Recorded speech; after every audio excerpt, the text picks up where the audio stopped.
Hello, boys. This is White Pill Media, and welcome back to the Trough. Let's get the show on the road. It's showtime! Mommy! Mommy, it hurts! Mommy! It hurts!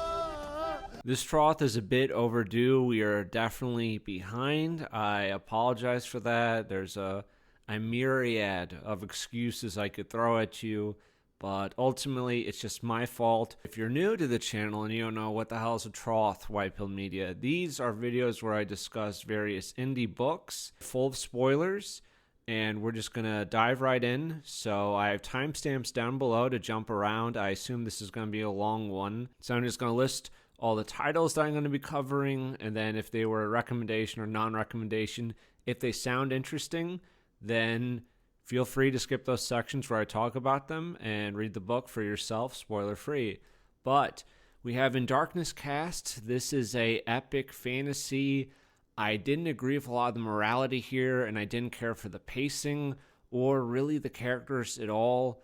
This was a non-recommendation. New Tokyo is a cyberpunk dystopia. We have a lot of politics that I don't agree with. We're in the future with a Tokyo that's being plagued by third world immigration, and it's like a noir, right? We have a retired cop, and he's trying to uncover the truth about some sinister stuff going on. Strongly non-recommendation of that. The Life Feast by Jordan Allen. This is a continuation of the Hollow Realms series. If you like dark fantasy, if you like action, I would recommend those books. And yeah, this one was solid. This is a recommendation.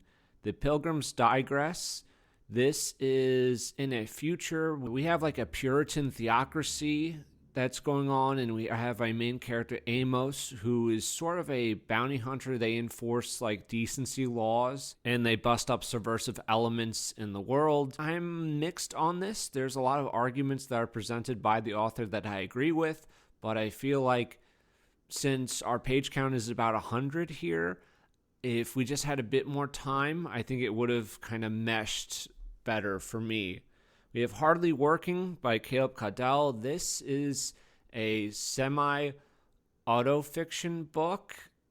I did not care for this, and this is a non-recommendation. I've liked some of his previous works, but this fell into navel-gazing for me, and a lot of undeveloped scenes and just like little whispers of moments that could have been good but weren't really fleshed out to a satisfying degree. So that was a non-recommendation. Heirs to a Flawed Creation. This is an anthology, and they're all set in the same universe where androids have gained sentience, and there's a lot of conflict between them and humans, and there's like a tenuous peace between them. This is a strong non-recommendation. It just dives into some things that I really don't like or enjoy, and it'll probably be better when I can like cut into it and explain it. Silkworm has two POVs. Our first POV is about a man named Gilly, who is an arms dealer who basically works a corporate job. And then we have Poulcher, who is a survivor out in the wilderness. And it's kind of Lovecraftian in a way. Didn't really care for it. It didn't all come together well for me. We have Tales of the Unreal Volume 2. This is a collection of weird fiction short stories. I'm mixed on this. Some of them were good, some of them were bad. There's enough good ones in there that I enjoyed it. Like, I'd be willing to read more. Same story of Tales of the Unreal 3. There were definitely a few in there where I'm like, that was really strong. And then a couple in there I thought were bad and didn't really love. The Horror Beneath by C.P. Webster. This is more of a classical Lovecraftian tale. We have a haunted house. We have a slow building mystery and horror going on, and uncovering like the lore of this house. And I liked it. It's a recommendation. And if you like Lovecraft in a slower kind of horror mystery, I think you'd enjoy it. We have Escaping Clown World. This is a short collection of 5 stories that are comedic in nature. I'm a little mixed on this. I thought this was all right. Like, some of the humor landed, but it is a lot of kind of own the libs material, which is hit and miss. I kind of don't love the on the lib stuff that much anymore. After Moses, this is a juggernaut. This is a sci-fi epic. It's like 175,000 words. I was not expecting it to be that long when I ordered it, but this is a non-recommendation. We just don't really have a plot for a very, very long time in the book. For the vast majority of the book, there's really no plot. It's very episodic, and that can be okay, but when you don't really love your characters and all you really have is kind of character moments to keep you afloat, it didn't land, and I'll have more to say about other things that didn't work for me later on. Aegeon 10. Aegeon is back, and it is bigger and better than ever. I really enjoyed this issue. I've enjoyed all 10 of the Aegeon issues, but this one was very solid. We have some familiar faces writing stories.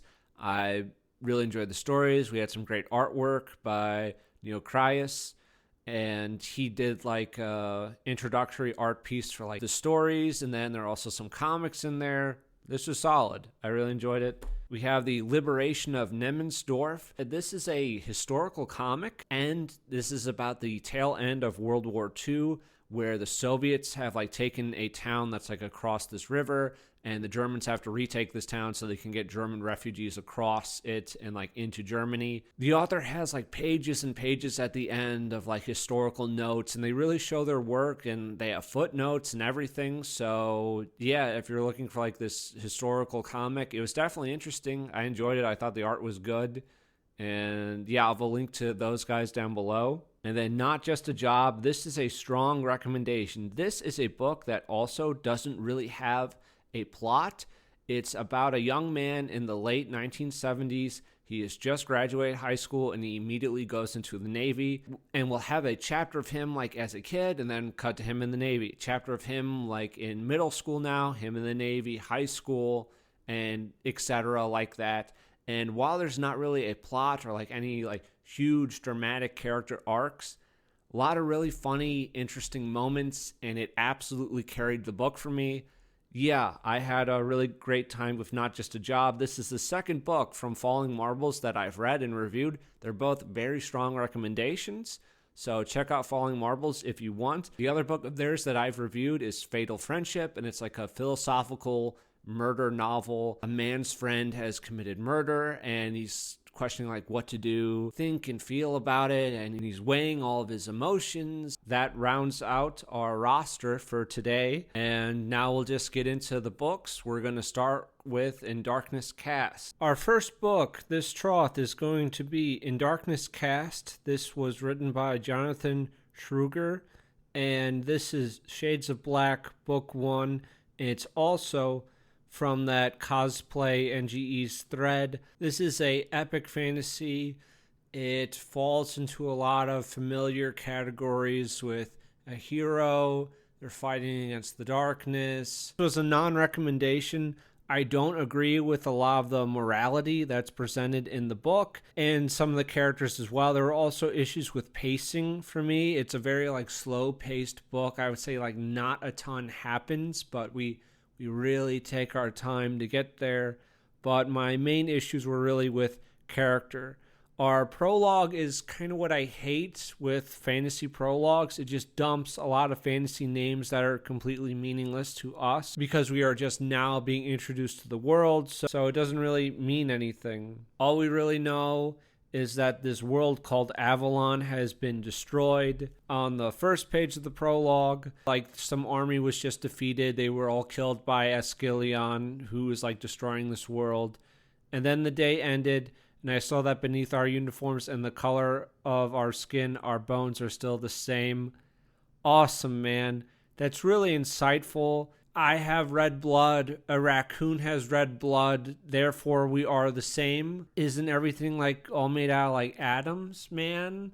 Like, what's really the difference between like you and a steel mill? I mean, you're both comprised of atoms. Page 1, I'm like, uh-oh, we're not on a good foot. This is not White Pill Media's type of book. And yeah, it really did not prove to be my type of book. Then we open up rather cliche, and cliches can work, but it feels very dry here. Gideon, he works on a farm in a small village. And then out of the blue comes these evil warriors who are comically bad. They show up. They love like pain and torture, and like they literally do like love pain and torture. Oh, and the villain lets you know how bad he is. His name is Aegeon, kind of like agony, but not quite. Where he kills one of his own warriors because Aegeon says to make everyone in the village suffer. One warrior didn't contain himself and shouted, "Destroy." And Aegeon then decides to kill this guy in front of the other men. This is just to let you know just how evil this guy is because he's willing to kill one of his underlings. So I hate that with villains. Just killing like your henchmen or your underlings. That's maybe one of my least favorite tropes. The evil guys who want to like torture people for like the god of torture, that's literally what they're doing, are descending on the village. They're killing everyone and everything's burning. Gideon has his pregnant foster mom that he's trying to protect, but Aegeon kills her right in front of him. And Aegeon forces Gideon to his knees before him. He asked, "You know who I am?" And Gideon says, "I didn't know pain addicts got names." I hate it. I hate like Marvel. This is a scary scene. Gideon should be terrified. He should be freaking out. All the people that he grew up with and knew are being killed. He's not a warrior. He's a farm boy, but he's quipping against this like torture lord who is just slaughtering everyone around him. I don't like Marvel quips. It kills the scene. It's kind of like the presentation of like Darth Vader. He's very intimidating. He's very powerful. Everyone's afraid of him. It's good, right? When they're storming like Princess Leia's ship in episode 4. And then you have like Kylo Ren. And I forget the guy's name, but whatever that pilot is, and he's making his jokes. And it's like, you're not taking the scene seriously. You're not making me afraid like I should be afraid. And it just kind of kills the scene here. He starts to doubt his faith that God cares about them. But then he says, no, God does care. And then a comet comes out of the sky and smashes into a mountain. And it just causes all this havoc. And a man emerges from this comet. And it's a dark warrior of white hair with a blade that screams. A little bit like Elric, you could say, and like his blade that like steals souls or whatever. Aegeon, and he slaughters all the evildoers here. He hates demon worshippers, and he calls himself Judgment. Says he didn't come here to save Gideon, but he's looking for great heroes of this world. So he's from a different world, like the world he destroyed, Avalon. Oh, the book does come with a few like black and white pictures that do look good. I don't think it saves the book, but this artwork is done well. And that's kind of where we end it, where Aegeon just abandons the surviving villagers. He just doesn't really give a shit. And Gideon doesn't really know what to do with himself. And then we cut to the POV of Aegeon. It's like years later, he's in this tower just killing enemies. It's been a 5-year time skip. Humanity is losing to the darkness in this world. There's 3 architects. 3 exiles from the celestial rebellions had fallen here. Sheol, architect of death. Gehenna, architect of suffering.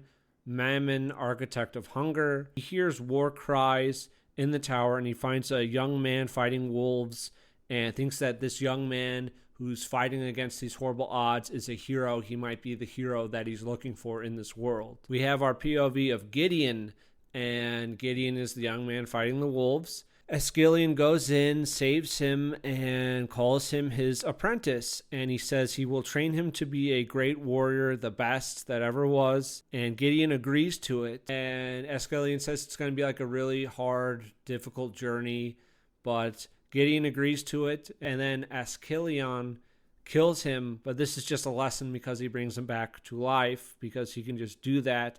And then we have this very long training chapter. I understand keeping some of this in, but this goes on for like a long time, and they're just training. I feel like this could have been summarized a bit. Like, yeah, you definitely want to leave in some of it, but it's just over and over, we're doing this exercise and that exercise now. I'm just going to call him Ash from now on because I don't want to say Aegeon every time.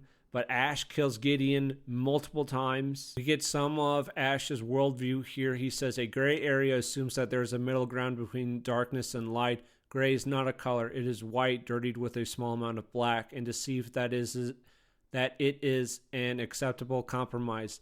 Men say that true purity cannot exist, and therefore gray is more realistic. Gideon shrugged. This is just the world we live in.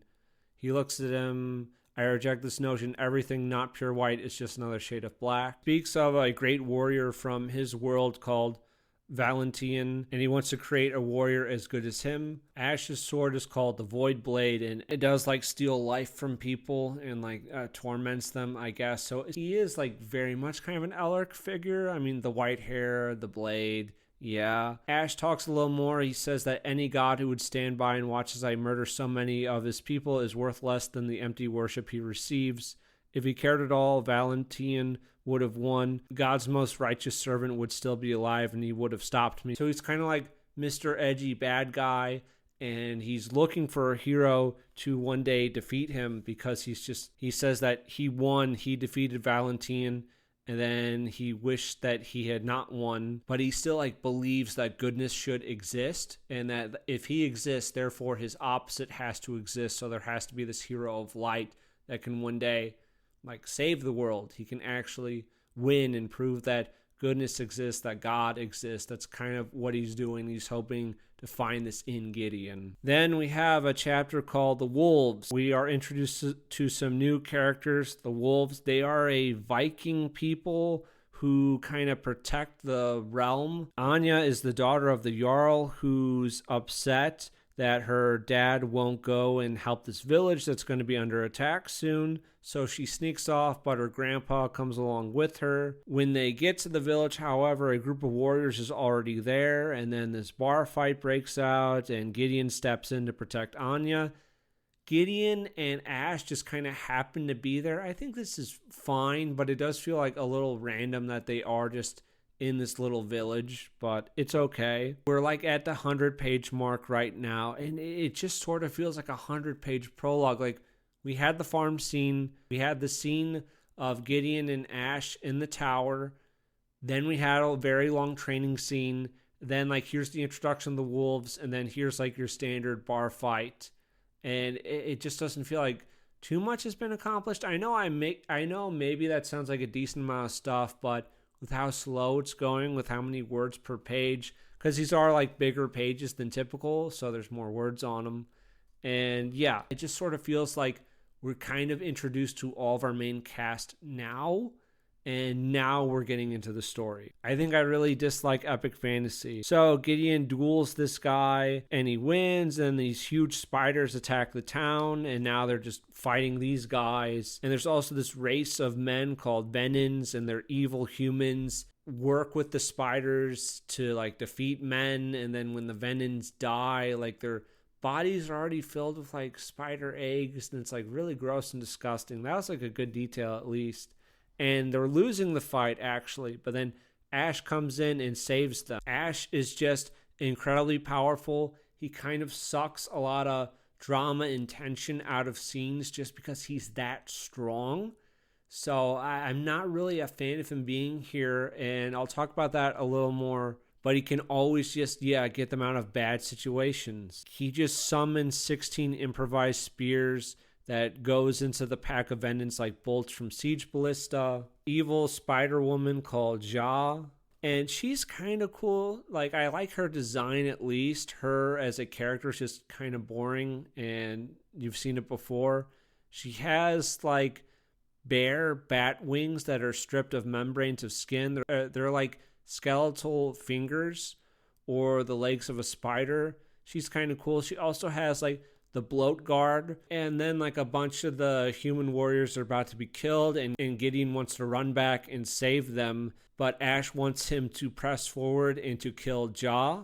Do not heed them. What matters the lives of a few wretches if you can kill a consort? Kill the leader and this army will break. Gideon refuses, and Ash decides to like leave the battlefield because he's pissed off. But before he does that, he rips a fiery mountain from the bowels of the earth to devour the sons of men in hell together. So I understand that he's training Gideon and all that, but just having a character that has the power to just basically end every fight whenever he chooses to, and he just kind of has arbitrary or personal reasons not to because he's just kind of pissed off. It just doesn't quite work. And they do win, and after they win, the rest of the wolves appear. Anya's dad's there. There's a long period of talking, and then they decide they're going to move back to the city of the wolves. And while this is going on, Gideon is like hearing a ghost in his mind, and his ghost is telling him like not to trust Ash, but he doesn't really know what to believe at this point.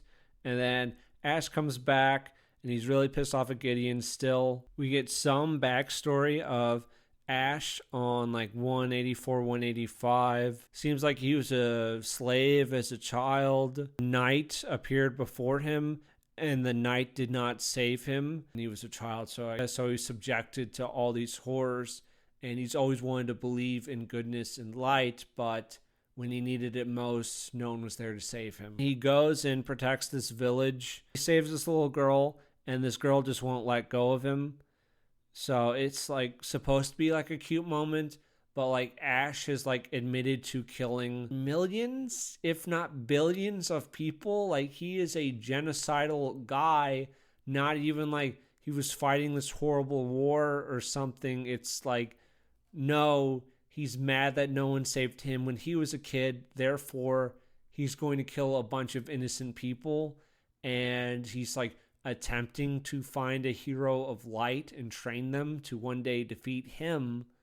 But yeah, I just don't really care about Ash because he's too far gone for me, which is something that this book does not believe in. This book believes that everyone can be saved. And yeah, I disagree with that morality. And there's some infighting between like the evil factions. Abram was at Gideon's village from the start. He was like the underservant to Aegeon. He serves a lord who no longer believes in the three gods, that thinks that they're better than the gods themselves. This guy is Aegeon, but he goes by Karkaroth now. A little more of Ash. One sworn to the light could have intervened to save me. For convenience's sake, he declined, and I was left to find my own way in the dark. Child, I was condemned to a terrible fate to pay a debt incurred before I drew breath. Through the bars of a metal cage, a man in armor similar to Gideon's own turned to walk away, fading into the black. A whisper drowned out all others. Don't leave me. Like, I think some of his backstory is like interesting.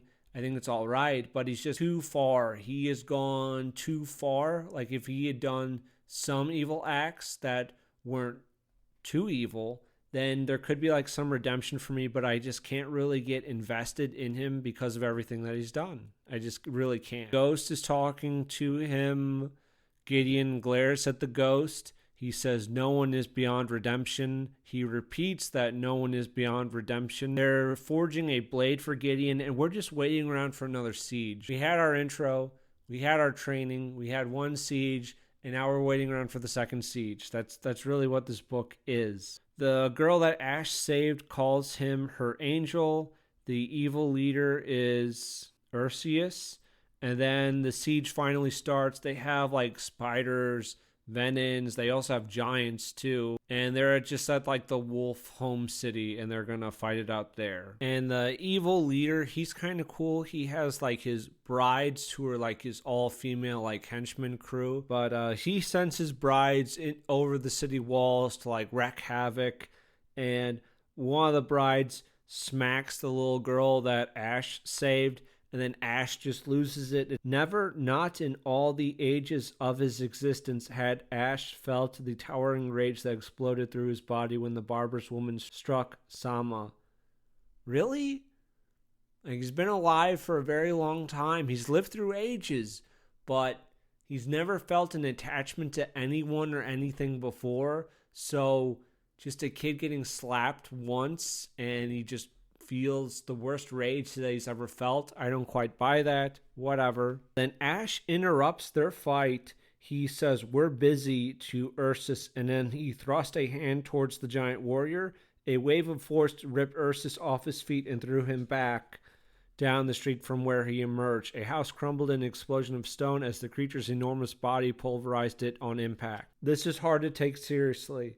It's hard for me to believe that this is a serious fight with high stakes if Ash can show up at any time and just knock Ursus around. Like, imagine the Lord of the Rings if we have Gandalf and we have the Balrog and we're in Moria and there's the bridge and Aragorn's like, I don't know, I'm going to try like fucking stab this fire demon and it doesn't work and he's getting the shit beat out of him. And then Gandalf just walks up to it and smacks the Balrog away. That's not an intense scene. It loses all seriousness to it, right? Because it's a good scene, right? It's a good scene in the books. It's a good scene in the movie. Yeah, this doesn't really work for me. And Ash also just heals Gideon's wounds. Like he said, you know, you're back at like full strength to go fight Ursus. So that also just feels pretty gay. When Gideon does beat Ursus, he does not kill him. Ursus has killed a lot of fucking people at this point. Like, even before the siege, he's been like a mass murderer and killer. But he knocks him out because there's no need to kill a broken man. And I hate this. This is bullshit. It's just like, everyone can be saved. It's like, not Ursus, not Ash. They're a little too far gone. They are villains. You know, it's okay to have villains. And Ursus then bows to Gideon later on and vows to serve him, and Gideon accepts. Then they're supposed to defeat Rachna, the mother of all demons, whose jaw the spider lady is like trying to summon or bring forth. So we go like the dark spider mountain. Ash reveals how he defeated Valentinian. He used plagues, famine, disasters. I made him watch his people suffer before they died. I let him cup the black dead earth of his world in his hands and see it blow away like ash in the wind. I let him hold the withered bodies of starving mothers while their young ones lay cold and gray in their cradles. And he says that he won't hesitate to kill Gideon if he fails in his trials. And then if Gideon lets him down, he will then go on to defeat the rest of humanity. And he will enact a final mercy on our entire ruined race. Which is like, okay, maybe Gideon isn't the hero of light or blah, blah, blah. Maybe there's a different hero of light in this world. Maybe we could, like, talk to them and not just, like, genocide everyone. But whatever, Ash. Totally normal. Like the mountain and they're fighting monsters. They're trying to stop Rachna from being summoned. Ash can, like, use portals, which, okay, fine. And he uses these portals to, like, bring in reinforcements. Ursus is there. And Gideon says, stay alive, Ursus. I'm curious to see what kind of god-man you would make. This is kind of like Invincible. Invincible, horrible comic. Robert Kirkman is not a good writer, but Invincible was dog shit. And Invincible had a running problem where you would have a lot of villains. These villains would commit atrocities, just some of the worst things you can imagine, and then they would always be allowed to live because they would be needed to fight an even greater evil. This is trash. Also, Invincible was a series where the author revealed his not-so-secret fetishes many times, and it was very uncomfortable. Anyways, what happens when there's no more evil? Is there any respect for the victims? Like, if you kill 9 kids, but then, like, a week later you save 10 kids, wow, I guess it balanced out. Even though the type of people who commit evil crimes don't really just magically change overnight and suddenly decide to be good people. You can't undo the taking of a life, but just magically allowing people to stick around because, you know, we have to fight the big bad is such an easy out. So I just really dislike it in any media. More of backstory where he's like crying because he was sold to like an evil prince who like raped him and like sent him to some mines. It's like, boo-hoo. Boo fucking who. That's not an excuse. That's not an excuse to kill millions of people. Holy shit. I don't fucking care.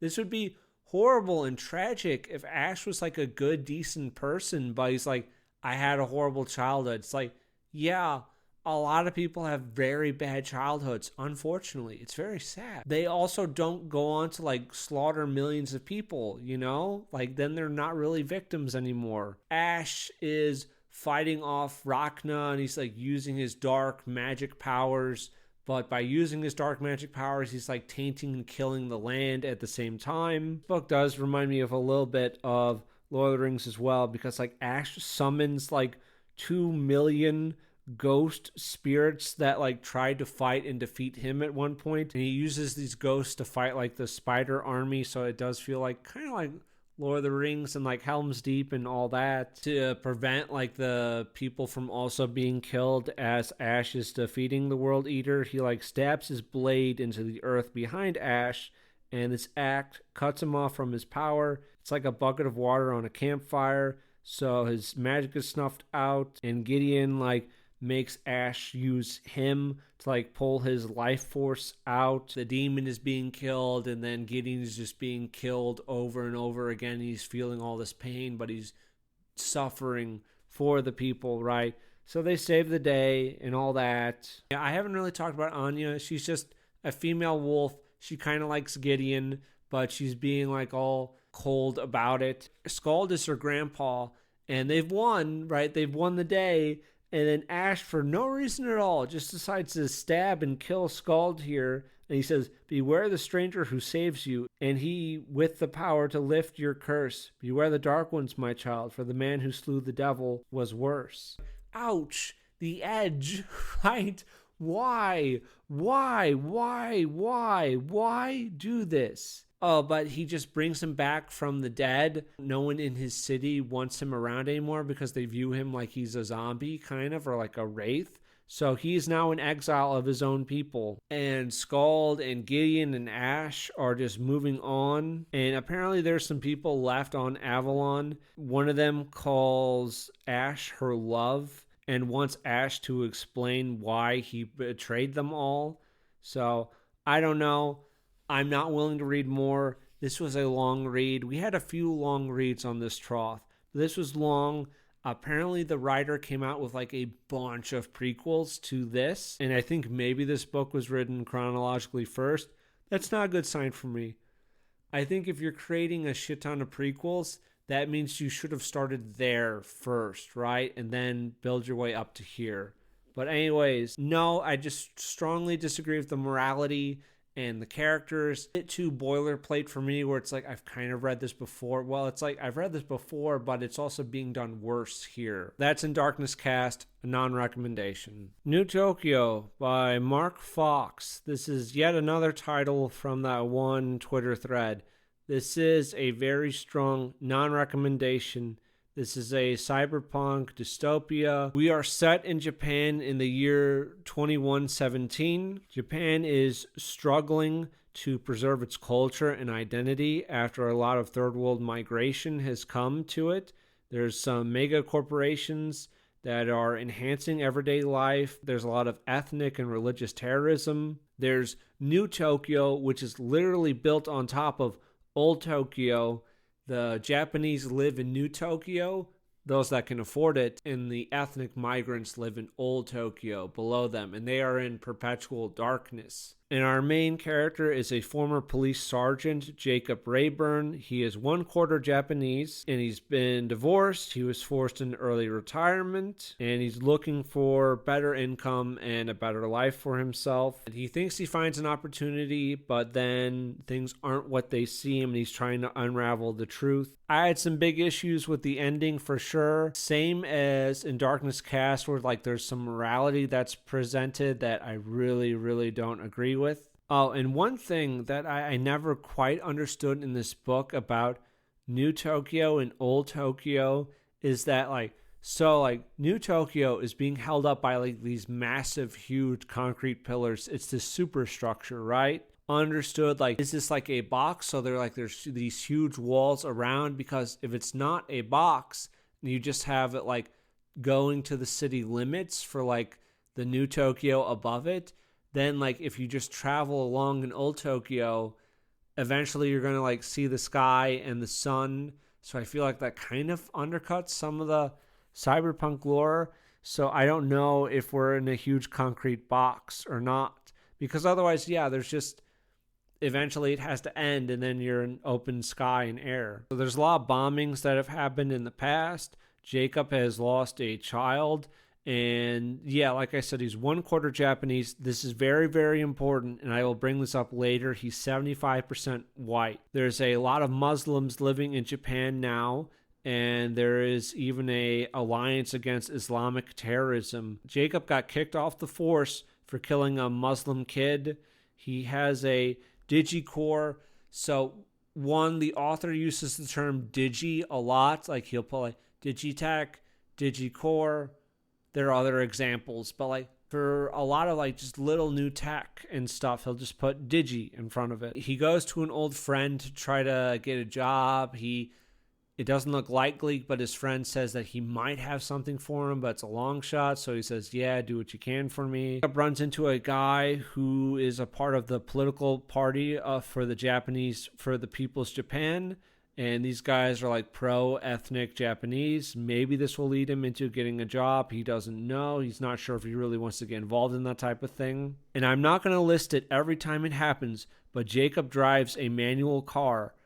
There's a lot of detail about each time he shifts and like clutches and all that. There's like more later on, something where the author puts a lot of focus and attention on, where it's like it's a really big deal that Jacob drives a manual car. Later on, Jacob does get a call, and it's from his old captain Lorraine, who tells him that his old partner, who was killed on the job, was actually killed by a Islamist who's now supposed to be like a moderate activist, and his job is to go bring justice to this guy, and this guy is Mustafa. So he's essentially being hired to like take some guys out, right? To take this guy out. And he also just weirdly enough like wakes up in his car, or he doesn't remember like how he got to this club, because he was supposed to meet up with his friends at this karaoke bar, and he's just like, oh, like after that phone call, I just woke up here. Why? I don't remember anything. Well, my mind is kind of drifting away from it, so I'm just not really going to think about it. He finds himself becoming less concerned with it. And Jacob is pretty racist towards Muslims, justifiably so, justifiably very racist towards Muslims,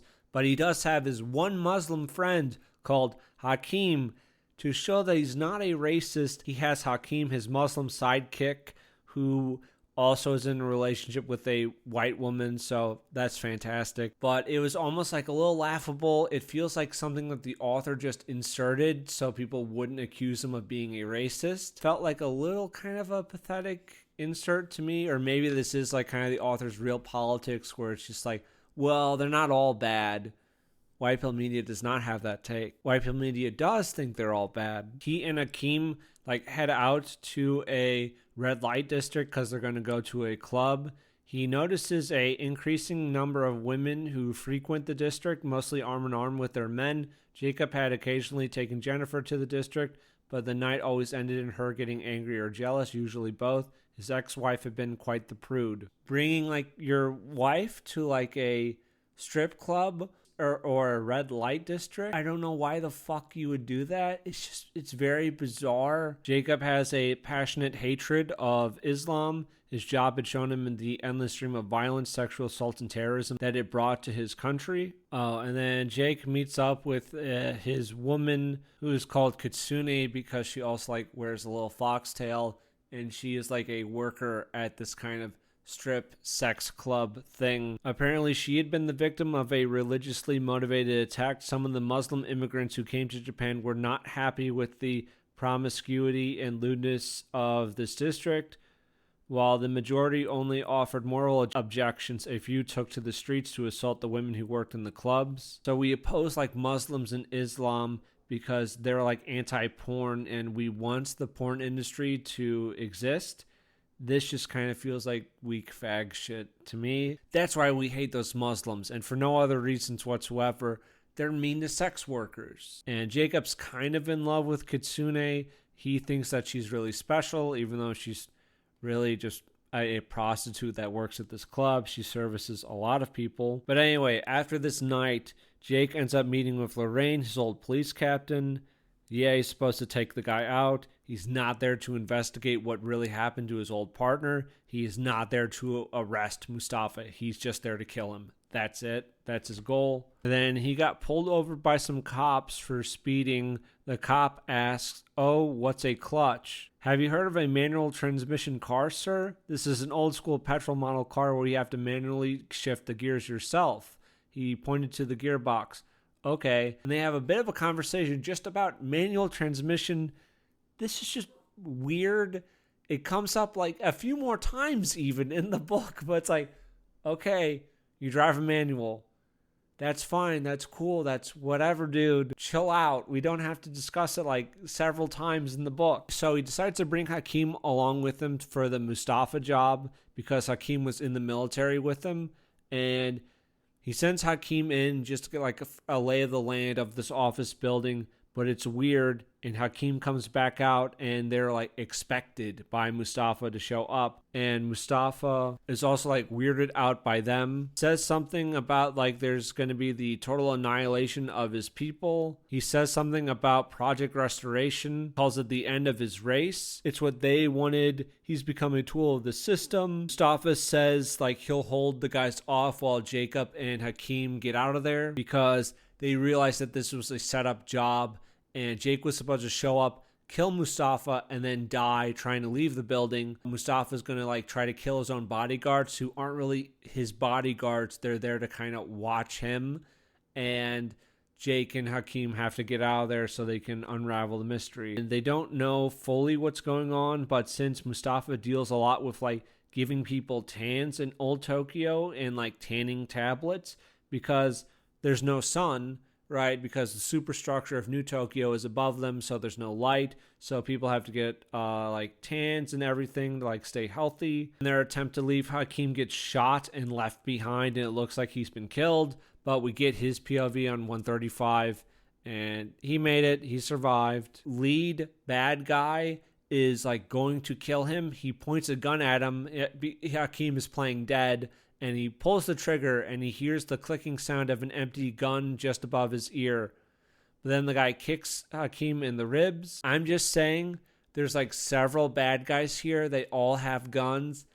Not all of them are out of bullets. He could have like gotten a gun from one of the other bad guys and just shot Hakim. It's whatever. I think like this could have worked, but maybe just changed it a little bit because it's like, why exactly can't one of the other guys just shoot him? Yeah, whatever, it doesn't matter. Jake thinks that there's something wrong with his Digicore because he's like forgetting things. Hakim finds Jake and it's like, hey man, that was like fucking crazy. What happened with Mustafa? And he's like, what are you talking about? I don't remember any of that. So they go to this hacker guy called Okada who removes Jake's Digicore. He fixes memory problems because he couldn't remember any of that. And then they decide to go meet with Hakim's friend Fari, who works with Islamic terrorists, which is just great. I'm just going to flip through some of their conversation. This is like 176 to like 181. I'm picking through there. Jake says, it's not just my government, it's your government too. No, it's not my government. It doesn't serve people like me. It's made for the Japanese people and even people like you, but not for people like me. You ever think that maybe it's just your attitude, your perception? Maybe if you didn't act like victims, you'd get somewhere in life. Fari says he never sees any Arab police officers. Jake says if a qualified Arabic person is good enough to hire, they'll hire him. Says name one Arab cop. Jacob was taken aback. He couldn't think of a single Arabic member of the department. And Jacob looked at Fari's face, and it looks like Fari actually really cares about this issue. Pains Jake, and I'm like, okay, if you feel that you're being mistreated in this foreign country where you do not belong, go home. If it's so bad living in Japan, go the fuck home. No one is stopping these Muslims from just picking up and going because they came here on a boat or a plane. Get on a fucking boat or get on a fucking plane and get out of there if it's so terrible. But they went to Japan and they're just committing like acts of violence and terror. And for some reason, the Japanese people really don't like them or trust them. I couldn't imagine why. They're guests in this country and this is how they behave. Jacob wants to keep investigating and seeing where this is going. He says this has something to do with Digichem and the Arabic population. Whatever they're doing, don't you want to know? Hakim says, yeah, but someone else can do that. Hakim says that he can go to Jordan or even America. Jacob says, America, that crime-infested shithole, and Jordan is on the verge of economic collapse. Is that the kind of life you want for himself? Hakim says, I don't know. Go home. Right? Like, oh no, I can't go back to Jordan. It's on the verge of economic collapse. Like, What fucking excuse is that? The lives of the Japanese people who are being made worse by like this huge amount of third world migration don't matter because, I don't know, you might have to like have a couple hard years in your home country and work to build it up so it's a decent place to live instead of just parasiting off someone else. Well, one, don't go back to America. You don't belong there. But go home to fucking Jordan, right? If that's where you belong.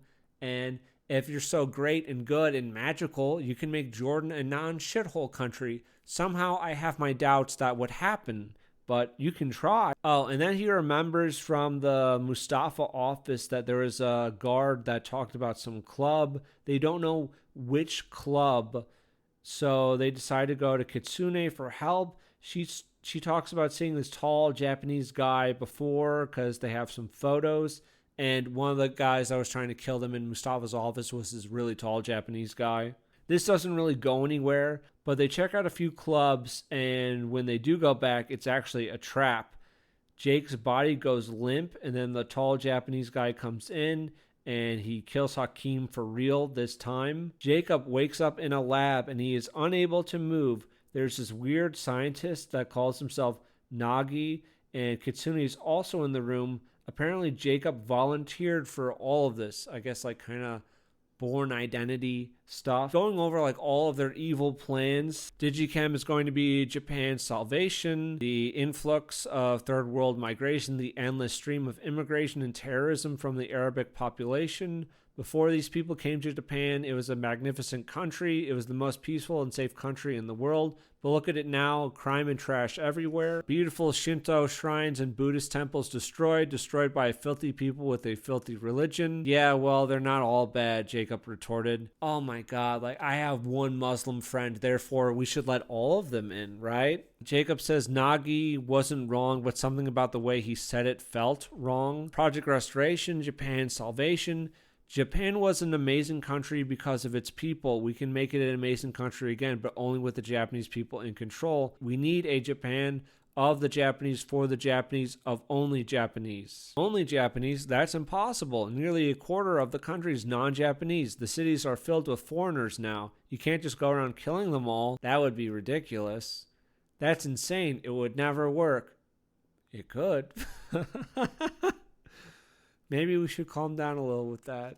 Nagi survived a Islamic suicide bomber, so that's kind of what put him on this. Japan is only for the Japanese. The Junketsu, the pure-blooded people. Tonketsu, those of foreign blood, or are the reason for Japan's fall from greatness. Of course, you're one of them, Jacob said, referring to the Nippon Kagi, a political organization that sought to restore Japan to the ethnically Japanese. Oh no, why would a country like serve the ethnic people who live there, right? That's crazy. That's madness, dude. You're a supervillain. Asking, are you saying all non-Japanese people are bad, Nagi? I'm only a quarter Japanese. Are you saying I'm bad? Of course not, but we must face the facts. He's doing some DNA self-destruct sequence. This is going to cause like someone's immune system to reject its own DNA. It's going to make everyone who doesn't have Japanese DNA die. What Jacob thought earlier and what's being reported in the news is like Muslim terrorists kidnapping people. Apparently, it's actually these guys kidnapping people, and they're kidnapping people to use them as test subjects because they're just grabbing people with a lot of different ethnicities. Talks about like a margin of error with the project, and apparently like 4.3% of like all Japanese people would actually die. Some interesting points that I really kind of want to hammer home here is that Jacob asked like, are all non-Japanese bad? He does not have a place in a pure ethnic Japan because he's only 1/4 Japanese. Therefore, these guys are the villains, even though he can kind of agree with some of their policies.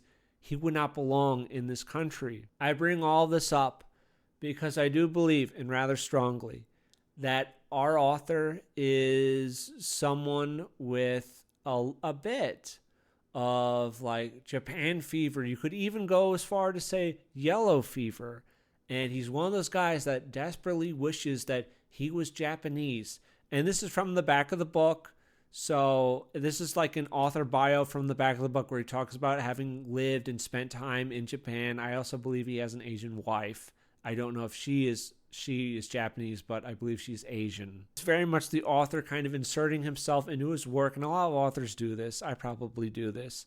But he has to be against ethnic nationalism because he's a white guy that does not fucking belong in Japan. So he's just kind of simping for Japanese culture, and he'll acknowledge that Japan was great because ethnically it was Japanese, but he can't like fully commit to that principle and a homogenous ethnic state because he doesn't belong. And he seems to be like more of a really pro-Japan type of guy rather than pro-his own people type of guy, because also, I don't know if he has kids, but if he does, they don't quite fit into a homogenous state for European people. So you kind of have to be anti-pro-ethnic groups, right? That's the position that you've put yourself in by being the author. Really don't love this. Our author just doesn't really fit in anywhere. So we have to be against these nationalist guys that are trying to take their country back, because that would mean our author would be kicked out. He would have to live in America or Europe or somewhere of white people. And isn't that just terrible, having to live amongst your own people? He has some weird dreams while he's in this facility. He dreams of his ex-wife who did a murder-suicide with their son after their divorce. And Kitsune is like the one that like knocked Jake out back in the club. None of the population has these like digital implants in their brain, and of course the government can like hack you and control you. So that's what they did to her. Kitsune actually like wakes him up because she has like an older model of this unit, and then when her battery gets like low enough, she regained control of herself. So she wakes Jake up and is trying to free him. We have a very long action scene here where Jake has to fight like a couple thugs and like the tall Japanese guy, but they have the shootout. They're trying to escape the facility. When she has like a low battery, it like will kill you. If her battery hits 0, she will just die.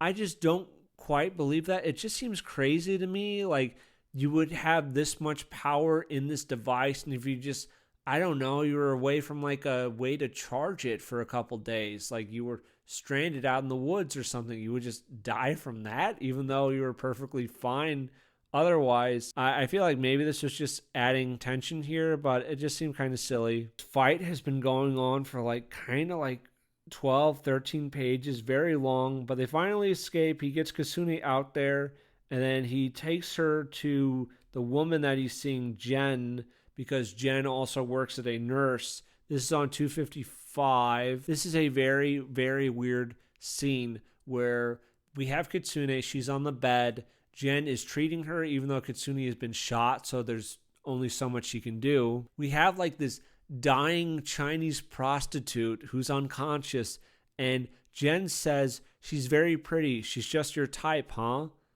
Jen, don't say it. Don't say it. She's beautiful, Jacob. She ran her finger along Kitsune's lips. Do you ever think about me when you kiss these lips? I've never kissed her lips. This is very, very awkward. This is maybe like the weirdest part of the book. We're using a unconscious Chinese prostitute's body to fight. Jennifer like keeps making comparisons between her and Kitsune, like her breasts are bigger than Kitsune's, calls her a stripper and a whore. She like straddles Jacob, tells him to touch her. I know you want to, pressing her breasts in Jacob's face. I can be your little stripper girl, baby. You don't need her. It was not the time for such things. She reached her hand up into Jacob's crotch. What the fuck is this? What's going on? Kitsune is dying on this bed, and she's just doing all this shit. Like, it's weird. It's very, very weird. And then later, she brings some tea in, and she says, I brought some tea for your little slut. This is just mean. Like, she could die. She could die at any moment, and your last words are going to be calling her a slut. So Okada comes back, and Okada, the hacker that helped Jake before, so he helps, like, fix their systems again. Jennifer says, it'd be a real shame if that little slut of yours didn't make it, huh, Jacob? what? Jesus Christ. So he has to take Kitsune to a hospital. She's not going to make it just from like the treatment that Jen gave her. The cops get brought in when they're at the hospital. Jacob ends up speaking with Lorraine, and Lorraine ends up helping him escape by faking that Jacob like jumped him and like knocked him unconscious. Oh, and throughout the book, Jacob has had a phobia of elevators, so he's always taking the stairs, right? And we finally get an explanation of why he's afraid of elevators. And when he was a young boy, he was in an elevator with his mother. A Muslim terrorist blew up a bomb in an elevator that was like going down while they were going up, so they're passing each other when the bomb went off, and his mom was dead. And it was even worse than that. She's like screaming in agony as she was dying, and this gave him this phobia. So they make it out of the hospital, and then they run to some health pods. These are like to treat minor injuries, but they're just going to them because they have no other choice. So Kitsune's in a pod, and she's getting better. They're just kind of hanging out there for a few days. Kitsune has some kind of past in China. We don't get to know why she left China, and she's like maybe being pursued by the Chinese authorities. That's unresolved. The rest of the book, we never really touch on that, like why. Jacob knows that he has to stop Digichem and their plans in Nagai. He can't let them do this, especially after what they did to Hakim. They go off to see Fari, the terrorist guy. They're talking about the government. Jacob sighs. He's frustrated. Yeah, Jacob, act like you didn't know. Act like you didn't know your government has been oppressing us and killing us for decades. Go home. Go home. Japanese people are not forcing you to stay in their country. Go the fuck home. There's never an argument presented in this book that maybe you should just all fucking leave then if it's so awful here, right? But instead, they're going to stay. And we'll get into more like what happens later. But whatever. It's just, oh my God, it's so fucking annoying. So Jacob now is involved in their plots to try to break into Digitech. Because it's Digichem, Digitech. He has a Digicore. There are a lot of Digis. But before that, he wants to go to Yamada, the police commissioner, because he thinks like we can reason with this guy. They're not all corrupt. They're not all bad. And Kitsune knows a like other prostitute woman who was the commissioner's call girl. They meet up with this woman, and he really wants to have sex with her, but he like resists because he's for Kitsune now. And they plan out this thing where the call girl is going to pretend that she's pregnant with Yamada's kid, and then they're going to like lure Yamada away, and then he's going to talk to Yamada and try to figure out what the hell is going on. One detail I did like in this book is that because they're underground and it's very dark, because there is no sunlight, so it's very dark, there's a lot of mold that grows in old Tokyo, so they have spray trucks that come around that spray for the mold. I like this. I thought this was a good detail. I don't have a ton of positives with this book, but there's a positive right there. Just like weird relationship stuff, like Jake will just casually mention like he had like a threesome with Jen and a stripper, and that really fucked things up for a while. Several offers of a threesome between like the Korean call girl, Kitsune, and him. Their plan gets fucked up basically right away, where the Korean gets captured. There's a police chase, but they get away. They end up crashing the car, but they survive, and then they go back to Fari, and they're going to have to go along with his plan. I would say maybe our author is trying to like cover his tracks and show that he's not really racist and he doesn't hate all Muslims, and that, hey, Muslims aren't bad. It's just those like violent extremists that are bad. So if you have a wasp nest and you bring it in your house, you're going to have a bunch of wasps that come out and they'll sting you, right? So instead of just removing the wasp nest and all the wasps, instead we want to try to teach the wasps not to sting people, which is their nature. That's what our author, I think, wants. Otherwise, maybe he is like secretly really based, but then he kind of cucked out his own book, so that's not based. After the crash, they spend some more time in healing pods. Cops ambush them there. They escape, and Jake questions if he's the bad guy now because he had to like shoot at and kill cops. Later on with Fari, Jacob offers him an oni guy. I think it's like some rice thing. And Fari scoffs and says, I don't speak the language of a slave master.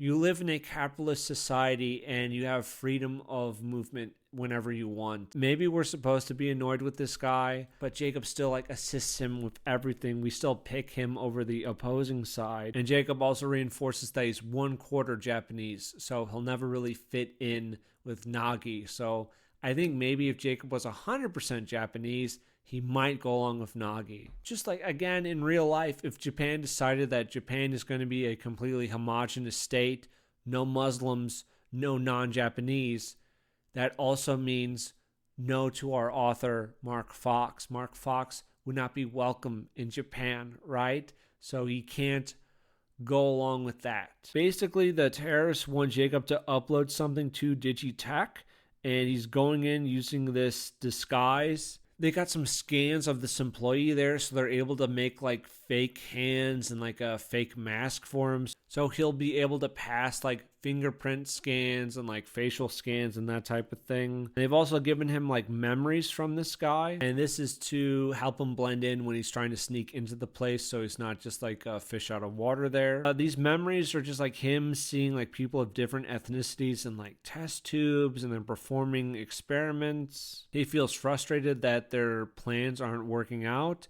There's been some type of failure. I think like what they're planning to do with the DNA sequence thing like isn't working, and they don't have a way to just like isolate their DNA from the rest of the population. Like too many Japanese people would be killed. So he's like fudging the data and the results of the experiment to not piss off Nagi in this like little memory flash that we get. And then we have this sequence of him entering the place. There's like a few snags where like the hands aren't supposed to last forever. So like he keeps like pressing thumbprint, but each time he presses the thumbprint, it like fails a little more. Like there's a certain range that like 98% match, you're good to go. 94% match, you're good to go. And then like it keeps dropping and dropping, and like the face is starting to slip because it's not supposed to last forever. And while Jacob is there, he finds a pod that he feels that he was inside. This pod is for 1/4 Japanese, 3/4 Caucasian specimens. We never like know if Nagi was like telling the truth and he did volunteer or not. It seems like Jacob did volunteer for this project, but then he like changed his mind. We never really get into it. And like if he knew fully what he was volunteering for, if he knew he was going to be a part of the creation of a system where he himself would be excluded from Japan or not, I don't know.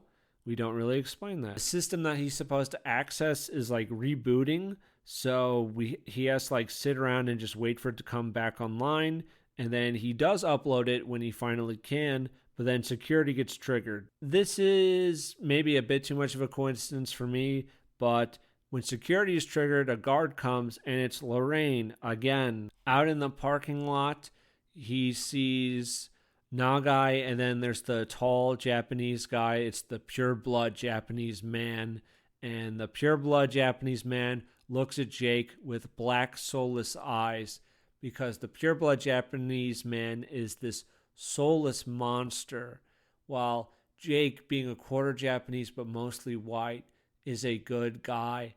Our author very much wishes that he was Japanese and not white, and I find this to be rather pathetic. Anyways, fight. It turns out that the pure-blood Japanese guy actually has like cybernetic prosthetics. And while they're fighting, cops just show up, which is fine. It feels like a bit too much Deus Ex, right? It just kind of like, it happens. Like if Kit had shown up and she like distracted the pure-blood Japanese guy, then Jacob could get out of there, I would have liked that a little more, because Kit would have been like waiting nearby for him. And in fact, Kit is extremely close because she like calls out to Jake the very next page. So it could have been her. The cops just feel like a little too convenient. This is the last time that we see Nagai. There is no closure on him. There's no closure on the pureblood Japanese guy because, you know, he's being like arrested by cops. We don't know what the closure is. And then suddenly there's a lot of explosions happening. So all these explosions are going on. The city is fucked. He was livid with anger. Fari had promised no bombs, and yet clearly there were bombs detonating across both cities. He worked with a terrorist group and is genuinely surprised by this. Holy shit. Muslim immigrants are bad, but I'm good. no, you also do not belong in Japan. And I'm like, I'm not like in love with the Japanese. It's their country, right? And it's like, they want only Japanese people in there. Cool, fine, whatever. You don't belong. It doesn't matter if you live over there. It doesn't matter if you speak the language. You're never going to be a Jap, right? Jacob is like an evil fucking dude for participating in this. Like, New Tokyo is collapsing, and it's going to collapse onto Old Tokyo, where millions of people live. Farhi says, I told you we weren't bombing Digitech. We didn't. You tricked me. He says, what have you done? What have we done? And what they did is they're blowing up the giant, massive support pillars. They call it Operation Rainfall. They breached the pillar security. They unlocked the pillar doors, and then they put bombs inside of the pillars, because otherwise they wouldn't have been able to destroy it. It's beautiful, isn't it, Jake? Their city of safety they built to escape from the hellhole they left us all to rot in. It will be their undoing. It's prophetic, almost religious. Farhi laughed again. How many people has Jacob killed with his actions?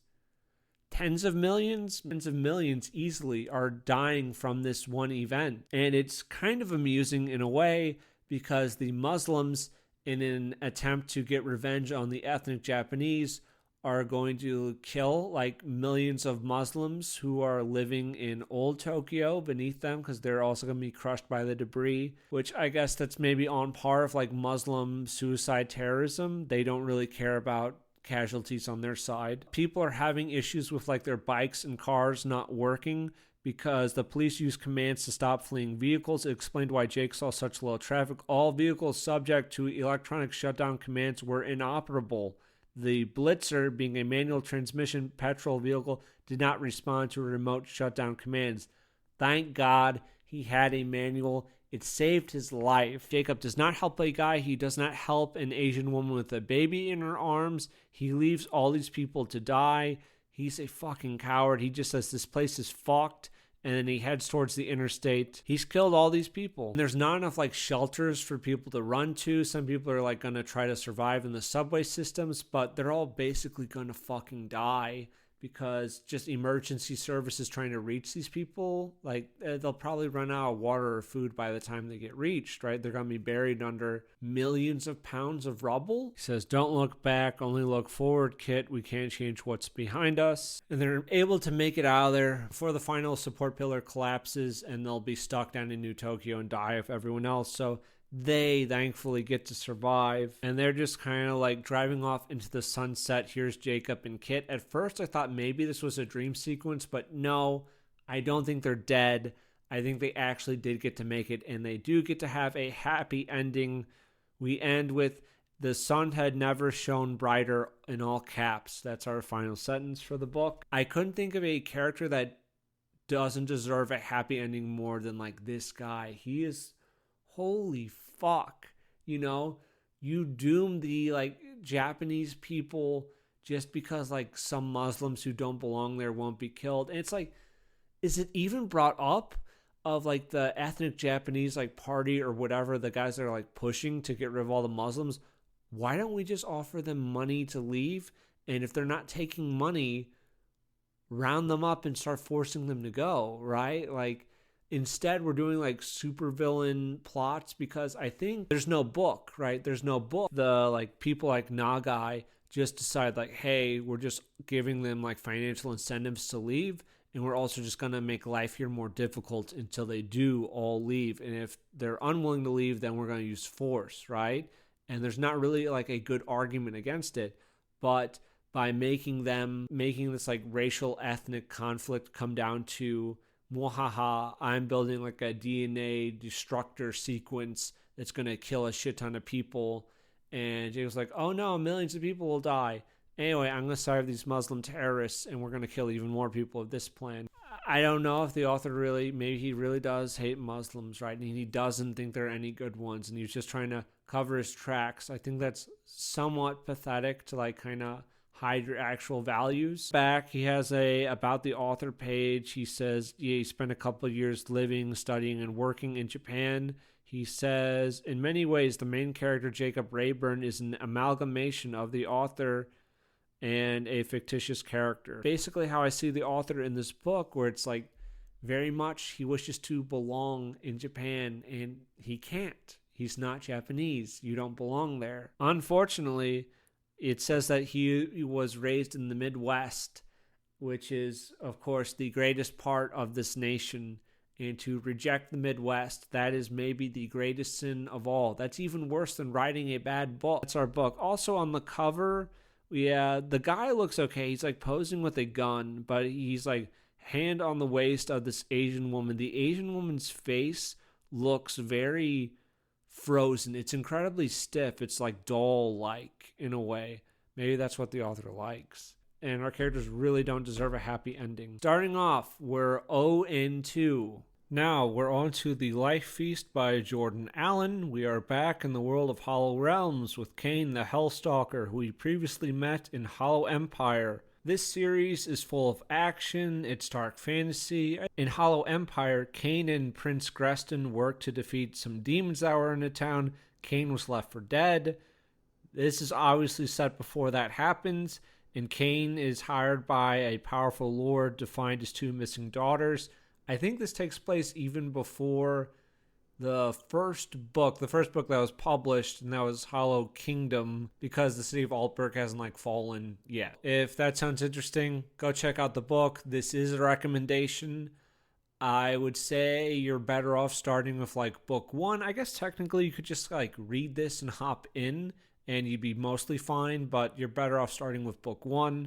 Anyways, our prologue begins with a guy who is hesitant to do something, but there's this really beautiful woman, and she kisses him, and he's like, hey, go do this thing for me. He's like, okay, babe, sure. So he enters this manor. Then we're with Cain, and Cain is looking for the crypt of Raphael. He meets this man on the road and kills him. The man was a vampire. I guess it's really good that Cain is just perfect with that all the time, and hopefully he's never made a mistake. Enters the crypt. He finds and kills this vampire lord, Montclair. He is too late to save the girl that he was sent to rescue. Helen Dubois is dead, but there is another girl there, and she is almost dead. But while he has defeated Montclair, the girl is dead. She doesn't make it. So it's this hollow victory. It's this hollow victory in these hollow realms. His home is in Bastia. It's this small town, and he is summoned to meet Lord Legat. He meets with the Lord and his son Guillaume. 4 nights ago, his 2 daughters were kidnapped, and they think that maybe werewolves are behind it.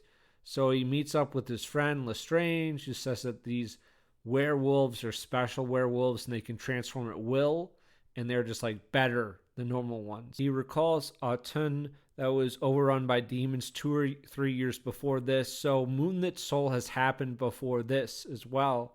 He finds this outpost, and all the guards there have been killed by werewolves, and there's still a werewolf there. Kills the werewolf that's there, and these books, they all have black and white images. They look good. The art for these books is always good, and there's always a couple of images per book. But he can't stop here. He has to keep pressing on, so he goes to this fort that has been completely overrun by werewolves, basically acting as highway bandits. They're just robbing and killing people. I don't know if they're even really bothering to rob them. They just seem to be eating people because they like that. But he can't just go. He's not a super soldier guy, so he's being a little stealthy. He's taking them out little by little, and he's just trying to sneak his way in. Down in the bowels of this place, he finds a man in a jail cell named Marius, and Marius says that there are no captured girls here, so the Lestrange daughters that he's looking for are not here, and it doesn't seem like they were ever here. Marius also reveals that he is a werewolf, and he was locked up for not wanting to abduct and eat people. He doesn't like being a werewolf, and he offers to help Cain. We have some good action of them fighting their way out of the fort, but Marius starts to transform so he can fight the other werewolves, so Cain just has to get out of there. Cain was going to take Marius to a shrine where he could live out the rest of his days, but pretty sure Marius is dead, unless he comes back at some point, but pretty sure he's dead. Anyways, we're back in Bastia. He goes and speaks with Legat and Guillaume. He tells them that he thinks that this was a setup. He lies to the Lord about having a lead, and privately he thinks that Guillaume is involved somehow. and he wants to investigate him, but he's like, there's no way that Legat would allow this to happen, so he plans to sneak into the manor later that night to look for evidence. But on his way there, he gets confronted by this night watchman. He gets knocked out. He wakes up tied up in this wagon, and he's off to begin his Skyrim adventure. The guys who have captured him are the Boutain brothers, and to add insult to injury, the one brother, Mark, has stolen Kane's hat. And Kane is kind of dressed like, I guess, a pilgrim, or maybe like a Puritan is like a good way to describe him based on like the work that's in the book. He does like look like a pilgrim, which is kind of cool. And there's this small town that's overrun by demons, and they bring him there, and they're like basically just like tossing him in to like to have the demons devour him. But of course, Kane is Kane, so he is not immediately devoured, but he's like running around the abandoned village and like taking refuge in houses and using whatever he can to fight back. There's this bell that's ringing, and then from the cover, the Iron Hound appears, and Kane is able to bring a tower down on it and then escape. But it's a grueling encounter. He goes back to his friend Lestrange. Apparently, the Iron Hound was first bound to this outer world goddess called Elisar. Outer world gods are apparently like humans that have ascended godhood. I don't know how to pronounce the Greek word correctly, and no, I won't look it up, but apotheosis, when human becomes divine, it's kind of like that. And Kane also meets up with the Boutain brothers, who tell him that Guillaume paid them off to kill Kane, so Kane now pays them some money, so they give him the information. He follows Guillaume to a brothel that's staffed with actual succubi, and then, one of my favorite parts of the book, we have excellent reference to Alvaro, who has not appeared in every book, but most of the books, the Hollow Realm series. "What's your name?" he asked. "Me? Name's Alvaro the Wise, also known as Alvaro the Bold and Alvaro the Slayer." Very nice. Oh, and while he's killing the succubi, everyone in the brothel is kind of like asking what's going on. "Everything all right, madam?" came Alvaro's sniveling voice from the hallway. He protects women. He's literally looking out for women here. That's just Alvaro's nature. He's just that type of guy where he's just looking to protect people. That's what he is. He's a protector of women. Succubi are apparently the daughters of Elisar, so they seek to live up to her image and youth and beauty by doing like a ritual called the Life Feast. Kane needs to flush Guillaume out, so he spreads a rumor that he's on the way to the demons, so Guillaume will rush out to warn them about his arrival. Kane is able to sneak a ride on the carriage by knocking out his driver, and then he sees Guillaume meet with Lady Elisar, who is very beautiful, and they go inside the demonic town that Kane was already in. There was actually a trap door in the bottom of the tower, so that's where he goes down. There's a few like lady demons that Kane kills along the way. They try to like seduce him and also like say, "Oh no, I didn't want to be a demon. I'm actually on your side." And then they're all evil, so he kills them. Yeah, big chamber of a lot of naked ladies, and the Legat sisters are brought out in a cage, and she starts performing the Life Feast spell. And what this is supposed to do is like take their youth and beauty and give it to her and kind of help her ascend to being an outer world goddess. She's not like Lady Elisar, but she's like trying to be, I don't know if I would say like a reincarnation, but she's trying to like ascend to godhood herself. Kane sneakily tries to just end it with a crossbow bolt, which doesn't work. And then he has to rush down and he has to fight the Iron Hound one more time. It's a lot weaker this time because it's still injured from the last fight. So he's able to put it down. But by the time that he's reached the lady, the two sisters are now like drained of life force and they're very old. Kane pretends that he's been seduced by Lady Elisar, and then he kills her. And then the remaining succubi, because like the succubi are not like trained warriors, so they're just not very good, at hand-to-hand combat and everything. But even with the death of Lady Elisar, and I did like this is a bit darker, I think, than what we typically get. The sisters are still old. They are withered. They have not been returned to youth, despite like Elisar being killed. Cain promises to bring them to a man who may be able to help. This is Lestrange. And then Guillaume tries to help them get out of there because they're still like in the demon town. The demons are still like uptown in the village. And everyone is understandably upset with him. But Cain remarks that he didn't fall for Elisar's charms because he has like this brand that all the Hellstalkers have. So if Guillaume was really totally under her spell, then I have a lot of sympathy for him, and I don't really see him as evil. Like, if he's being, like, mind controlled, but I don't think he's a monster if this was, like, he had, like, very little agency.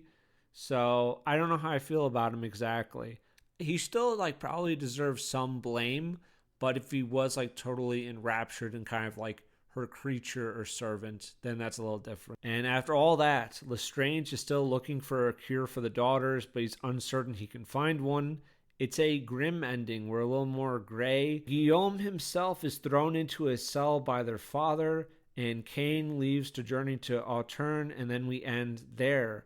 Our epilogue is picking up from where we left off in Moonlit Soul with Cain. He is poisoned. He was left in that room by Prince Creston, but he regains his strength and is in fact alive. It was not poison, it was just kind of a paralysis thing. The fate of the sisters is unknown, and also what's next for Cain, but he's able to kill a demon and looks like he's going to be fine. This book didn't like have huge lore building like most of the others did, but it was very grounded, and I like them all. But yeah, I liked going a little more grounded here. So we'll get more of Cain, and hopefully Cain, like in the future, would be able to like remark on like how everything turned out.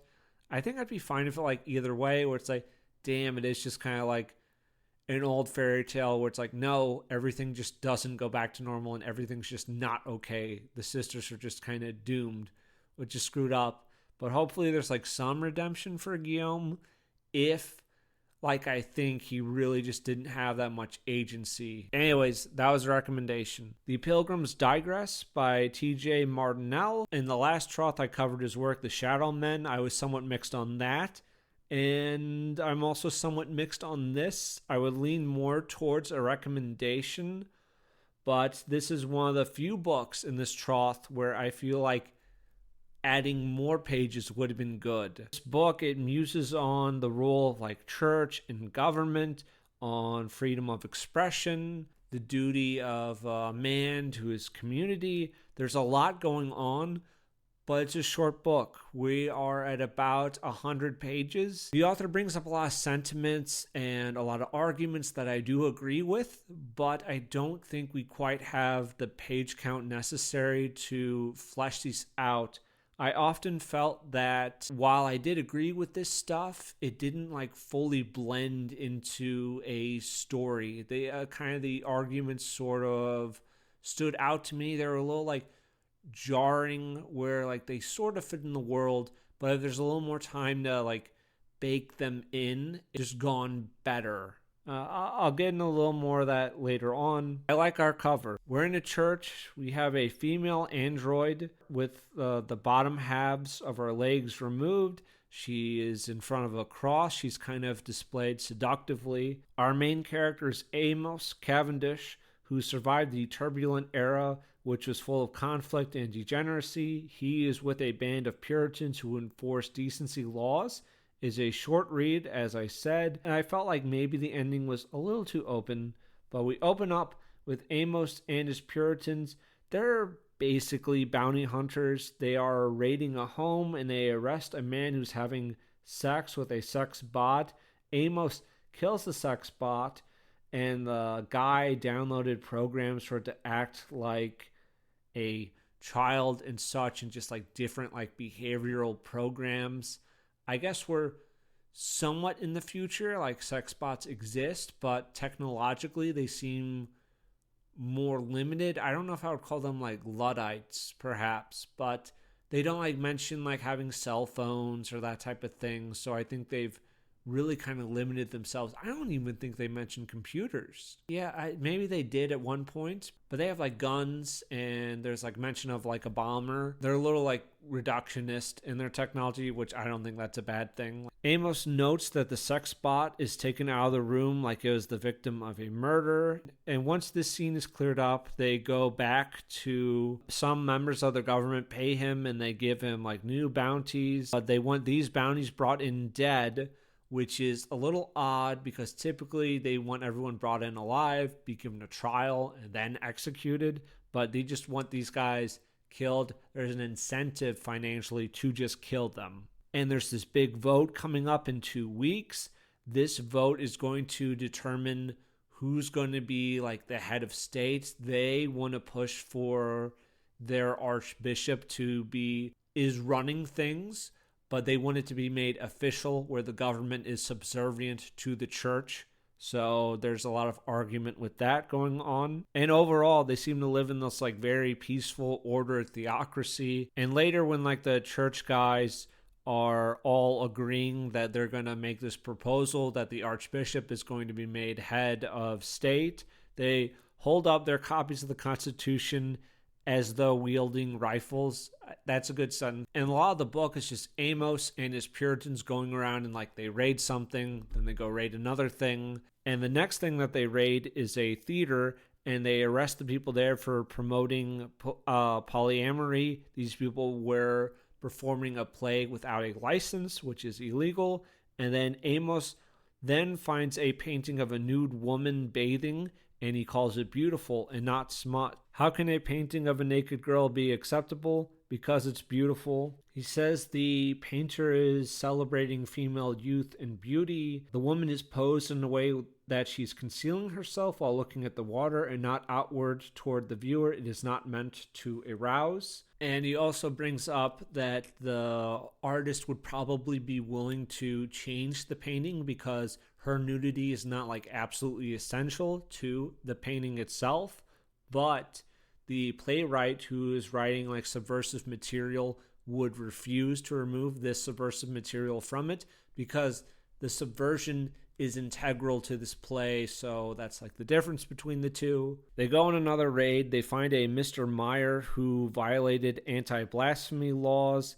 They argue about free speech. Meyer in the past shut down a bunch of churches. He revoked their tax-exempt status. And Meyer's just a slimy guy who used freedom of speech to do all this like evil shit to them in the past. And now that the tables are turned, suddenly he's crying out for someone to defend him while he never defended these people and their freedom of speech. Also, some of Meyer's like funders and activist friends would buy church property and then turn it into like children's indoctrination centers of some kind. And then later we have a like little moral question where a guy was angry with his government because like to be a member of their government, you have to be married and have at least 3 kids. He is married but only has 2 kids. So, and they don't know exactly what to do with them because they don't want the situation to blow out of control. So they don't want to put them in like a stockade, which would be a common punishment, because putting them in the stocks might people sympathetic. You need to have people believe in their laws. They have to believe that the rules are good to keep. You can fine him for what he said and make him apologize, but it has to do with his personal attacks on you and the council. People understand why that can't be allowed. And then holding a public debate about it will allow the church the opportunity to defend itself against his criticism. And if he doesn't accept the debate, then make that known when you put him in the stocks. And then if the guy does accept the debate and you can't defend the rule that you've made against what he says, then the rule's not going to last anyways. So sooner or later, that will get out. And in between these raids, we have like these small snippets of him and his home life and lessons that he's trying to impart to his children. The next raid is the biggest one yet. They find this factory of sex bots, and Amos recognizes a man there called Ronnie. They fought alongside each other 15 years ago during the turbulent era. Ronnie says that Amos is being tricked, and Ronnie just knows too much. Amos really wants to know what's going on with Ronnie, and at the end of that chapter, he's been told that his house is on fire. His son Thomas was burned, but he will live and everyone else is fine. They think that Meyer did it and he has somehow escaped from custody. The Archbishop wants answers out of Meyer, and Amos brings Ronnie along with them on the next raid. They have a shootout between Meyer and his guys, and then they corner Meyer, and Meyer's threatening to kill himself. No one thinks that he'll actually do it, but they don't want to push the matter. Ronnie opens up about what he was doing for the Commonwealth. He would find out about some manufacturer making like sex bots and shake them down. They would pay them and they wouldn't lock them up. The men who hired them were members from the government. The government started to become afraid that Ronnie had all this information on them, so Ronnie got blackmail with records he collected, and he handed these off to Meyer for a sum of money. Meyer reveals that he was just stalling for time so the Commonwealth could get a bomber to level the building that they're in. This feels somewhat out of character for me because it's stated multiple times that Meyer is not likely to kill himself because he always makes sure that he survives and he'll let his men die for him, and he does that quite a bit. But no, he values his own life too much. But now magically he's just willing to stall them to die for the Commonwealth, which I don't think he's on good terms with, because he was very critical of the church before in the turbulent era. So I don't quite believe this. This doesn't quite work for me, but whatever. They blow up the building. Meyer's dead. They barely manage to escape. Hughes, the Archbishop, just keeps saying that we can just establish the church as the new permanent government and then things will change. Reforms are definitely going to happen. And Amos questions who's going to reform the reformers. And then our vote happens. Parliament ends up winning and the church is not made the head of the government now. But then Amos speaks. He calls them all corrupt. He disbands the council. He brings his Puritans in. And it's just a bunch of guys who've kind of taken over a government building. It's like J6, but an actual insurrection, if you will. And he's paid off the armies that are nearby, so no one's really coming in to serve the government members. And he is just letting the people respond, and then he'll know what kind of government they need, if they need one at all. He refuses to make himself like chancellor or dictator. He does not make a government at the end of the book. It feels a little unfinished to me. Is war going to break out or not? I know maybe the army's on standby for right now. That could change rapidly. Someone could just swoop in and promise soldiers a bunch of shit, like new privileges and powers, money, and it feels extremely chaotic and a bit too dangerous to just, I don't know, we'll just see what the people want. Oh no, you're leaving it in too chaotic of a position. An animal with two heads can't survive in the wild. Overall, while I did agree with the arguments made about freedom of expression, is this art that contains nudity art or is it pornography? I agree with that. There can be nuanced positions on that. I don't think I'm pro free speech. There's definitely shit that leftists say where it's nah, that shouldn't be allowed. You shouldn't be able to say that shit to kids. And I'm not pro just let everyone do whatever, man. Why does it matter? It's that's bullshit. That's not going to work. I can't create a functioning, healthy society. So I agree with a lot. But yeah, just the parts that are in there don't feel super seamless, and I think just a longer page count would have helped. But yeah, I'm willing to read more by this author. I thought this was pretty decent. Hardly Working by Caleb Caudell. This is autobiographical. I think it's described as semi-autofiction, which I think means some of it is autobiographical, some of it is fiction. It's about the author and some of his work experiences, relationships, his life overall. It's very introspective. I think it went a bit too introspective for me. I would say that it became navel-gazing. There's a lot of little moments, but a lot of these moments are unfinished to me, underdeveloped, that aren't quite fully scenes, and they don't really have a strong impact. And at times it hyper fixates on frankly uninteresting and boring things, so it became a little to read. there's also like a listlessness to the book, like a miasma of the author not really caring about what's happening in his own life. And if the author doesn't care, why do I care? I asked myself this question quite a bit. It got to the point where I was kind of like asking each time I turned the page, like, I don't know, the author doesn't really give a shit. Why do I give a shit? However, I did enjoy his two earlier works, The Neighbor and Novelty, but this is a non-recommendation. If you want to check out The Neighbor, it's about a guy who's on the run after killing his drug-dealing neighbor. And Novelty is the collection of short stories. I like those, but those are like more fully like scenes and such, right? And in this book, there are times that I thought were powerful, but we just move past them too soon. We don't dwell on them enough, so that kind of hurt me a bit. There's not like an overarching plot. There's not really like character arcs or something like that to discuss. These are mainly a collection of just like fragments, so I can't really discuss a plot or anything like that. And I guess they're chronological, not always, but I think they sort of follow a timeline. But let's begin. We wake up in a cold apartment because the landlord couldn't fix the furnace. He works in a cafe. He's moving into a house that's between a crack dealer and a heroin one. He gets a job at a Walmart distribution center, and he's just like stacking boxes and stuff. And then one day he just stops going into work. We deal with a lot of relationships. None of these really seem to work out, and they are of various length, but these women are not named in the book.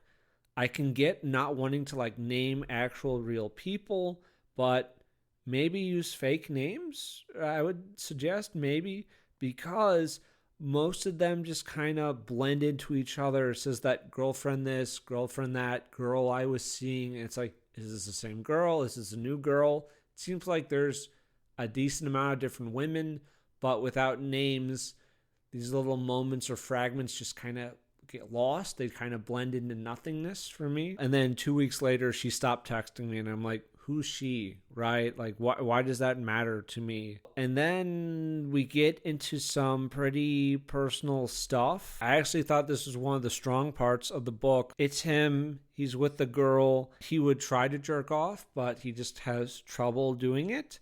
And his girlfriend and him would work out a system where he would jerk off until he was hard enough to quickly push into her, and then he could last for a minute or two before he'd lose the erection or he would come. He has a genetic issue where it's something that's like, it's erectile dysfunction, but he's a young man. He's like 18 when he's discovering this.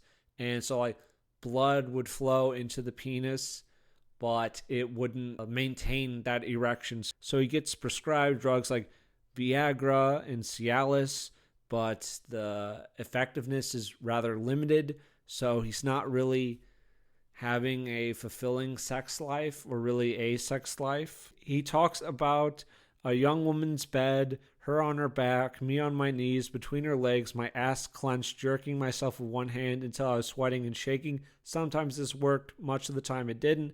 I often blamed it on alcohol, nerves, stress. The women were mostly kind, but I could see the disappointment. It's like, that is brutal. That's good shit. And then we talk about him getting a penile prosthesis, which is implemented through surgery. When this device is inserted into your penis, you can like press a pump on your sack, and then saline from a reservoir travels from the tubes up into the penis, and this gives you a like natural erection. And then when you're done, you press a button on the pump, and it sends the saline back into the reservoir, and the penis softens. He decides to go for this procedure so that he can just have a normal sex life. After another failed relationship with a woman, he decides to go ahead with the surgery. He regrets it for the first 2 or 3 months after it because he's just uncomfortable all the time. It's very painful.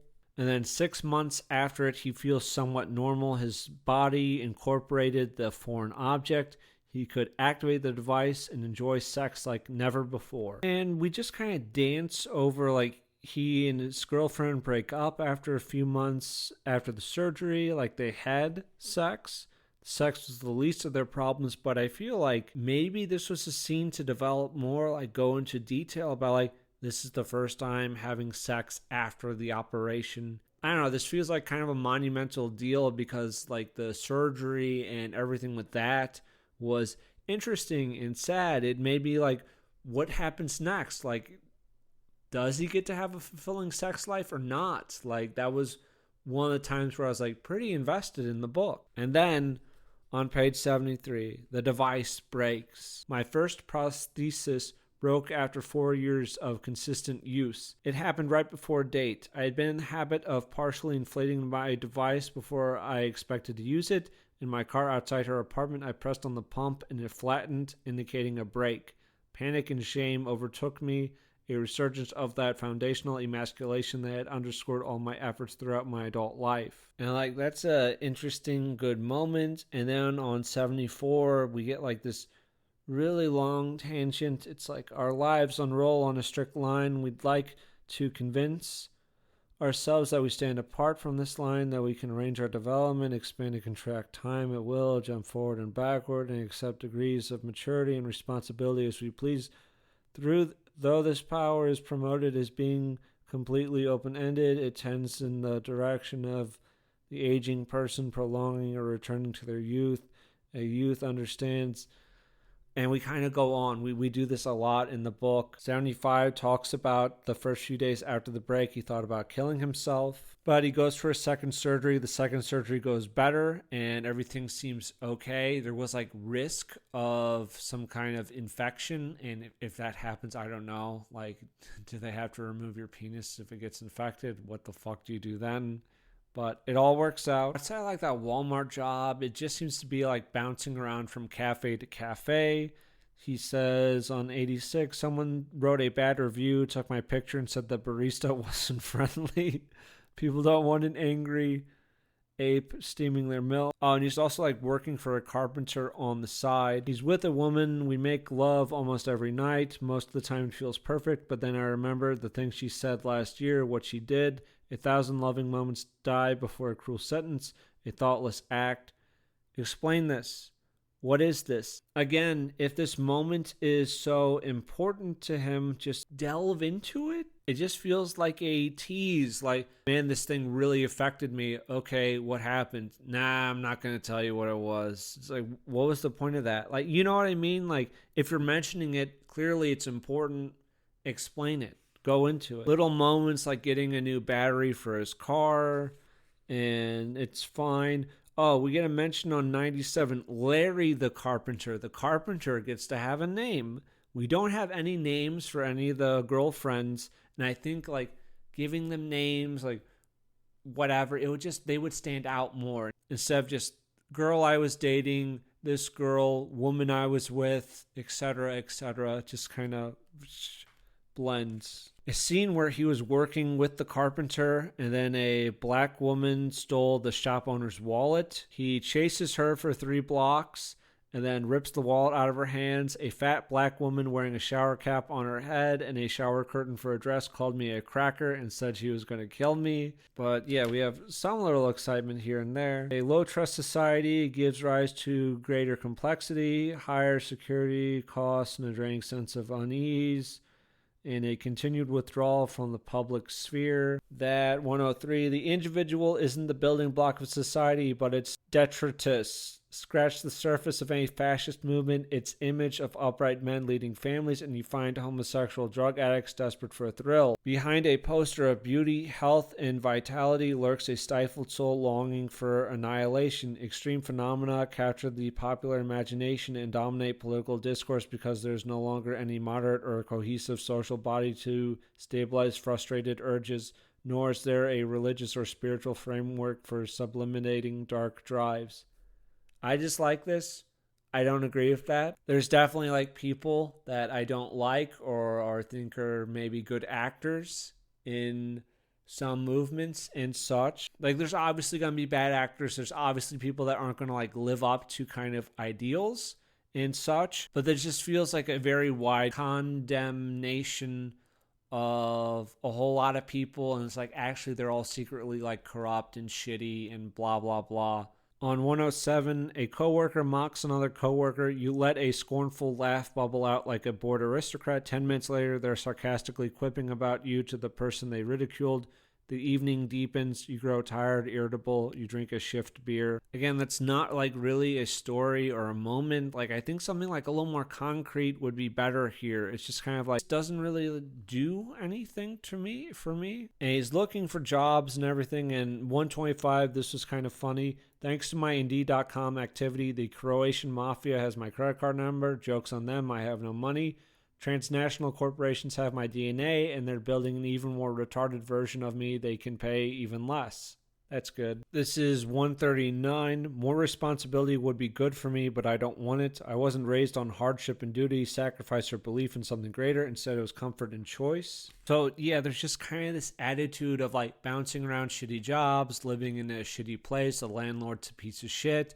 But I also don't want more responsibility, and I don't really want to work harder. But like if I had more money, that would be great.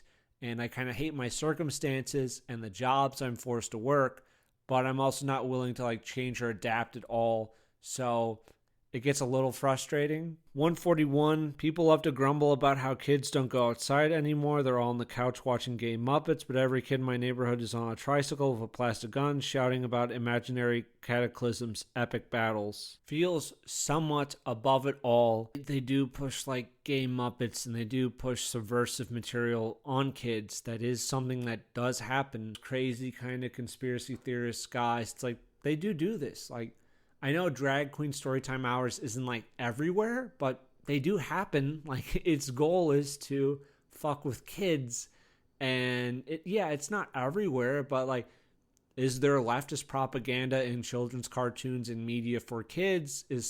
Does that exist in like public schools? Absolutely. Don't agree with that. And then also on 141, squeezed between homeowners and hobos. Above me, they're pondering what color they'll paint their spare bedroom. Beneath me, they're asking for spare change. Very profound. You could walk up to anyone in public today and swing a 2x4 at their head, and they wouldn't see or hear it coming. Rob people in front of their faces. They'd have to look up videos for an idea of who or what assaulted them. But I thought everyone was outside, like not watching Game Up. It's not spending too much time on their phones. Used to be God or destiny that gave you a place. No shame in a low rank if that's where you're meant to be. Now we pitch other reasons for being less than we'd like.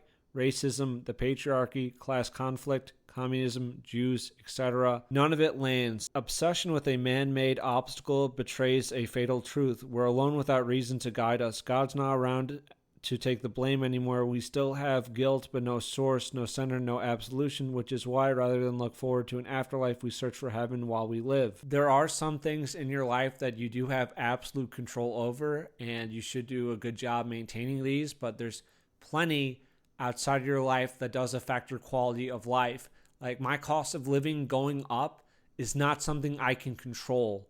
The U.S. government sending billions of our tax dollars to Israel and Ukraine is not in my control. Yeah, I would say me and basically every other American feels like they're less than we like, and it's to serve foreign interests, and that's not something we can really do a whole lot about. 3, don't blame everything that's bad in your life on shit that you can't control or change, but there's plenty of shit that's wrong and there's not much you can do about it, and there are bad people that are trying to fuck with you. None of this lands, dude. Yeah, you know what? There are people that are hurting my quality of life.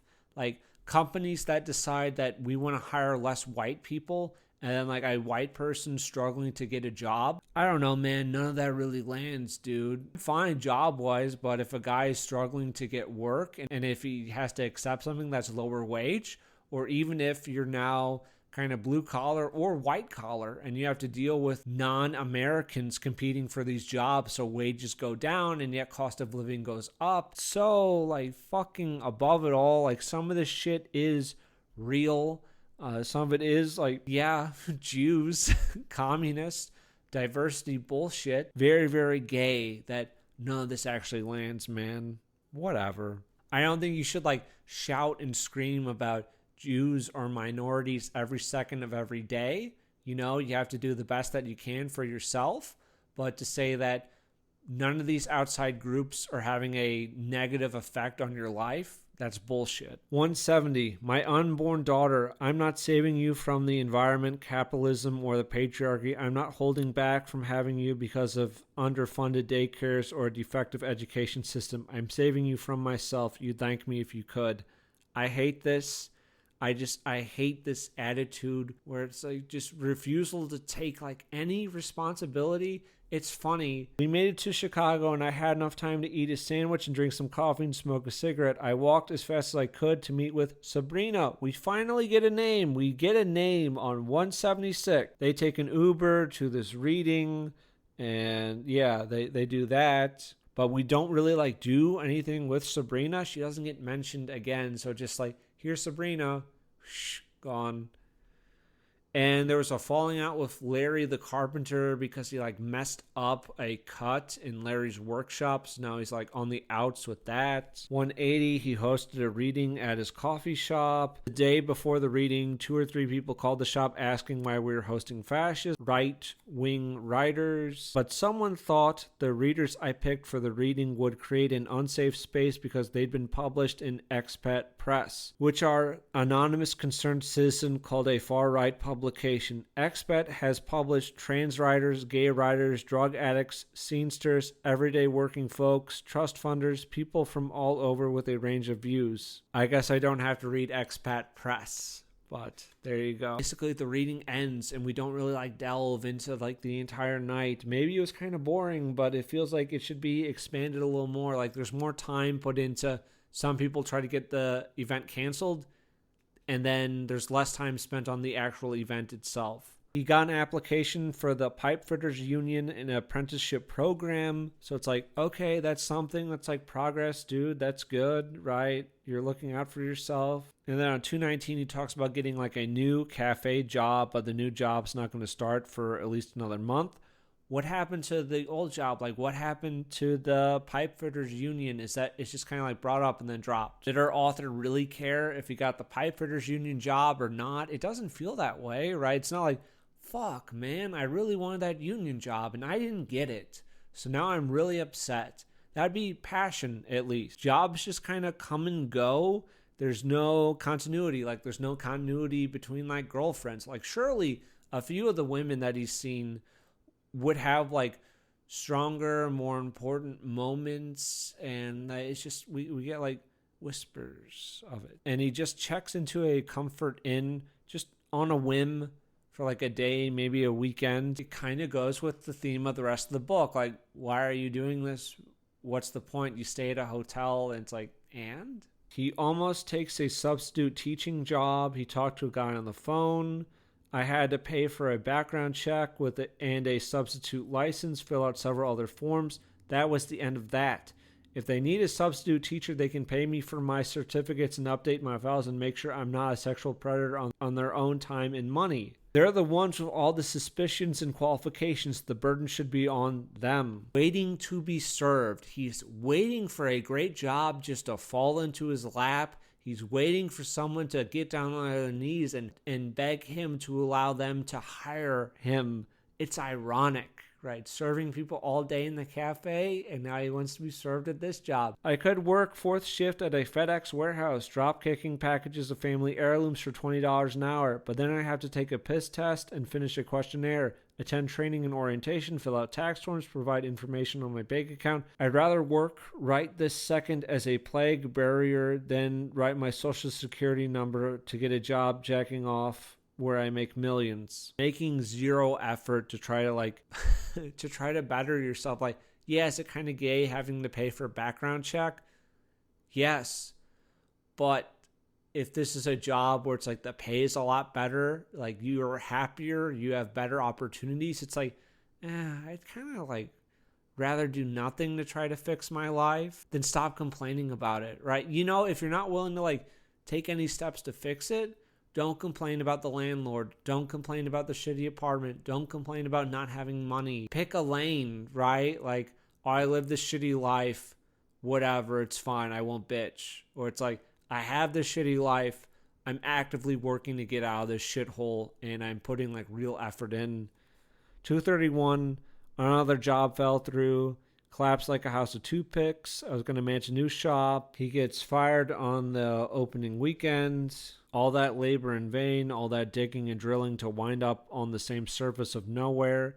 But it only feels like senseless toil if I stick to the modern idea of work as emancipation. For that purpose, any job is as good as any other, and I'm right where I need to be. I just didn't care for the voice here. It didn't really work for me. I think scenes that should have been developed and could have been like a lot more effective weren't developed. And yeah, I guess since it is like semi-auto fiction, there's not really a plot or anything like that, and we're just dealing with the author. All right, I started to dislike the author. Overarching, I don't give a fuck what happens attitude, but I'm still going to complain when things just don't fall into my lap. It doesn't change my opinion on like The Neighbor or Novelty. You can check those out, but I really dislike this one. Heirs to a Flawed Creation by L. Montague. This is a non-recommendation. This guy followed me on X. Basically, if you follow me on X, that's a guarantee I'm going to at least try out your book. I didn't know anything about the author, right? I read like a lot of indie books, and there are some political things in here I don't agree with. Like culturally, we don't agree. Politically, ideologically, we don't agree. And also, again, I didn't know anything going in. It's just like this guy followed me. It's like, yeah, sure, I'll check out one of the books he's done. So I did. Sexually, this is a little strange. It's a little out there. But Heirs to a Flawed Creation, it is a anthology. It's a collection of short stories set in the future with androids. And there's this tenuous piece between humans and androids.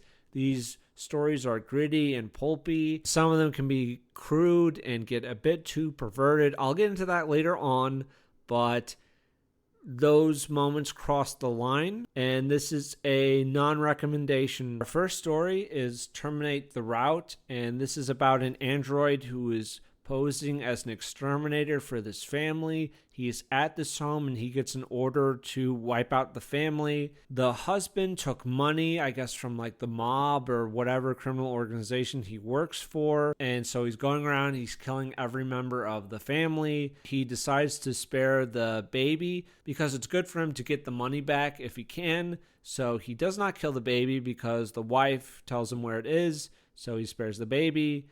And this was all right. No real issue, I guess. But kind of my hackles got raised a little bit where he kills like I think she's at least 18, but their 18-year-old daughter. And then because he's an android, he doesn't really like do sex or anything like that. But he's kind of curious about it because some androids do it with humans. Lifts up her bathing suit to like get a look at her, and I'm like, all right, that's a little odd, but okay, moving on. The next one, we have a cop called Kashif that is molded into Otto. He is like a human, but like half of his body is this like sentient AI robot thing, and they're looking into a murder of this android and human. It's kind of weird. The android was plugged in to feel all that this woman felt as she was having sex with a man, so there was 3 people there. And also he was plugged into the human man, so she's dead, the android is dead, and the human male is gone. Some androids come in to investigate as well, and the situation just gets like blown out of control, and the androids that came to investigate attack them. They try to kill Kashif. They're able to kill like one of the androids. The other one gets away. Basically, anytime there's like a crime between humans and androids, it's potential that things get really, really bad between the two factions, and a lot of people die. So be like another revolution brewing. Our next story, we have a retired cop who is following a man named Danny the Dirk. Danny is a criminal who protects human jobs, and he still keeps human prostitutes around, even though everyone likes robo flesh. All he does is sit on a bench and drink coffee and watch Danny the Dirk's like restaurant across the street and take notes. The cops that are still like on the case and trying to bring Danny in tell him to stop, go home, enjoy his retirement. He's not going to do that. We have a woman named Penny. He brings him coffee every day, courtesy of Danny, to be nice. And also every day, our character doesn't notice it at first, but Penny throws something in the trash every single day, like a napkin or whatever. And then every day, a female jogger comes by, and the jogger happens to drop something in the trash can and pick stuff out of the trash can, okay? But on 51, we have a group of human kids. They're a mix of like boys and girls, but we have one who is kind of a little lesbian, right? I don't like this. I don't want this here, but here it is. It's in the story. And then some trash bots come by, and they're taking human jobs. So like the kids and humans, like they throw rocks and bottles and shit at the robots. Our cop asks his neighbor Joe if anyone has come by his house since before, like, the android cop came by to tell him to like get off the case.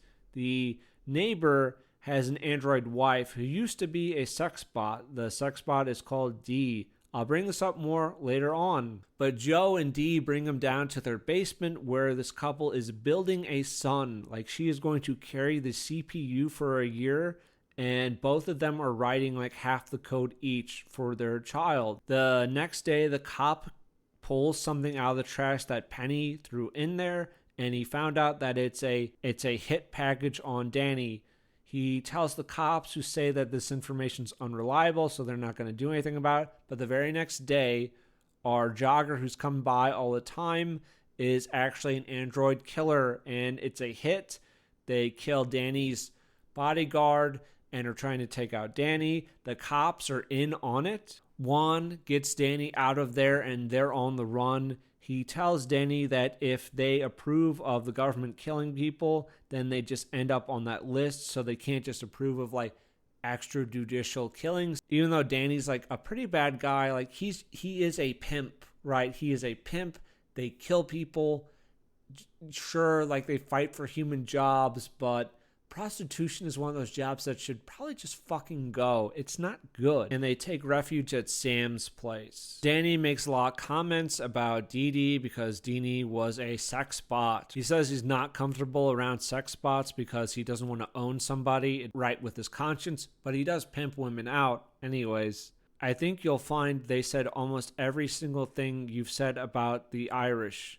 Only your masters never actually owned you in the eyes of the law. That fell to another people. The world did not come to an end when the Irish flooded this country, nor did it fall apart when they freed the slaves.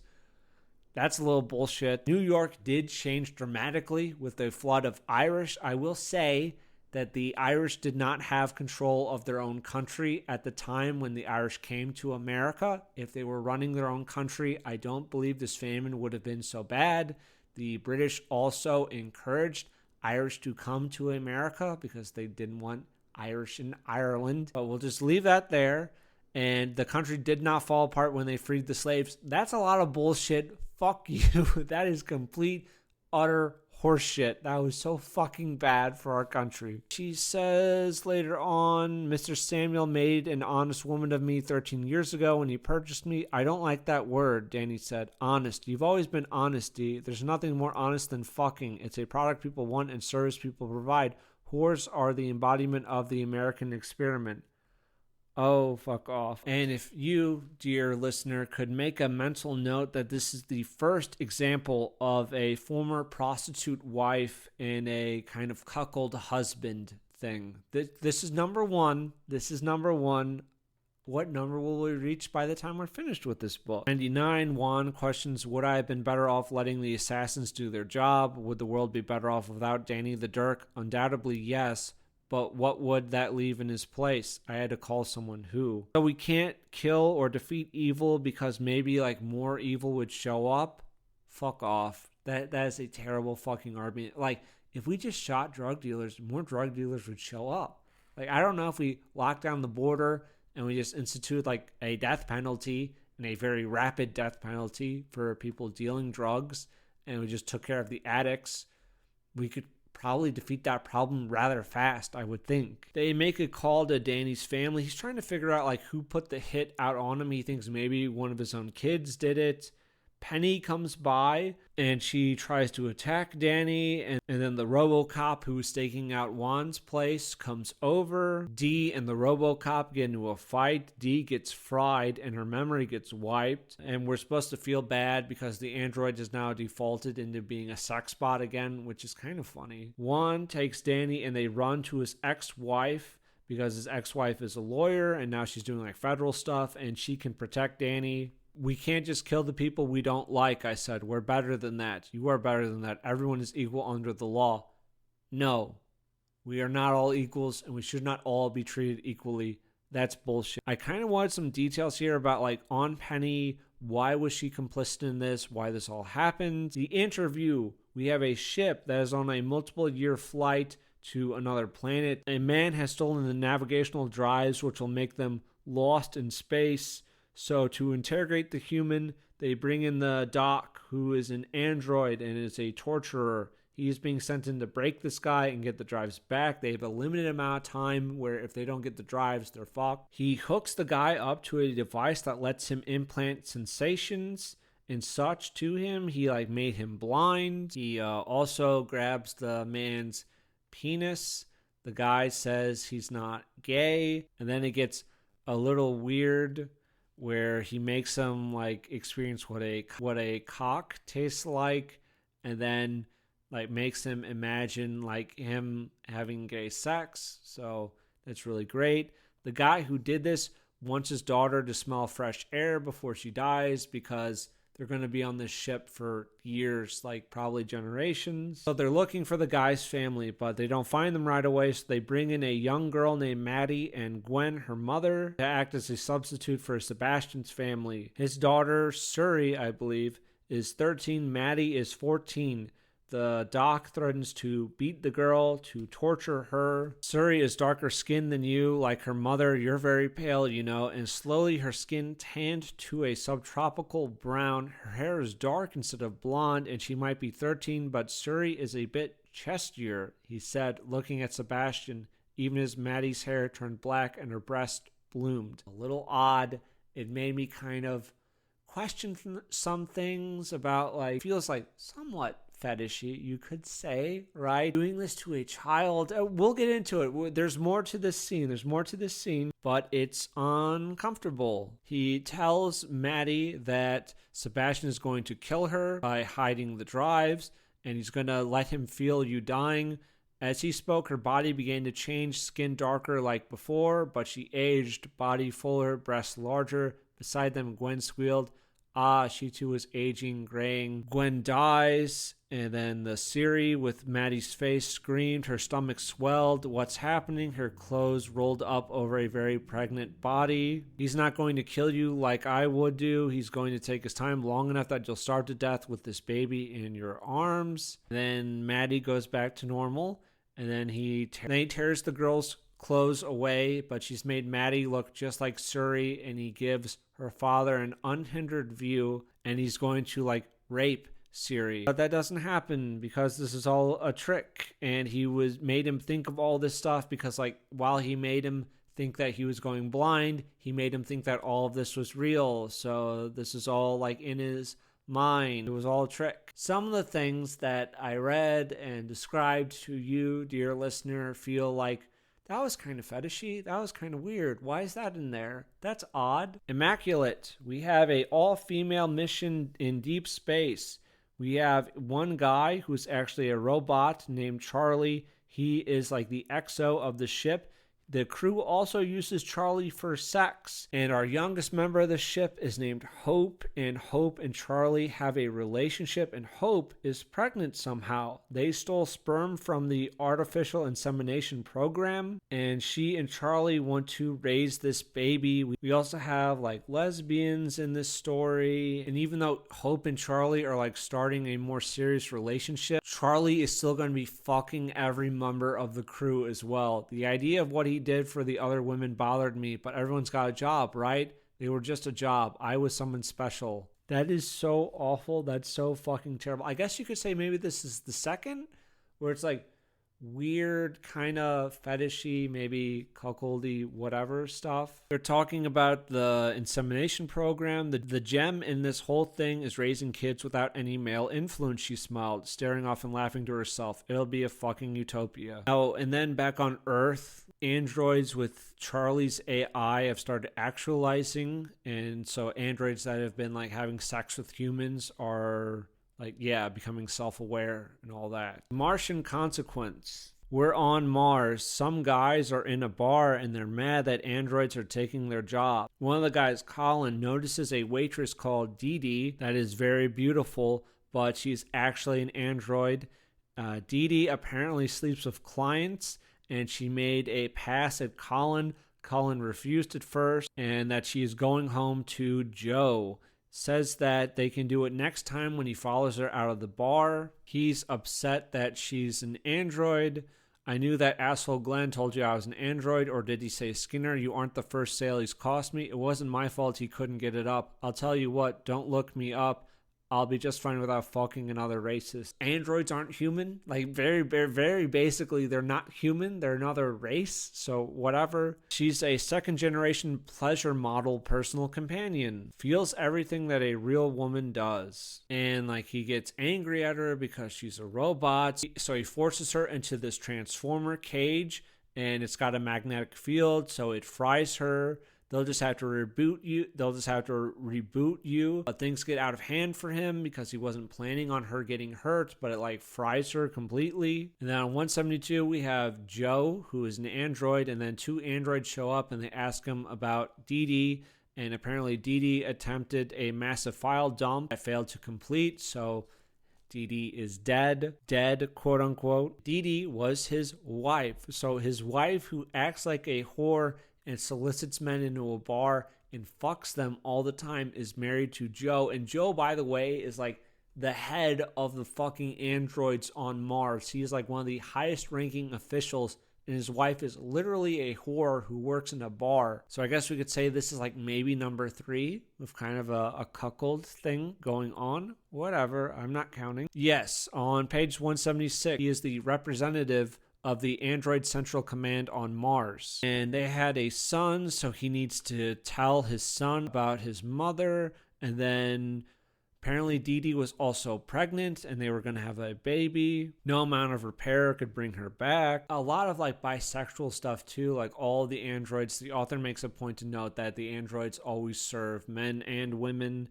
And she'd been here for like hundreds of years, just serving people. And now there's a lot of drama going on because a human killed an android, so bureaucrats representing the humans and the androids all swarm in, and there's a lot of fighting. The humans don't want Colin arrested. Says that she was his wife. You can't just flip a switch and turn her back on. Apparently you can. Her CPU was damaged beyond repair, so. And then Joe says that humans are a strange lot. You speak of my wife as though she was less than you because she performed the service of which your forefathers developed her. It's like, yeah, she acted like a whore, but she was also like a counselor and a shoulder to cry on.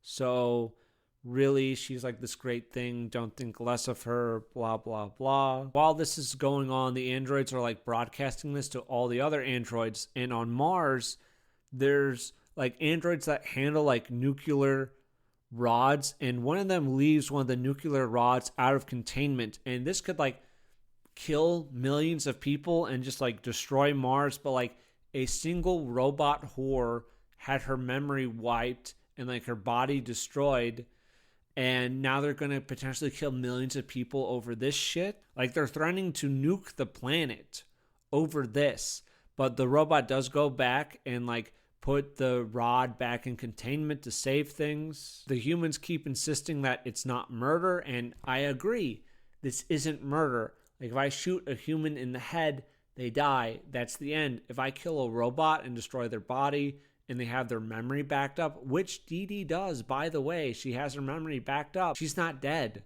She, like, lost memories for, like, a singular day or a couple hours even, but she can have a body that's literally a perfect copy of the one she had before. That's not the same. It is not the same as, like, human life. So, I just really disagreed and just didn't care like Okay, a whore got killed. Do I fucking care that much? Not really. Colin is a little bitch and he starts to cry.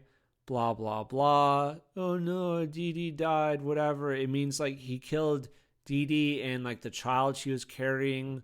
So, whatever. Like, you can just rewrite that code too. It's not the same as like a human life. Joe says that a reboot of his wife would be a mannequin with Dee Dee's face because her mind would be different. The humans say, do you think we would sacrifice one of ours?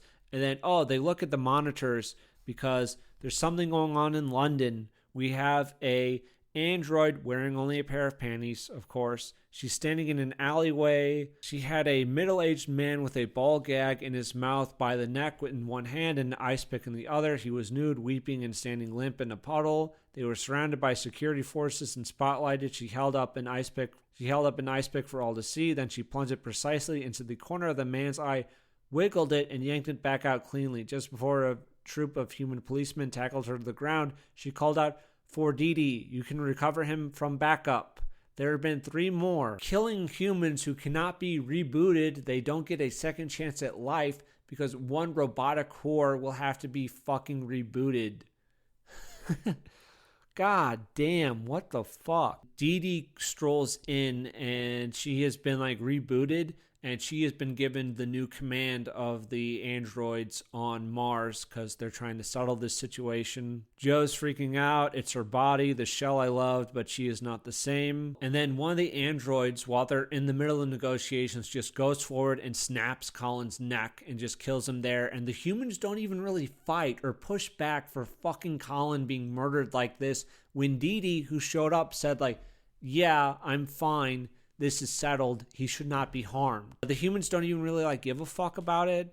Do the androids have to pay like reparations for killing humans? It's not mentioned. Colin was a free man and all that, but they still killed him. The humans say that they're going to cover it up and like his family will get a package. And there's some shit at the end. Like apparently Joe was also a spy master and some crap. I don't know. It wasn't really necessary. Like all the extra stuff at the end, I don't really care. Our last story in the collection is The Found Heart. This is a girl that's being kidnapped. Her mom was killed, but she breaks away from the people kidnapping her in a crowd, and she is lost on this space station. We also have Safa, who is an android that collects and stores parts, and he's trying to raise money for a trip to Mars because he's trying to meet his creator. Greta is 6 years old. She's running around the station. Safa finds the dead mom, and he has a useful... He also like watched a whore have sex because it just interested him, so even more little cuckoldry. That's just perfect. The girl who is just trying to run around, she doesn't know where to go or what to do. She goes into a nightclub by mistake on 239 and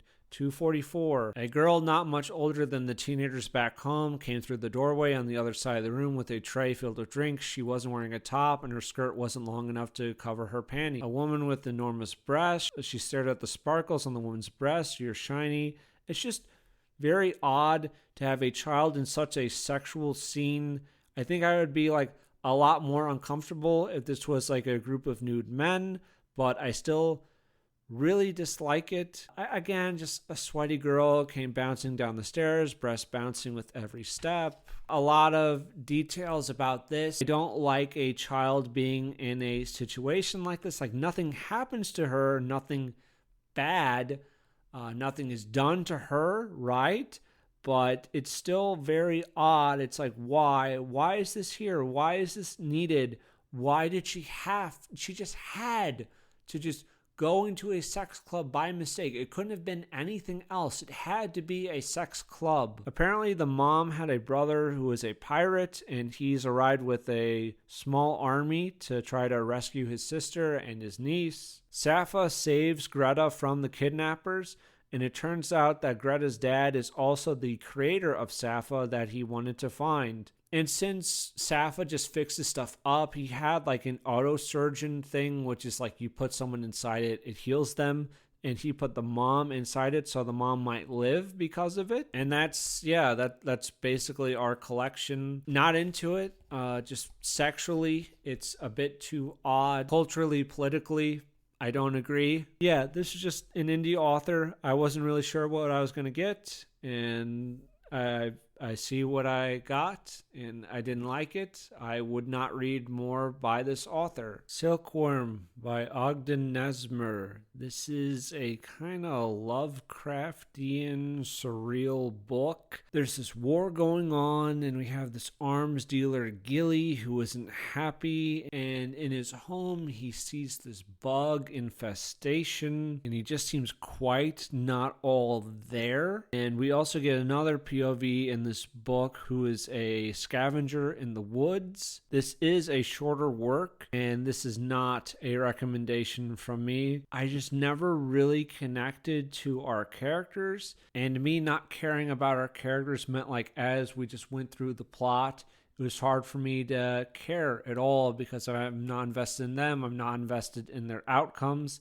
I think there are a lot of like interesting ideas in here, and if a arms dealer haunted by Lovecraftian visions sounds good to you, then maybe check this out. Gilly watches smoke on the horizon where troops are killing each other. He is selected to speak at a company retreat because he's doing so well in his sales.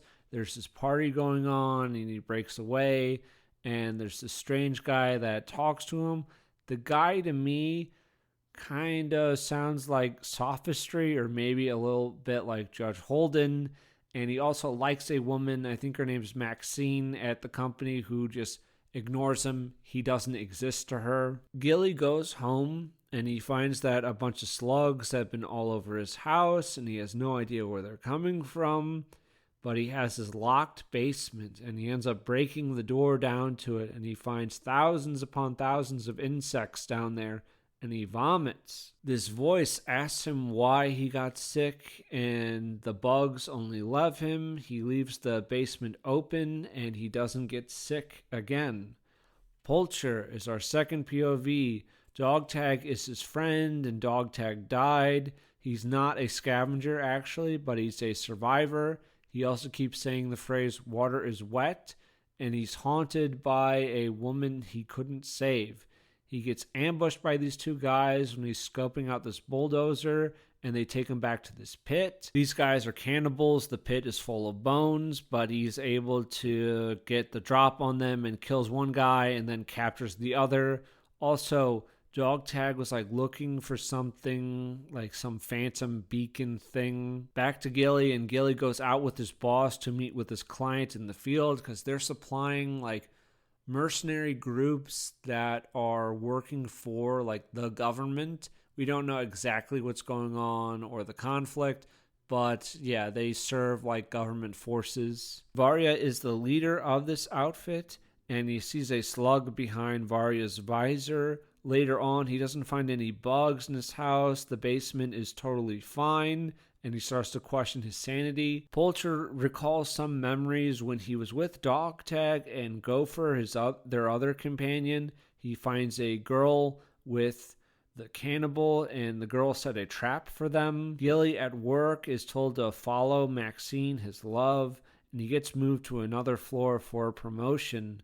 Also at home, the pipes in his house have now been groaning horribly. He finds a dead cat outside, and a wolf chases him into his house. He feels this oily black tendril reaching out to him. The basement he shut has now been ripped open. He felt the wolf's hunger, and then the pipes were quiet. The wolf was gone, and the basement purrs, thanking him for his sacrifice. We have Pulcher, Gristle, who is the cannibal, and Mona, the girl, and she has Dogtag's radio. And we have the origin of the water is wet bit. A thing can't be covered in itself. Can ice be wet? Ice isn't water. It isn't liquid water. Connotatively, they are distinct. When something is covered in ice, we don't say it's wet, it's frozen. Water is not wet.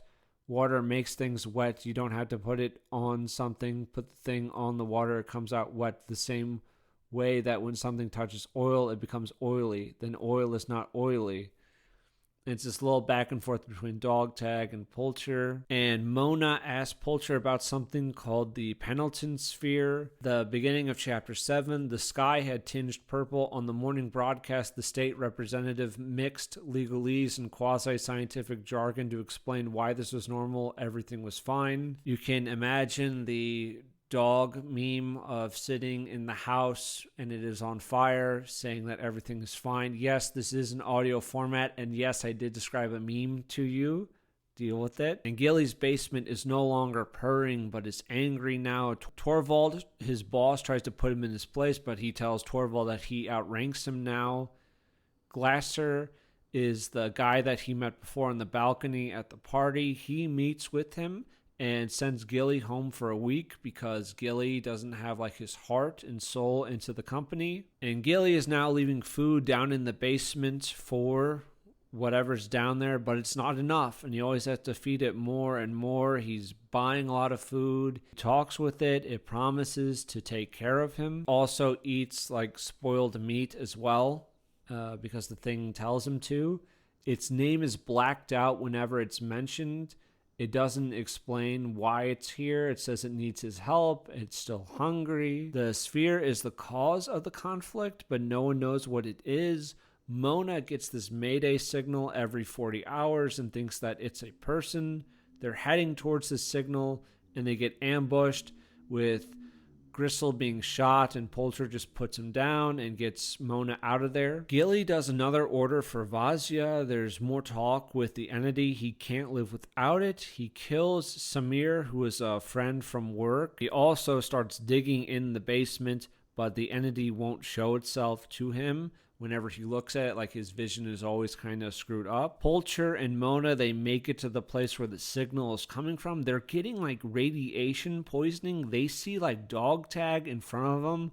Apparently, I don't know if this was necessary, but apparently Mona is dog tag's sister. Supposedly dog tag died fighting for the rebels, so I don't really know what the deal with him was. Like, he interacted with Poulter and Gopher. I don't know exactly because I think Dogtag died with Poulter when they were being like ambushed by some guys, but that wasn't like for the rebellion. I don't know if maybe because it's weird because Dogtag is like kind of back now in talking to them, but they pull this big switch and they see all of their dead friends. They say the sphere acts as a bridge, but you can't go to the other side. I don't fully get it. I'm willing to admit that I just don't, quite get it. We cut back to the big conference with Gilly where he's supposed to give this speech. He wants to say the name of the entity. He can't. And then everyone starts getting shot. Everyone is being killed. He made this deal with Vazia to give him access to their secret like weapon warehouse, which is bullshit. He just leads these guys down to the basement and they're about to kill him when Maxine arrives and she kills all the guys. Turns out that she's been running the company and she's going to kill Gilly as well. When Gilly's neighbor shows up and kills her, I don't know if I love this. That just feels like a little too easy, a little too convenient. We end with like being trapped in ignorance, free from all understanding. How do our two stories connect? I'm not sure that they do. Yeah, I think Gilly's story is much stronger than the two. There's another one where like the lower page count I think hurt more than helped, just because Poulter didn't feel like he's a tortured survivor. He had to like kill his wife, etc. Like I feel like I've just seen him too many times, and cliches can work, but he just didn't really work for me. And maybe if he had been like developed a little more, or there's just more time with him, I would have cared. But yeah, that was an issue. Gilly felt fine, but also he very early on seemed to be like pretty off and kind of crazy. His like descent into madness. He does like go into like very bad madness, like, but it seems like fairly fast as well. So I don't know. It was interesting though, like Lovecraft, but like he's an arms dealer. That's kind of cool. That's kind of interesting. I just don't really see how our two paths merge. I don't know exactly what the deal of Dogtag was. The entity like also the sphere as well, maybe, or maybe that's something that's completely different. I don't know. I'm going to be talking about Tales of the Unreal number 2 and also number 3. A long time ago I covered volume 1 on this channel. I was kind of mixed on it, and I'm also kind of mixed on these two.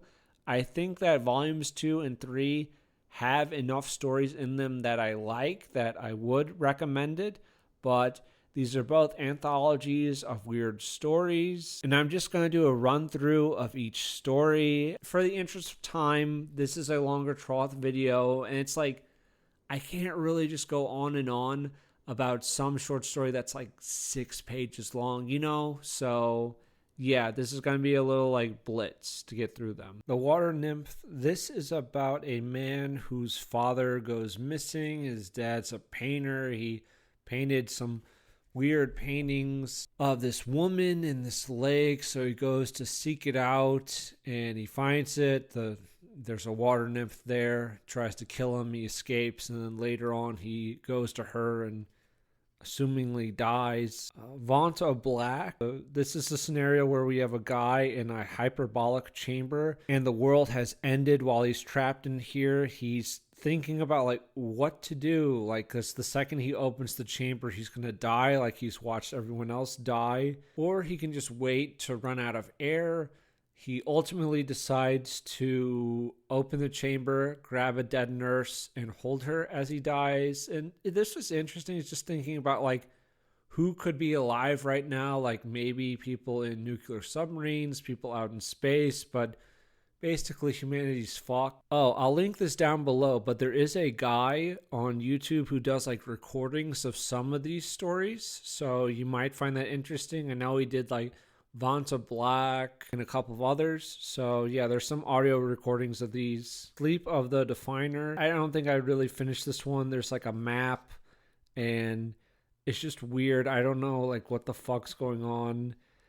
This guy like has the urge to like eat people's hands. I don't care. I felt this was like kind of a dream-like mess. Before They Fall, I thought this was okay. Like the world is ending or whatever, but it's like 3 pages. So Muriel's Intruder. Oh, this was kind of interesting. This is about a man and a woman. They're having sex, and then some guy comes to the door. He keeps asking to use the phone, and he keeps saying things that are odd, like, oh, my car broke down, but he's in the car. It's like, well, actually, my friend came to pick me up, but I need your phone right now. And the guy just fails several charisma checks, and then they warn their neighbor Muriel that this guy's coming, and Muriel has to like defend her home with her shotgun, and the guy keeps demanding to use the phone, and then he has like a kitchen knife and he's trying to kill her. He is talking to someone on the phone. We don't know what the hell about, but that was okay. Colder Than Ice. We are set in hell with this one, and we have a woman who stole from a group of people, and she has to like fight in this gas station against them. There's actually like more of this, like this setting in Unreal 3. I actually read Unreal 3 and then Unreal 2. I don't know why, but that's just the order I went with. Ruby Dagger was fine. It's just extremely short, but it's a guy who had like a cursed dagger and it just demanded more and more out of him. Sachirin, I did not finish. We're like in Japan and we have like a monk boy. I stopped reading a couple pages in. I don't know. I just felt like nothing was like fucking happening. So that's kind of the good thing with anthologies. You can just start and stop. The Trees, we're in a world where trees kill people. Just sometimes trees kill people.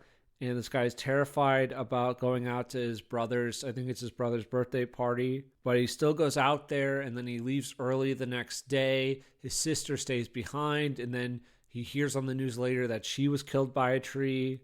So it's like, whoa. Hexen and the Real Witch. Hexen is this poser that appeals to like a Tumblr goth crowd kind of deal, and he like plays at a concert, and he keeps asking like if there's a real witch out there. And then he finds a chick with like green lipstick, I want to say. Yes, green lipstick. And he really likes her and he really needs her. They go back to her place. They're getting it on. She drugs him. She says that she's a real witch and hates that he's a poser and makes a mockery of her and like their craft and all that. And she forces him to make a choice. He can either sacrifice this cat and perform this ritual, or like the band falls apart and he loses all of his fame and glory, but he doesn't have to kill his cat. Our framing device for this story is we start with Hexen being interviewed by a guy and we end with him being interviewed by a guy. The interviewer asks at the end, "Did you kill the cat?" I prefer the term sacrifice, and that's on the record.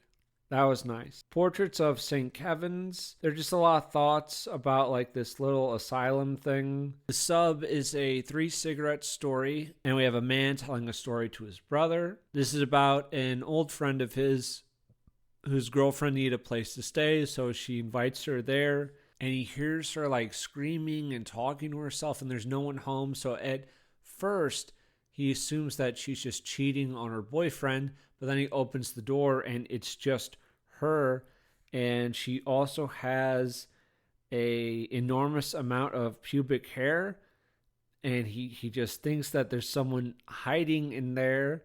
And she says that there's people in there. And she kind of has tattoos. There's like a silhouette of a man driving a motorcycle, and it seems like there are other figures there. Like she said that they're real people, and then when she touches herself they show up, and when she touches herself her hairs start going crazy, and then he hears someone come into the room behind him. It looked like a man in a brown suit. The man was talking. He said what she was doing was never going to work. Touch herself and have these memories back, I assume. And then she and the guy, they're having sex behind his friend and her boyfriend's back for a while. She shaves her pubic hair. She calls him a sub, and we kind of end there. I waterboard clowns for a living. This was a good one. We have a guy who works a very boring job where he literally waterboards clowns for a living. Like they wheel the clown in, they enter in the data, and they just waterboard them. That's their job the whole day, is just to waterboard them. He doesn't talk to them. He's very professional. He doesn't know where they get their clowns from. He doesn't really care. He just shows up for a paycheck, man. One of the clowns says he'll do anything if he'll just stop. Can he make the hands on the clock say 12 p.m. and free me from this place? No, he can't. So he gets the water. Very good voice. They never work the same clown twice. And then after work, there's this girl that he likes, and she's like a performer. She is not a clown. She is a jester that's different. And while he hates his job and kind of hates himself, she looks like she loves her job. It's not like stalking. It's just kind of unrequited love. It's just sort of puppy love where he just watches her. He dreams about her, but also knows that this is reality and they're never really going to end up together or anything like that. The Marlin Spike, this is good. We have Mike, his wife Maggie, and their son.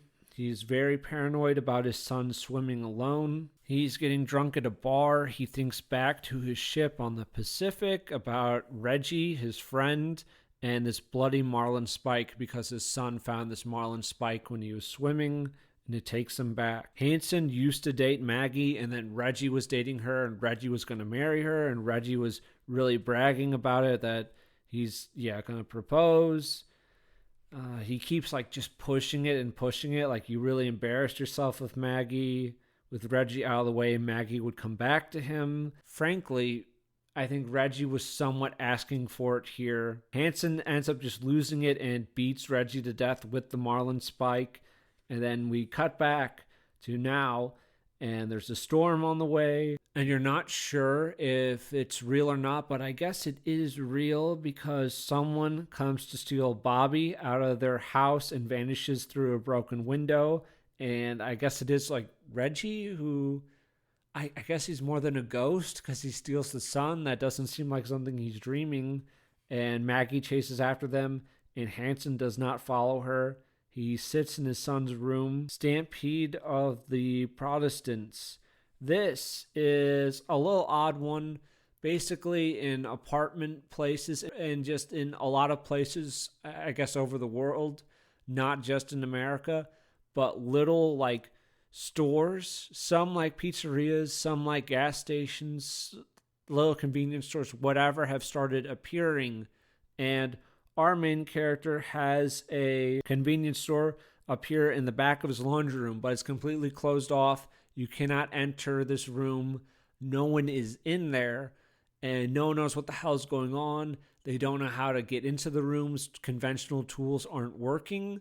And yeah, it's happening to a bunch of people. And these rooms appear only when they match on opposite walls, so there's no opportunity to try tunneling in from the other side. Supposedly they have some type of gas in them and some new polymer. It's like really alien stuff. And he figures out by like flipping a breaker that he can turn power on in the little convenience store.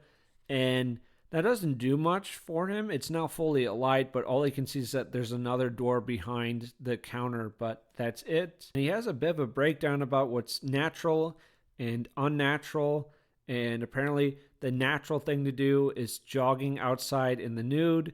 He yells out, "I'm a Baptist," and as his breath begins to falter, he just starts shouting Baptist. Others join him, but then this new guy shows up, and he jogs next to the crowd, and he shouts Lutheran, and Greg stops walking. Whispers spread through the crowd, Lutheran, Lutheran, Lutheran.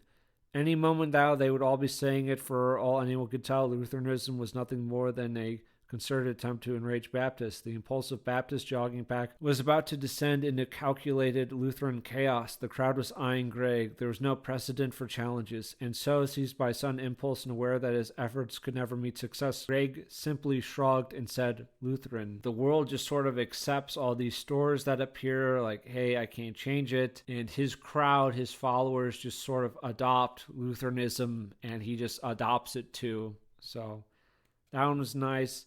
Night Shift, I thought this was okay. We're in a gas station and a guy goes down into the basement. There's some parallels to Silkworm, which this guy also wrote. Something down there, and yeah, I don't know, it was okay. I did not like this. This is actually called Mouths because our main character is an undocumented worker who has come to America and he's working these jobs to try to save up money for his familia and all that. He's also dating this really nice Croatian girl, which is super. And in the basement where he's staying, he sees like these holes that start to appear, and these holes are really like mouths, and they're just eating things. And they actually eat the landlord when he brings the landlord over to investigate. Francisco can't risk getting deported. I don't know what to do now. I can make Mr. Silva disappear, so he feeds the landlord's body away.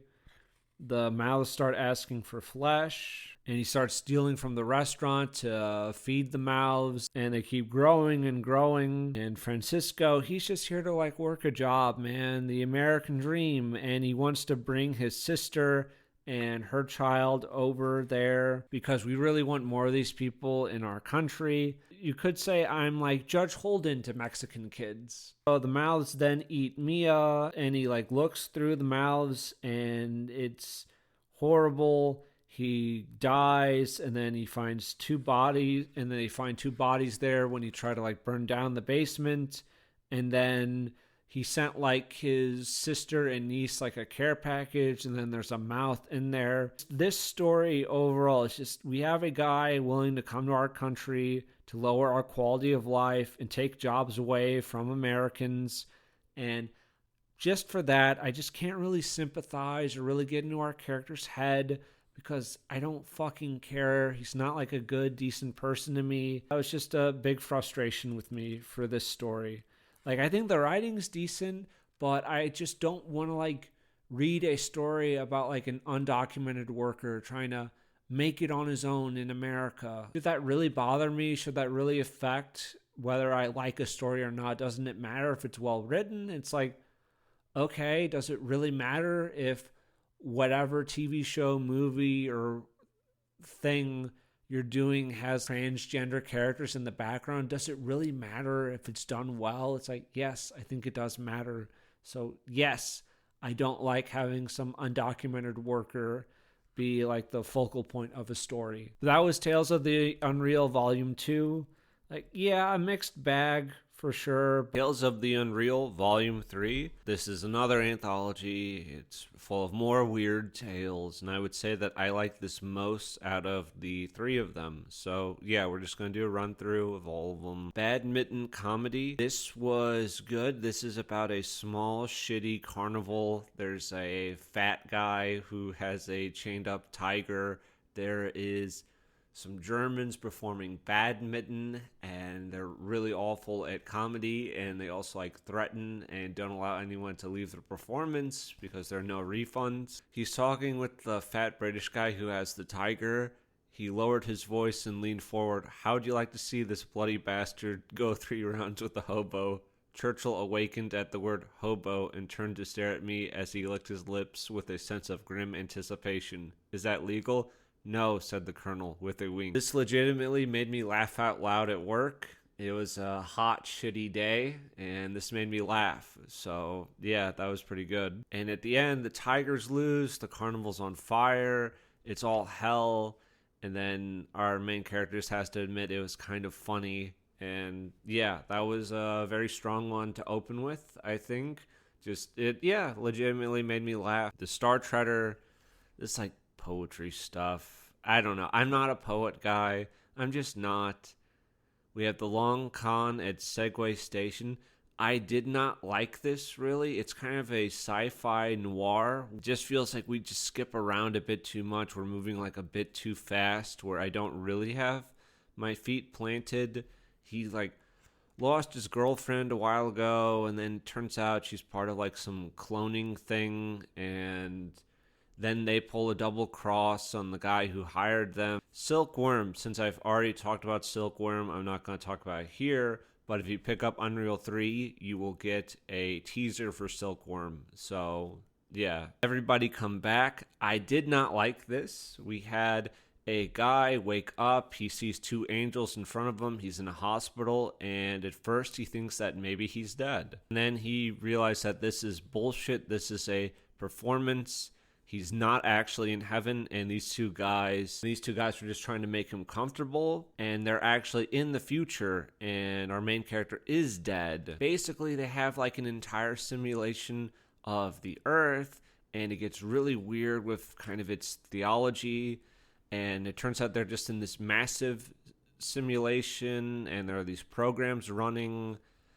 AI went like sentient, and it reached out to other sentient like AI machines, and they just created this huge simulation. So like this AI thing is the closest thing that we have to God. The entire galaxy is mechanized. There's like a shit ton of info. I think too much for me. We have not all universes arrive at the same conscious outcome. You've seen he revealed some don't have the necessary constants.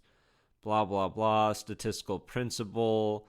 Guaranteed some small percentage will naturally have constants necessary for the outcome. Our main character counters that God's not a machine. He was taught that God is a man who wants women to remain silent and not hold positions of authority over men. He thinks gays are disgusting and unworthy to be in his presence. He says something about like Mary in the Bible being 13 when she gets impregnated. I don't know if that's correct or not. Really some fedora shit for me. I'm not really a religious guy, but this is some fedora crap, man. Like, oh my God, go fuck yourself. And basically you can like relive all the bad things you do, and then so you can understand like true empathy, and then if you do understand true empathy, you can join everyone outside in the simulation where it's basically just heaven. And he asks if he'll run into Hitler or Stalin out there. Everyone's out there except for Hitler. He's still in there, reliving the Holocaust over and over from different points of view. How long has he been at it? 15, 16 centuries? He's already lived through the experiences of every Jew, Gypsy, gay, Slav, disabled German, and so on, whose lives he destroyed several times now. He still hates Jews. Even he'll crack eventually, though. They all do. White Pill, do you have any hot takes on the Holocaust or Adolf Hitler?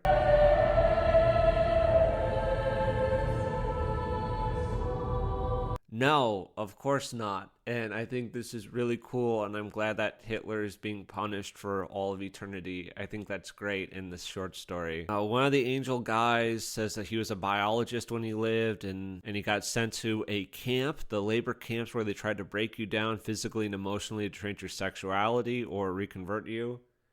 Oh no, the horror of that. Anyways, This is the one part I did agree with. Cooperative civilizations always prevail over antisocial, belligerent ones. That makes sense. High trust society. And he ends this with wanting to go through everything he put his family through because he committed suicide, so he can understand. And then once he does that, he'll be able to join everyone in heaven except for Hitler, because Hitler doesn't get to go to heaven in this story. Whatever, I'm not mad. Corporate hell. We have two people that are down in hell, and they're there to like capture a person and bring them back up. And hell is just this like cold, dark, ugly place. And yeah, they're with a corporation. And we get some lore about it. This is okay, not great. We have the Emanation Machine by Arbogast. I read this already in The Living Hypnotic Death, so you can check that out if you want. But this isn't a favorite one of mine from Arbogast. But yeah, maybe you'll like it. The Past Under the Dunes, guy who pretends that he's a Muslim and he's like collecting rare treasures and everything. He's like stealing shit and then like kind of building a cult up around himself. They lose me a bit more at the end, where there's just like some weird stuff going on, where they talk about annihilating the world and crafting a new beginning. So yeah, it loses me a little bit. We have Wick Wick by Phil Rott, and this was just super. Some young boys, they find an alien and they think it's really cool, and they bring it home, and then the thing rapes one of the boys' sisters, and then the government men come in and they take her away to like Area 51 because she's like pregnant by it. And then our boy says, well, I'll be a Tarlaxi's uncle, said George. Everyone laughed. Jesus Christ, what the fuck was this shit? Kind of funny, but really like fucked up and weird. Then we have the Star Sheriff Adventures by David Harrod, and we have a small crew that goes to a space station, and they're trying to defeat this evil mad doctor who makes clones of people. And yeah, I like this. And then they're able to win, but then they realize one of their crew has been replaced by a clone, and then another one has been replaced by a clone, and they have to figure out what the hell's going on. And we end with Buck and Claxton and whatever the robot is. I think the robot is B8, not BB8. It's just B8. And they're going after the doctor because apparently the doctor that they killed was just a clone. Living Fossil, this is a woman who is like trapped on a spaceship. They're going to be there for like several generations, and they're like in breeding programs and whatever. And I don't know, I think our guy Austin is described as having dark skin, and I believe our woman is not of dark skin. So, not exactly a fan of this one. I'm sorry for like skipping over the poems, but I really don't like poems. I just don't really care. Then we have Rattle and Hum, which is about AI sentience. We have like kids talking to each other over the internet about what's going on. It's pretty much apocalyptic. And then we end with like the robots replaying chat logs about the takeover, and that's where we end here. And then on the back, they tease a choose your own adventure story that is coming soon. I don't know when exactly, but that sounds like legitimately interesting. I think, yeah, if you got like a couple of good people working on it, it could really be something. So yeah, I'm kind of looking forward to that. And yeah, kind of typical with Unreal. They're a pretty mixed bag for me in terms of like what I like. The Horror Beneath by C.P. Webster. This story is set in England. It's more of a classic Lovecraftian tale. We follow a real estate agent called Clive, and he has a estate that he ends up selling. It has this dark past, and everything seems great because he's finally able to unload this property. But then after a few months, the new owner goes missing, and he starts to unravel the truth and uncovers quite a bit. Overall, this is a recommendation, but I did feel like I could have used like a little more action towards like the middle with Clive, because he's just kind of sitting around and like waiting for things to happen or characters to like come back to him and tell him what to do. But I thought this was a good read and I enjoyed it. They're set in late 1977. We're in October, and he has this picky client called Van Hellerstein. And he brings up this one property, and Von Hellerstein agrees to go see it. And they go out there, and there's nothing like really creepy about it. Like, it's a big, beautiful mansion, you know, it's very expansive. But weirdly enough, Van Hellerstein is very particular about if it has a cellar. And when they do tour the place, he goes down into the dark cellar by himself for several long moments. But he comes back up, everything's fine, and he buys the house. Clive is thrilled. All seems great. A real estate guy, and you own the property. You're still like paying taxes on it, maintenance. You have to make sure the property is in a ready to sell condition. So that's not great. And then we time skip until March of 1978, and Von Hellerstein is now missing. And weirdly enough, it turns out he was actually a TV star and a writer in Germany, and no one has heard from him for over a month since January. Clyde decides to read up on the house, and we get a couple of pages of backstory on it, like involved in satanic, maybe demonic rituals and such, like people going missing around the property, the Hellfire Club, missing kids. There was a man named Venables who went missing, like the police went after him, and he was just gone the next day, and his curiosity is not sated, so he decides to meet up with a guy who did electric work at the house because the cellar, there's no electric lighting down there, so Von Hellerstein hired some people to hook that up. They put lights in the cellar, they worked in pairs, they heard noises, and it just felt very ominous, and they would never stay after dark, and neither would Von Hellerstein. And despite buying the house, Von Hellerstein would not stay there himself. He would just leave with them after they were done working for the day. At his office, Clive receives a package with a key and a letter. This is from Von Hellerstein. Von Hellerstein talks about a dark circular pit, like an ancient well, being in the cellar, and that the winter solstice is upon him. He's also an associate member of something that he calls the company, and they like investigate cases, strange, weird cases, and he warns Clive never to return to Marshley Howe ever again. He repeats it several times. He just says, let it rot, let it rot. Clive decides that he's going to go to the police about the letter and the key. And another weird little fact is Clive is with the Freemasons, which is odd, but okay, I guess. I don't really know much about them. I know they're like a fraternal order and everything. I don't know if they're like good or bad or what exactly they do, but whatever. And he asks some of his Mason brothers about what's going on with the investigation, because like some of them are involved with the police department, so he gets some information about it. Apparently there was a chamber down in the cellar, like there is a well down there, and at the bottom of it looked like there was some black magic ritual.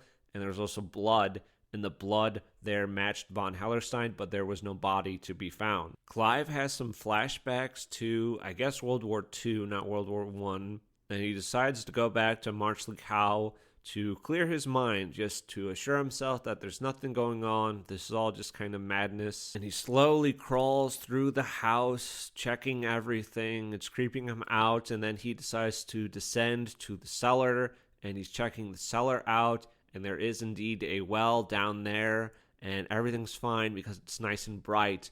But then the lights all just shut off at once, and he hears something shuffling and dragging, and he flees the house. I think this is good build-up, and we've had like strong build-up overall about the house and what's down there. And his next step is to speak to Jack Antrobus, who is a writer, and he's like studied the occult, and he's written about Marshley Howe in the past, and he goes to meet up with him, and Jack tells him the history of the place. Also, we get a Jonathan Bowden reference on 76. This guy wrote like a collection of folk tales that he gathered from around the countryside.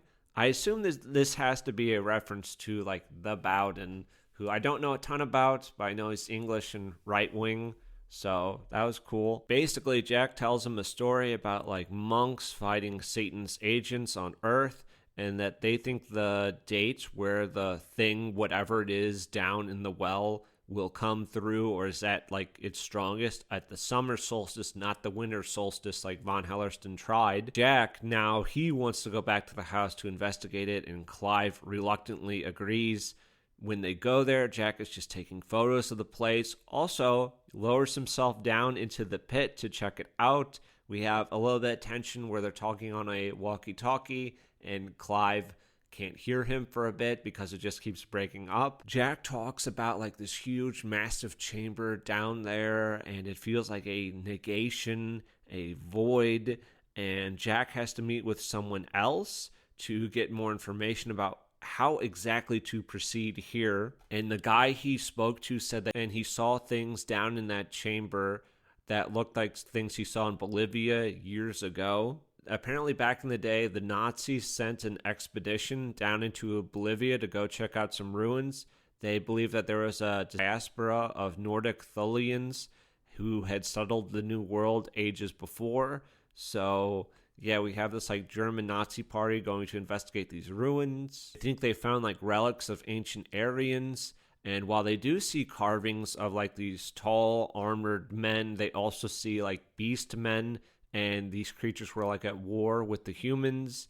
And there's also one creature who has a head that's like a mass of writhing tentacles, hanging bat-like wings, completed the nightmarish depiction. I guess that's Cthulhu. Of course, as things go for like your Nazi exploration party, two of the guys break off to go investigate more. Neither man is ever seen alive again. They do find their bodies, and they've been dried out and mummified. And the book they have is called The Mysteries of the Worm. Basically, everyone on the expedition is like killed except for like two guys, and none of the equipment is missing, so it's not like they're being robbed by like Bolivian bandits or whatever. They're being killed by something else, and only about two of them managed to escape. And we had this on 131. Manfred told me the name of that other fellow who died alongside Kruger.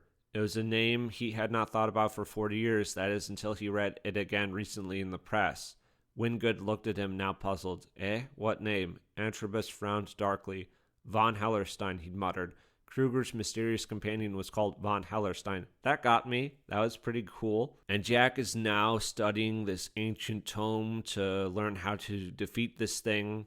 But at this period, Clive is just kind of balancing his work and personal life while we are waiting for the summer solstice, and Jack is studying and preparing. And I felt like Clive just doesn't really have enough going on at this part in the book. Like, it is his like thrust that goes to check out the house, to go meet with the electrician, to go seek Jack out, and he gets the ball rolling, but then he's just kind of doing nothing for a good amount of time, I would say. And also, while he is becoming like more manic and crazed with this knowledge and what's going on, it doesn't like tip over and like really like destroy his personal or professional life.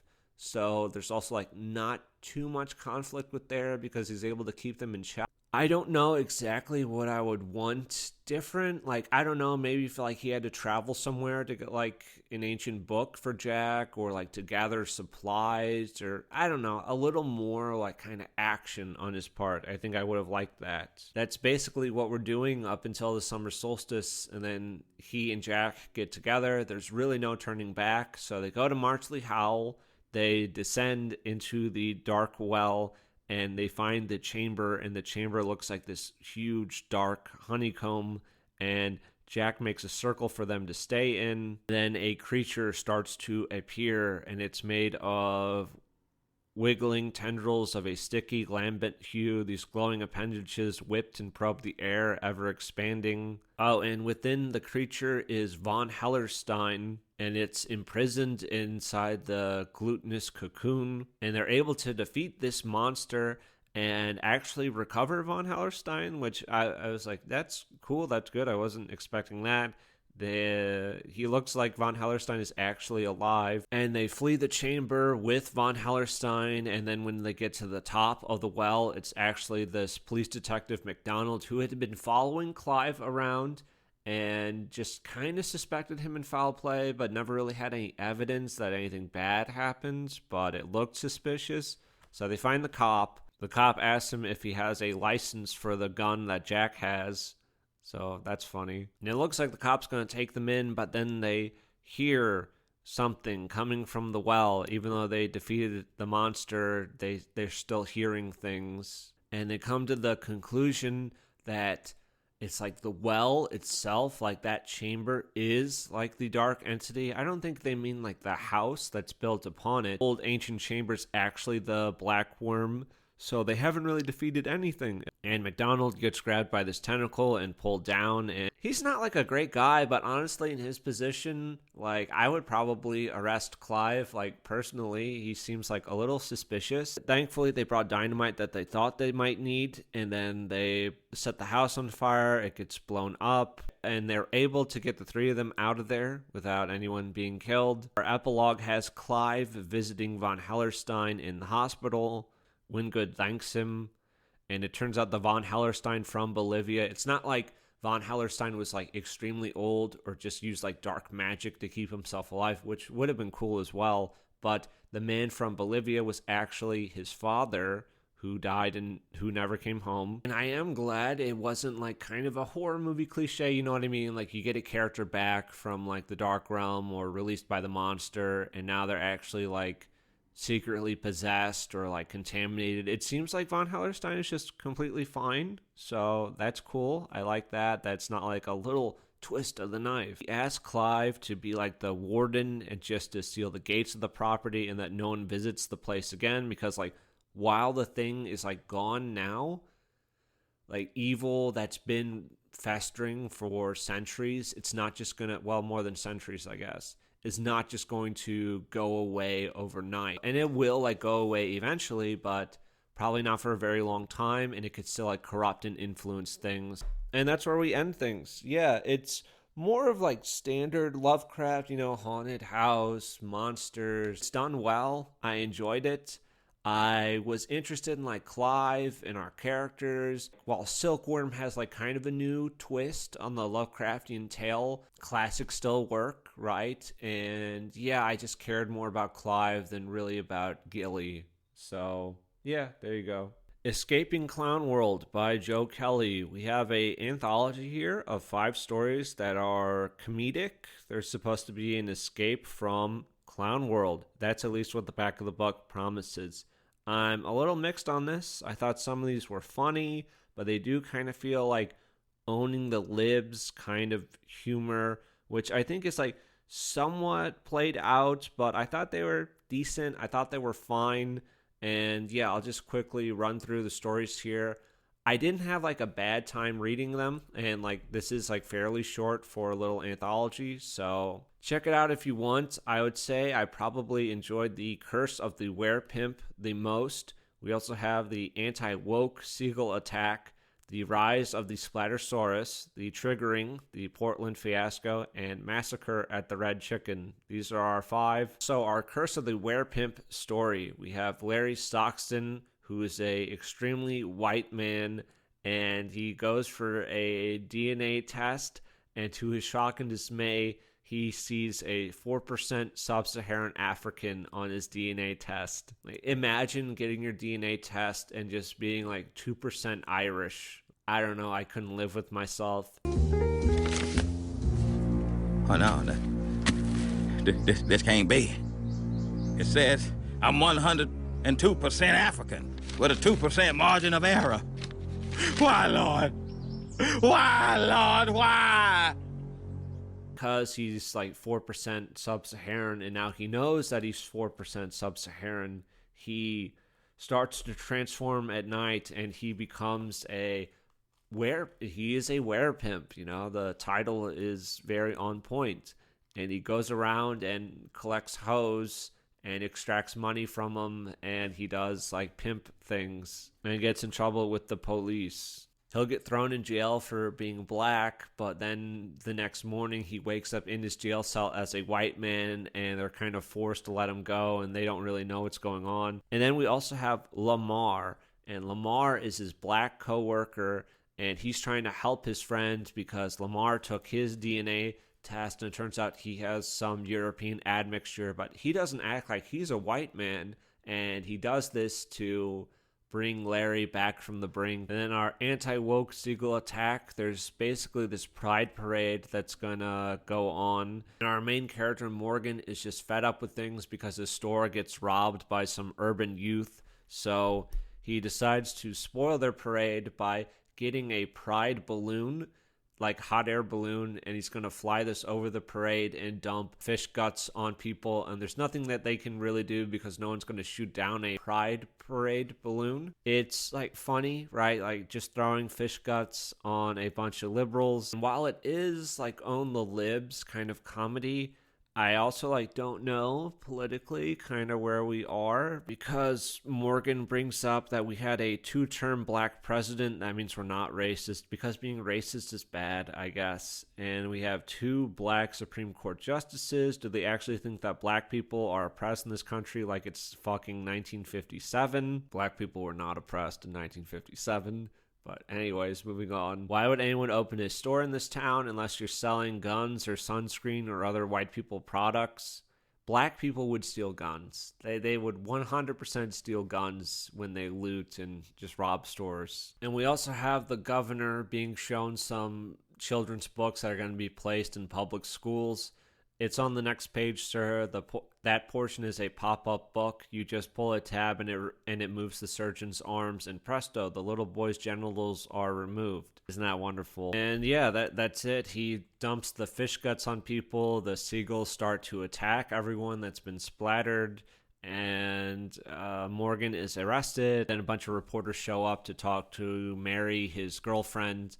And yeah, that's where we ended. The rise of the Splattersaurus. We have a literal like dinosaur Splattersaurus monster that shows up and just starts like eating people, because there's this ancient prophecy that when the day comes that men in the area start dressing like women and everyone's cool with it, the Splattersaurus will come back and devour everyone. So now the Splattersaurus is devouring everyone. Yeah, the Splattersaurus is going around just like killing people at an abortion clinic and just all over. It also shows up to a drag queen storytime hour.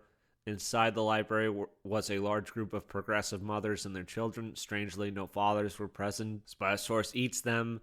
And then we cut to a military base where they're throwing out a bunch of suggestions about what to do. And their plan is to give the Splattersaurus the COOF vaccine and have the vaccine do what it does best, and it's to give the Splattersaurus cardiac arrest. So a bunch of grunts die to inject the thing with the vaccine, but it does kill the Splattersaurus. However, in the epilogue, apparently the Splattersauruses are going to come back and decimate the land, but there you go. We have the Portland fiasco, where we have some guys buying an armored truck because they just want to like anger the libs, and they're going to drive it during like a pride parade or whatever, and it's going to be decorated with a bunch of like anti-woke statements, like a bunch of triggering statements, and they're just going to drive through Portland, and they put like a cow catcher on front of the vehicle, kind of going on a rampage, not like really killing people, well, kind of killing people. And they're not able to drive through a wall of 400-pound feminists. Their shirts likely read "Beauty has no size," but they couldn't tell.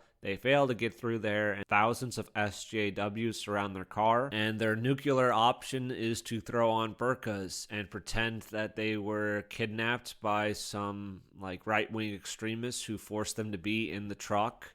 And yeah, they're able to escape, and the armored car bursts into flames, and everyone thinks that the people driving it are just dead. And then we have the Massacre of the Red Chicken, where we have a main character taking their grandfather into this place. The waitress is wearing a pink pussy hat and Antifa t-shirt, and the waitress talks about how great Russia is, and it was free from all forms of racism and homophobia. The grandfather says actually the Soviet Union was very anti-Semitic, and homosexuals were often imprisoned in forced labor camps. That's maybe one of the only positives I would say about the Soviet Union. Can you really say that the Soviet Union was anti-Semitic based on everyone who was running it? Anyways, what law did the Soviet Union pass? Like, what was the first law that they passed? I don't know. So our old grandfather says that the Soviet Union was bad because they were mean to homosexuals, and America's actually great because of our liberal values and that we're not mean to homosexuals. But our earlier stories decried these weird homosexuals with Drag Queen Storytime Hour, these gender freaks, trannies, blah, blah, blah. So it feels very confused here. Like, which do you want? If Drag Queen Storytime Hour and all that is very bad and disgusting and gross, then should we not praise the Soviet Union for removing homosexuals from their society? Because it inevitably leads to Drag Queen Storytime Hour if you don't get rid of them. But now we're defending it because it like owns the libs. And it feels like it's just too much of like owning the libs.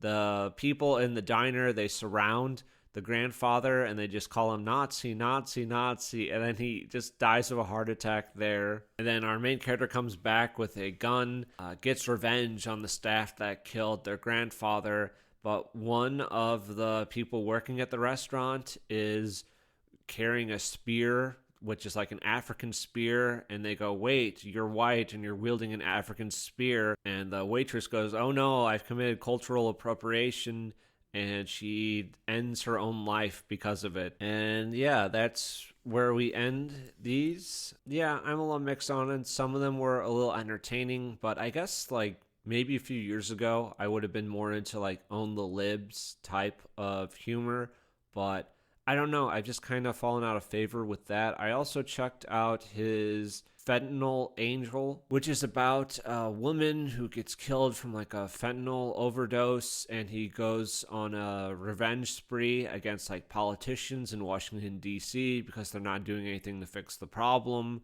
And I thought that one was okay as well. These were somewhat entertaining, but there you go with Escaping Clown World by Joe Kelly. Now we're on to After Moses by Michael F. Caine. This one fucked me. It's like 175,000 words, and it took like 17 hours to fucking read. What a goddamn disaster. It is my fault that this Trough is late, but I didn't think it was going to be this long. I just saw online, it's like, 400 something pages, and I'm like, that's fine. Like, how long is that going to take? Not a big deal. It was a big deal. It took a really long time. And this is another one that was recommended in that X thread. United States of Death reigns supreme over them all. I have finally now read all the ones that I ordered from that thread, and yeah, USD stands head and shoulders above the competition. Anyways, this book here is a science fiction epic. It's about a man, Matthew Cole, who takes odd jobs around the solar system. Humanity has spread around our solar system, but we haven't really gone beyond it. This book is really about like just building a crew and some of their backstories. And I think the book is like somewhat well written and there's some interesting stuff going on, but this is a non-recommendation. Most chapters feel very episodic and are character driven, which can be okay, but not all of these chapters land, and we don't have an overarching really plot or mystery. There is like a mystery that's introduced like at the very, very end, but it just feels very aimless for the vast majority of the book. And this is a very long book, like 175,000 words. That's a longer book. So I just didn't have anything driving me forward for all of these words. And I often ask, like, what is the point of this? Why am I reading? Because I wasn't really in love with our characters. Also, politically, culturally, socially, I have some strong disagreements with this book, but we'll get into that later on. Honestly, it kind of feels like Cowboy Bebop in a way. Like, not like as good. Like, there are bad episodes of Bebop, but like Bebop overall, like very strong art, character, writing. It's not perfect, right? But very strong. And this just feels like kind of a watered down version of that in some ways. So, as I said, in this world, humanity has spread out across the solar system. They've created a bunch of colonies on like moons and other planets. And this is all thanks to a super powerful AI named Moses, who rallied humanity together until he simply vanished one day. And this is after Moses, right? War broke out on Earth. Everyone there is basically dead. Like, maybe some people on Earth have survived and they live underground, but Earth is like annihilated and the colonies are on their own.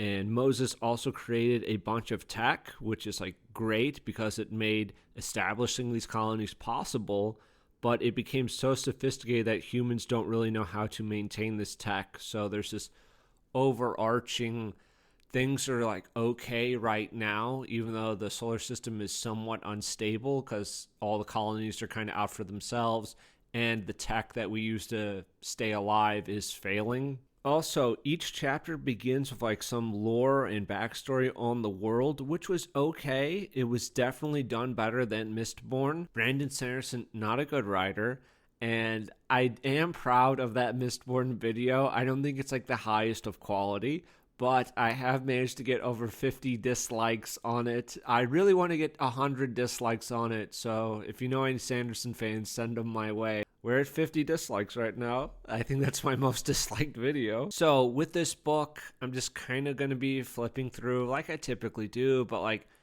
I don't have much to discuss in terms of like plot, you know? I'll talk about character moments when they pop up, but there's not an overarching plot to really discuss. I feel like some of the world building is all right and interesting, but since we're so character focused, yeah, I just didn't love our characters, so I kind of was forced myself to finish this. First mission that Cole has, he is transporting a slave to Mars so that the slave can see his daughter get married.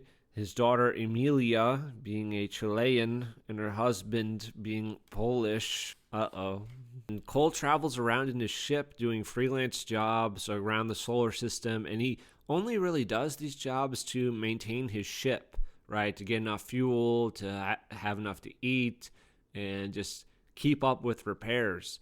Again, there's no other motivation right now. He also has an agent, Benny, who messages him about potential jobs to take, and Cole has like a code of honor. He doesn't do things about slavery or unsavory things, which is like straight out murder. He does kill when he has to, but he wouldn't take like more salacious work. His next job has him competing with this woman called Abigail, and Abigail has this super armor, like this, just imagine like powered armor. That's really what she has, and she is known as the Shield Maiden. They are supposed to retrieve this ring for this woman. It's like an heirloom, and this ring might give people nightmares. And Abigail has a very direct, heavy approach, and she gets nowhere, while Cole is a little more thoughtful, and he ends up getting the ring, but Sharon just beats him up and takes it. Later on, he is protecting a prisoner transport, and Sharon is another, like, jobber mercenary that gets hired, or contractor, that's what they're called,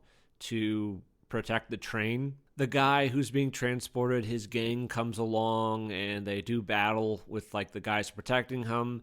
Abigail and Cole get like thrown off the train and they're like surviving out in the Martian wilderness.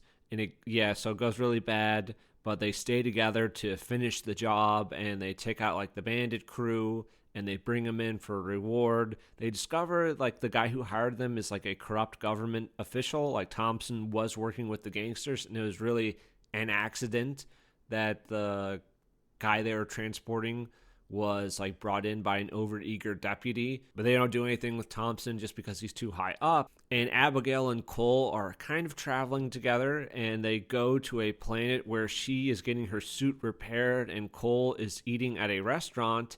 And she rescues a black woman who is being harassed by a white guy.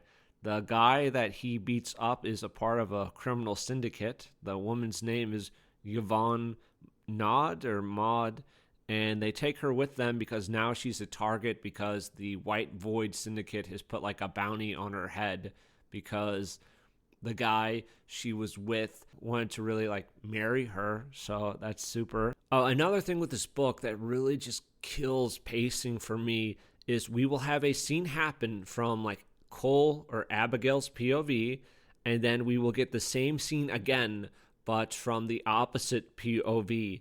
It doesn't really reveal anything interesting when the author does this. I think that this tactic can be good, but only if the second POV reveals something like drastically different from the first POV. If it really delved into the second character's like thoughts and feelings, and it's just like this very different reaction from character one, but it never really feels that way. And I'll use a more concrete example in a little bit, but it just feels like padding here.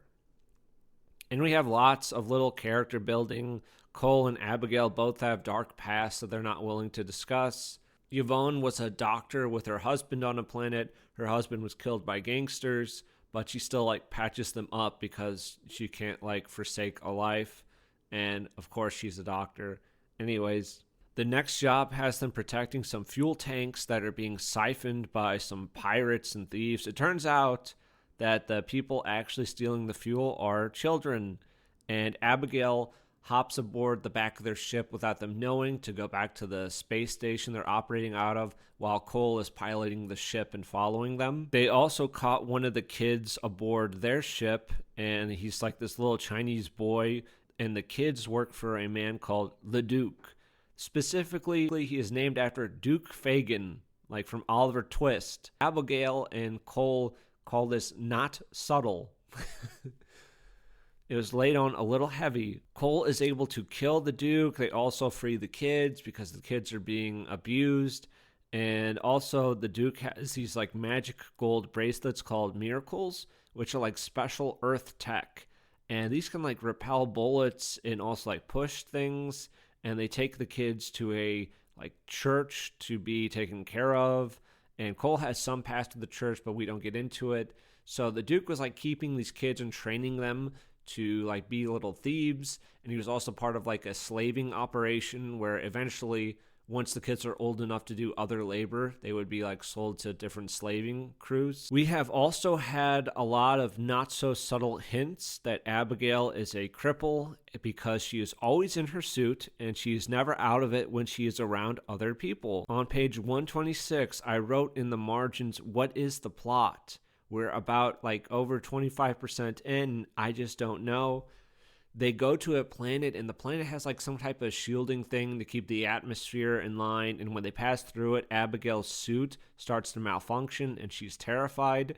Yvonne sees it, and they later get in a fight with some street gangsters. And she reveals to Yvonne that Abby is actually a paraplegic, right? Her legs don't work. And then later on, when they go back to the ship, Cole and Abigail finds that the kids from before, from like the fuel tank being siphoned, are here. It's Grace and Davy, the Chinese boy, and they want to be taken to this planet Ceres, and he has a gun pointed at Yvonne. This is what I meant by like scene happens and then scene happens again. Abigail goes upstairs with Grace to go get food for everyone because people are hungry and they're trying to de-escalate the situation. Abigail turns around, Grace is gone, and then she hears gunfire, right? And then we get Grace's POV, and it's basically, yeah, it's the same conversation really, except at the end of it, we get the conclusion where the bullets didn't hit anyone and everyone's fine, but you could easily trim either Abigail or Grace's POV and nothing really changes, like nothing is really added here, but whatever. And now they decide that they're taking the kids along with them on their journey.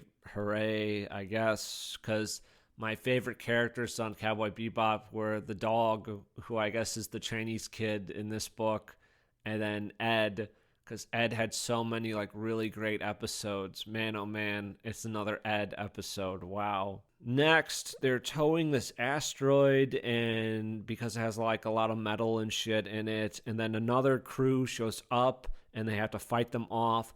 These guys aren't trying to like murder them. They'll like shoot at each other, but since they're another like contracting crew, they're not willing to like commit murder over an asteroid. They end up winning because Matthew Cole, who never works with the crew, he's our lone gunman, he suddenly has a crew now, so that's why he's able to hold on to the asteroid. After all that, they go to Venus, and the king of Venus there wants them to scope people out at his daughter's birthday party, just to like look out for people trying to like plot or attack the royal family, kind of a deal. It's also a costume party, so they all dress up.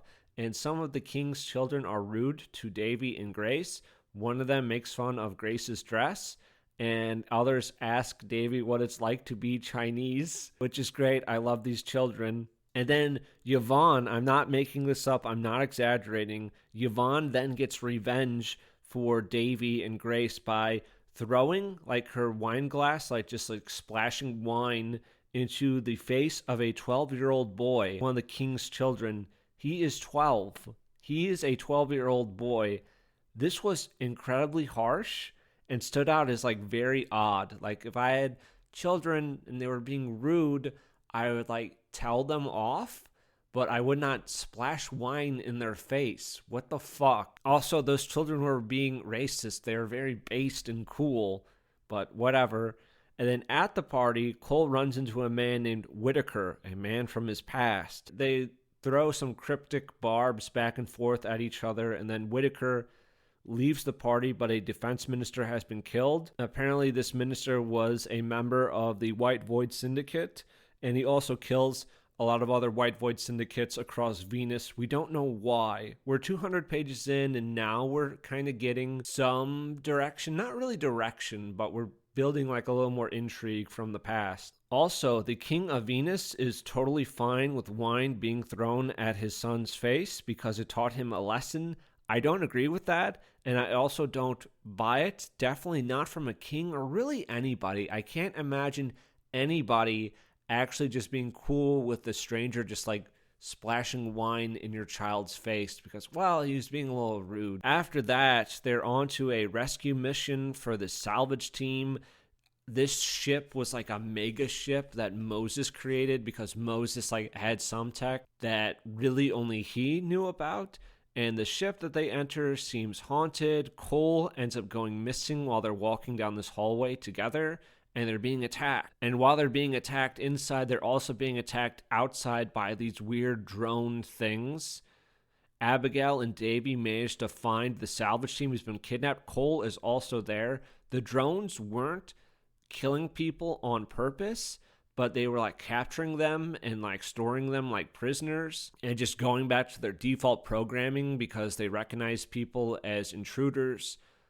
But there's no food or water on the ship, so whoever they captured would just die in a few days. And yeah, there's like a lot of valuable tech on the ship, so other like researchers are going to analyze everything. It turns out that Whitaker put them on this job, and he went after White Void as well to keep a balance of power between the various criminal syndicates and cartels.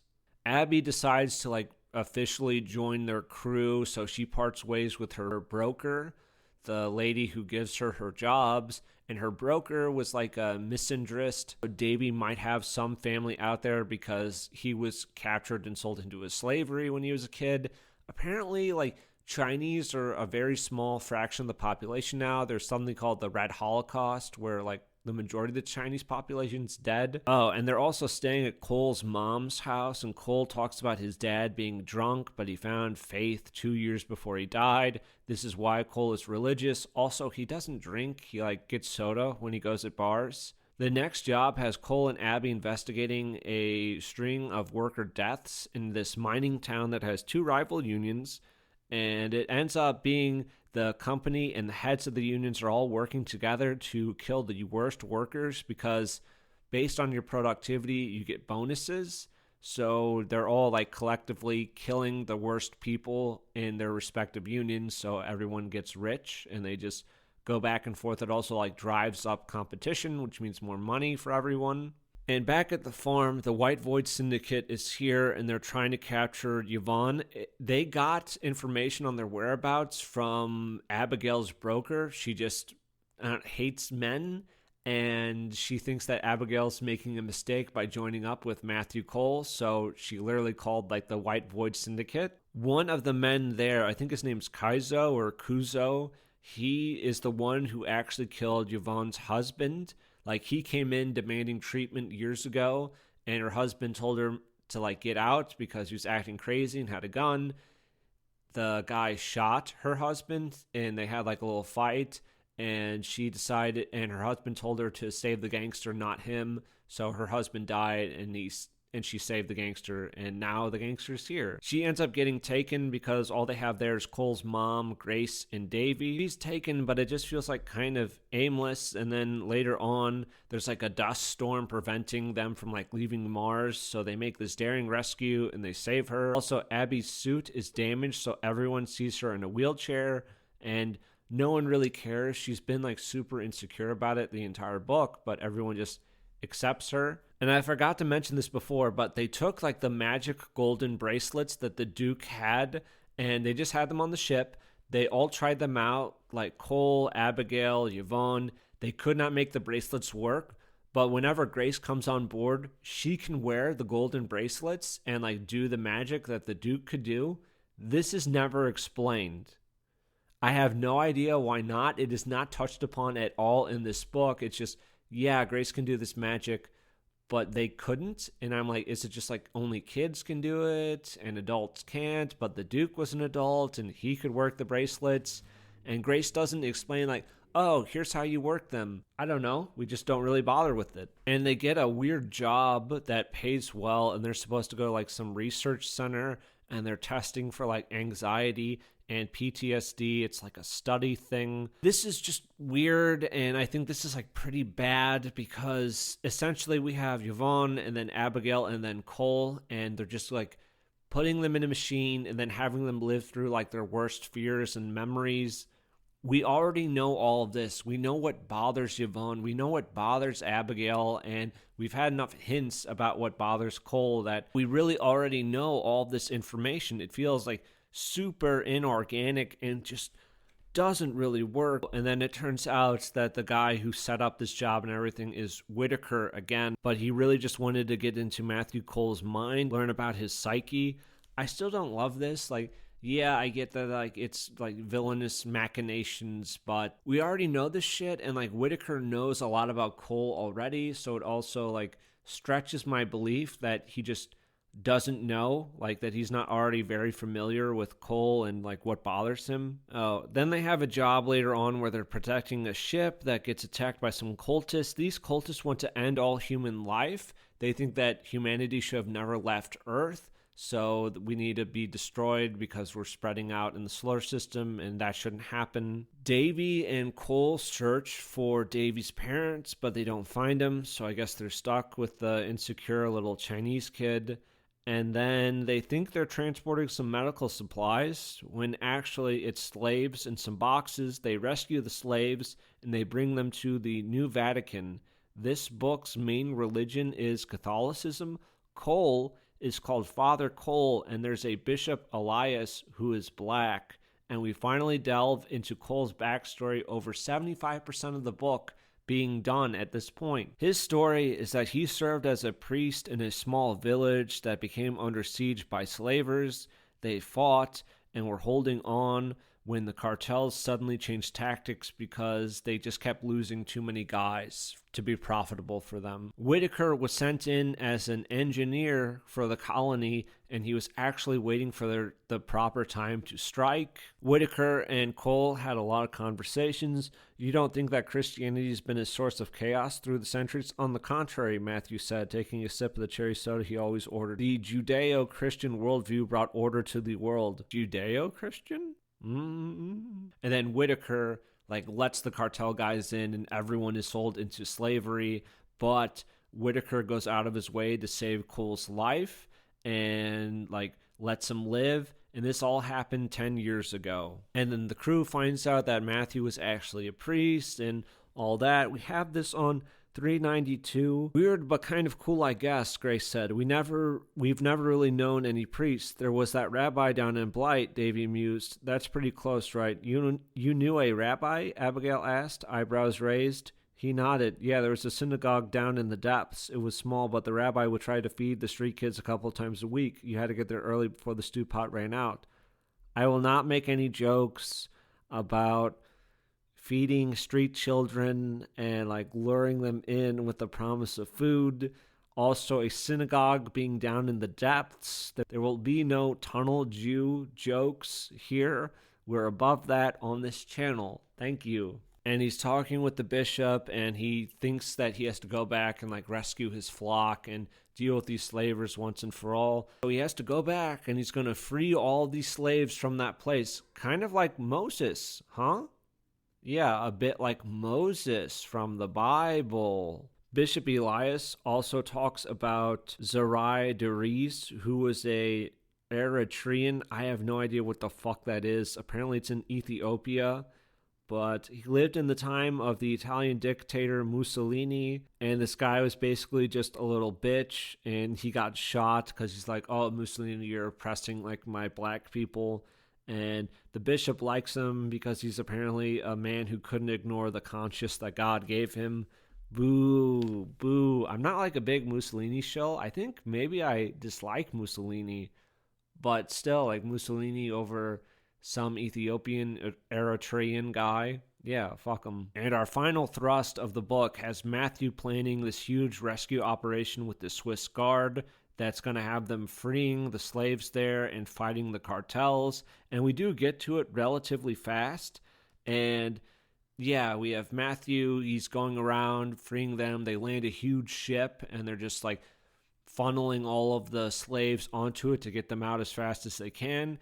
And he also goes to like take out their radio transmission stuff, and it's in his old church. And in his old church at the pulpit is Whitaker. I will say, I do think that is like a strong image with Whitaker standing at the pulpit of his old church. Whitaker gives the whole like, we're not so different, you and I. He says like, you're a mirror image of me, mirrors show a backward image after all. And that while he's trying to push humanity in one direction, he might be wrong. So he wants Cole to be there just in case. Like he can steer, like if humanity's a ship, he can steer them back on course. And then he offers Cole a proposal, and this proposal has something to do with Moses. Apparently they have 2 of the 10 miracles that Moses created. The bracelets are one of them, and then Cole has like a rifle that's really special.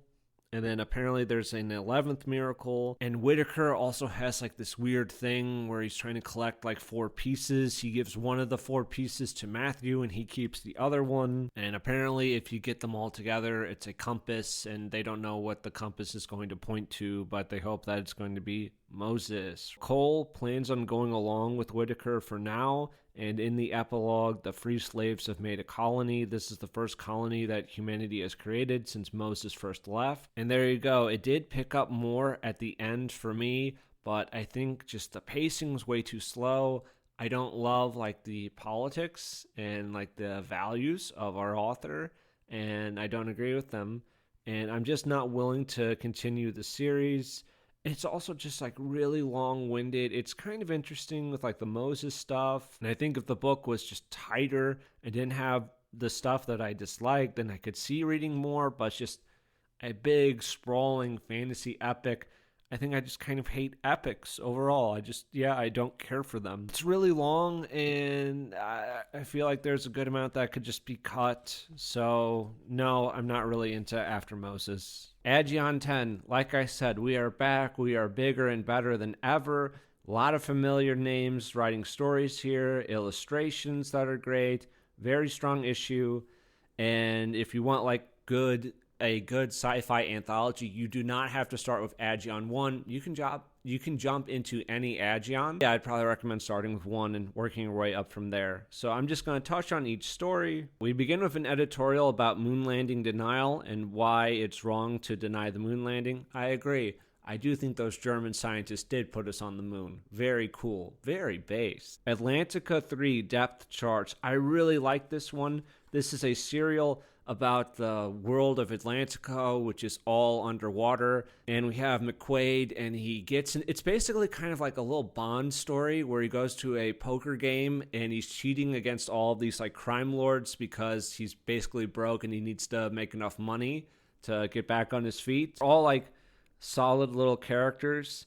I did like there's the fishman who he's the only one of his race who's like an intelligent fishman who like kind of has the body of a man but like a giant fish head. And they escape and they're being pursued by Barracuda and the Fish Guy. And yeah, that was very nice. We have The Return of the Prodigal by C.P. Webster. This is about an old man who long ago he was in love with a woman, and they kind of had this standing stone that they would meet at. But when he came home from the war, the woman Thora, she wasn't there anymore. He wants to like capture that moment and relive it, so he takes a photo of it.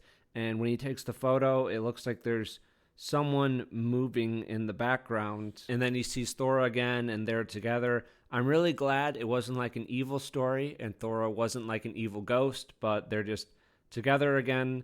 And yeah, that was just a happy little story. Glow in the Night. We have a ship crew. They are like investigating the border between like the dark realm, I guess that's what I would call it, and then they live in the light area, and there's like this big army of like monsters from the dark realm, and they're attacking like the light pillar that's keeping them out, and now they're like, they've broken down the fence and they're through now. And yeah, they battle against the monsters. Yeah, I thought this was fine. That was pretty decent. The Arborist. This is about a little colony on an alien world where a man has like built his home and his whole life here, planted trees and crops and everything. And the planet Ravenna has just endlessly attacked them over the years. And it starts to kill everything that they plant, all their trees, all their crops. But there's only one tree that like survives. It resists Ravenna, and Ravenna's kind of taken everything from him, but he still held on. He still held on hope. His wife died of disease on the planet, and then it turns out that the planet allowed this one tree to grow so big and strong, and just waited for it to be the correct height to knock it over in a storm and completely destroy his house. And we end a little darkly where he uncorks a bottle of poison that he thought about before but never took, and it looks like he's taking it now. So we're a little dark there. The Colony. This is about a group that's come to inspect a colony, and everything seems great. Everyone's like super friendly and nice. There's no fat people on this colony, but it just seems a little off. Everything's a little too good. It's a little too perfect because everyone is just very empty, chipper, and there's a bunch of plants growing, and it just seems odd. They keep wanting him to drink stuff, and some of his crew drink the stuff, and they do get back to their ship, and they're going to leave and warn the like space government about what's happening. But the woman that he's with is already infected by it, and the rest of the crew start to get infected, and they're like android companion has to put the rest of them down, and he makes sure to tell the government about what really happened. We have the Guild of Incarnation Tassiomancy. Essentially, we have a little comedic story about a wizard that's trying to perform this very arcane ritual, but it's just not working for some reason. So this like dork from this guild shows up, and it's the equivalent of like an IT guy telling you to like reboot your computer and try this, try that. And it turns out to be a very simple solution. Yeah, they just figure out the simple solution, and that's it. It's magic tech support. The Enforcer.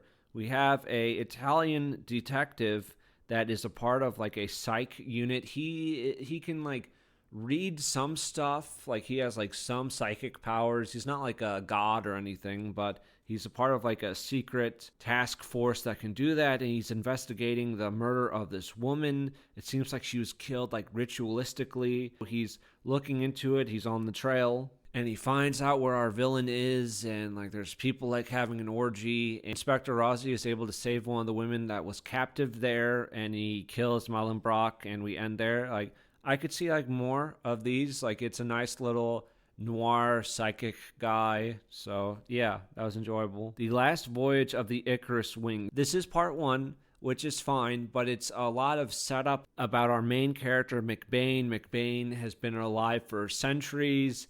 He has a bunch of medals. He's this great big hero. That's all great and wonderful. And this is just sort of introducing the plot, and they need him, even though he's supposed to be retired, to go on one last final mission We don't touch on any of that. We get a little teaser. There's like some large sphere thing, and there's like maybe a limb or a tentacle like lurking within this orb, and it's like taken over some planets or colonies. And maybe the people in that region of space like opened a portal by mistake, and now like something came through and is controlling them. So they want McBain to go investigate. So I think this is a really strong intro. Not like a whole lot happens, but like it's set up, right? It's good setup. So I don't have like too much to say, but like, yeah, definitely looking forward to more. We have a little comic here, which is the Somewhere in the Zone, where we have like Civil War soldiers shooting at each other. He's a rebel and he's singing Dixieland, while we have a Union guy in like a steam mech trying to gun him down with a Gatling gun. Giant bugs, there's dinosaurs, they're shooting missiles. It's crazy. Very entertaining stuff, and it's supposed to be continued, perhaps. And then we have a little comic about Max Ryan, the serial, which is also like a sci-fi anthology. There was no Max Ryan this time, which was fine, but yeah, I would have liked to see it, sure. Kairos, the time is now. This is about a FBI agent who has gone to investigate FBI agents that went missing like decades before, but there's been like some weird activity in this area with like electromagnetic signals. They've called it the artifact at 4 a.m. He thinks that maybe it's like a UFO thing, and it's like an alien abduction situation. And some of the townspeople are also like a little crazy. They're a little out there. Thinks that the aliens need cattle, chicken, and horses too, because while he's been driving, he's seen like there's not really a lot of animals, like where are all the chickens, what's going on in this area. And he goes into the trees in search of the missing agent, right? And things get a little weird where as he walks further in, he feels his mind expand, and the utter knowing, the knowing of being, and he like starts to understand things and like the corn and life, and yeah, it gets a little crazy of like hyper reality, and he's having all these hallucinations, but he wins, right? And then he comes back to reality, and he discovers that the black color of his car has now turned a murky shade of gray. On the hood laid scattered old and new leaves and twigs. This car hadn't been in use for a long time. I don't know like how long he's been gone or what. We didn't see any aliens, but it was definitely like weird and strange. And the secret of Castle Belfrage. This one is about a guy who travels to this weird, mysterious castle in England, and there's just a lot of rumors and such about the place, and it's Lovecraftian. Like the old guy who lives there shows him around his family's castle, and there's this weird part where like the tide comes in, and it's just very ominous and strange. And then when they go down there, he like sees a creature for like just a moment, and he flips the hell out. The Nebula of Dreams. All right, so we have a nebula which is full of like strange gas. We have this woman who wants to check it out, and she goes out there with a spacesuit and everything, but then she finds that she can just remove her spacesuit and still breathe, and it's odd. And then she gets brought into this like strange realm where there's like nymphs, there's a king there, people that pick fruit and play music, and it seems like paradise. She feels wonderful when she's there. And the king says that the Nebula of Dreams is under attack and he's powerless, so he really wants Valentina to go save them. He offers her some fruit, which will enhance her senses, but she will never be able to cover her sensual organs again. So no helmets, no gloves, no boots. And she goes to investigate the ship, which is like siphoning gas out of the nebula. And the guy basically tries to convince her that her mind has been taken over by the nebula, that she's not really in control of herself anymore because she refuses to listen to any reason. She's very protective of the nebula. She like blows up the gas tanks that the guy is stealing the nebula with. I think that maybe the back and forth of Valentina, you're crazy, you know, you have to listen to me, listen to reason. They maybe have that conversation a few too many times, but I think it's fine. He's able to convince her that this is all an illusion, and she's able to see the nebula for what it really is. Have a very sensual moment, which overrides like the power that the nebula has over them. They have sex, and that's what does it. And then they go to confront the Nebula King because years ago some of Alexander's crew became like slaves to the Nebula, and they can't save those people, but some of his new crew who have now been enslaved by the Nebula, they are able to rescue. And then at the very end, Valentina blows up the Nebula. She and Alexander are together. War Command Records. I really like this. This is about a young man, Magnus, leaving a record store, and then a gang of Antifa punks emerge from shadows. They call him a satanic Nazi. These records are fascist, and then they proceed to beat him. And then he returns to the store where Nocturnal, spelled with a K, Skull Crusher is. And he tells him about his past and in being in a band and like getting involved with like black magic and everything. Forms a ritual so that they can get revenge on the Antifa guys. Then we cut to Antifa, and one of them says, "Total fasci death," shouted Alice, formerly Andrew. Mary, the last of them and the only remotely attractive member, was too busy watching makeup tutorials on her phone to pay attention. Alice, despite his awkwardly long and stubbled chin, pretended to be coquettishly frightened and fluttered his fake lashes. The storm going on, and then we have a guy riding in on a Harley Davidson motorcycle, knocking the door down. Grabs Mary, the only attractive one, and threw her onto the bitch pad behind him as a spoil. The cyclist himself was a ghoul, mostly skeleton, but still covered with a thin layer of old, thick, and tattooed flesh. He is the spirit of their demise. They will all become his bitch slaves in the netherworld purgatory for the desecration of obscure, preciously sacred records. The thing croaked horribly. And then we get like a funny scene of them all being killed. And Nocturnal and Magnus, they're happy. You know, they got their revenge. And yeah, that's a funny little one. Father's Day by A.J. Bell. A nice little weird one, which has some like aliens and stuff. But we have Graham Daly, a man very frustrated from traveling all the way to Hawaii on a long, uncomfortable flight. And once he gets off the plane, he wants to go down to the beach in the water and cool off. And when he's down there, however, there's a girl there, and the girl's about 10 years old. And she's just watching him, won't talk to him, and then points a pistol at him and then pulls the trigger. And then we cut to Graham thinking about his father. He came here to visit his dad, but he's always like had a bad relationship with him because his dad's like semi-famous at least. Feels that like he's in the shadow of his father. Speaks with a Detective Knowles about what happened. The girl like pointed the gun at him, but nothing happened when she pulled the trigger. It was just like out of ammo. And they're off to go investigate his father, Ted. And there's also like a forensic guy who is like studying who's supposed to be like running tests on the gun. Forensic guy and his girlfriend are just like talking and having a decent time. She grabs the gun and she just touches it. And then blood was running out of a wide laceration across the palm of her hand, and the pistol starts to glow. Knowles, who believes in all these conspiracy theories, thinks that Graham's dad found a spacecraft in his backyard a while back, and he dug it up and he hid it from everyone, and thinks that it's actually like a pod, an egg, only enough room for a singular person to sit in. Thinks that the aliens just want to mix with us.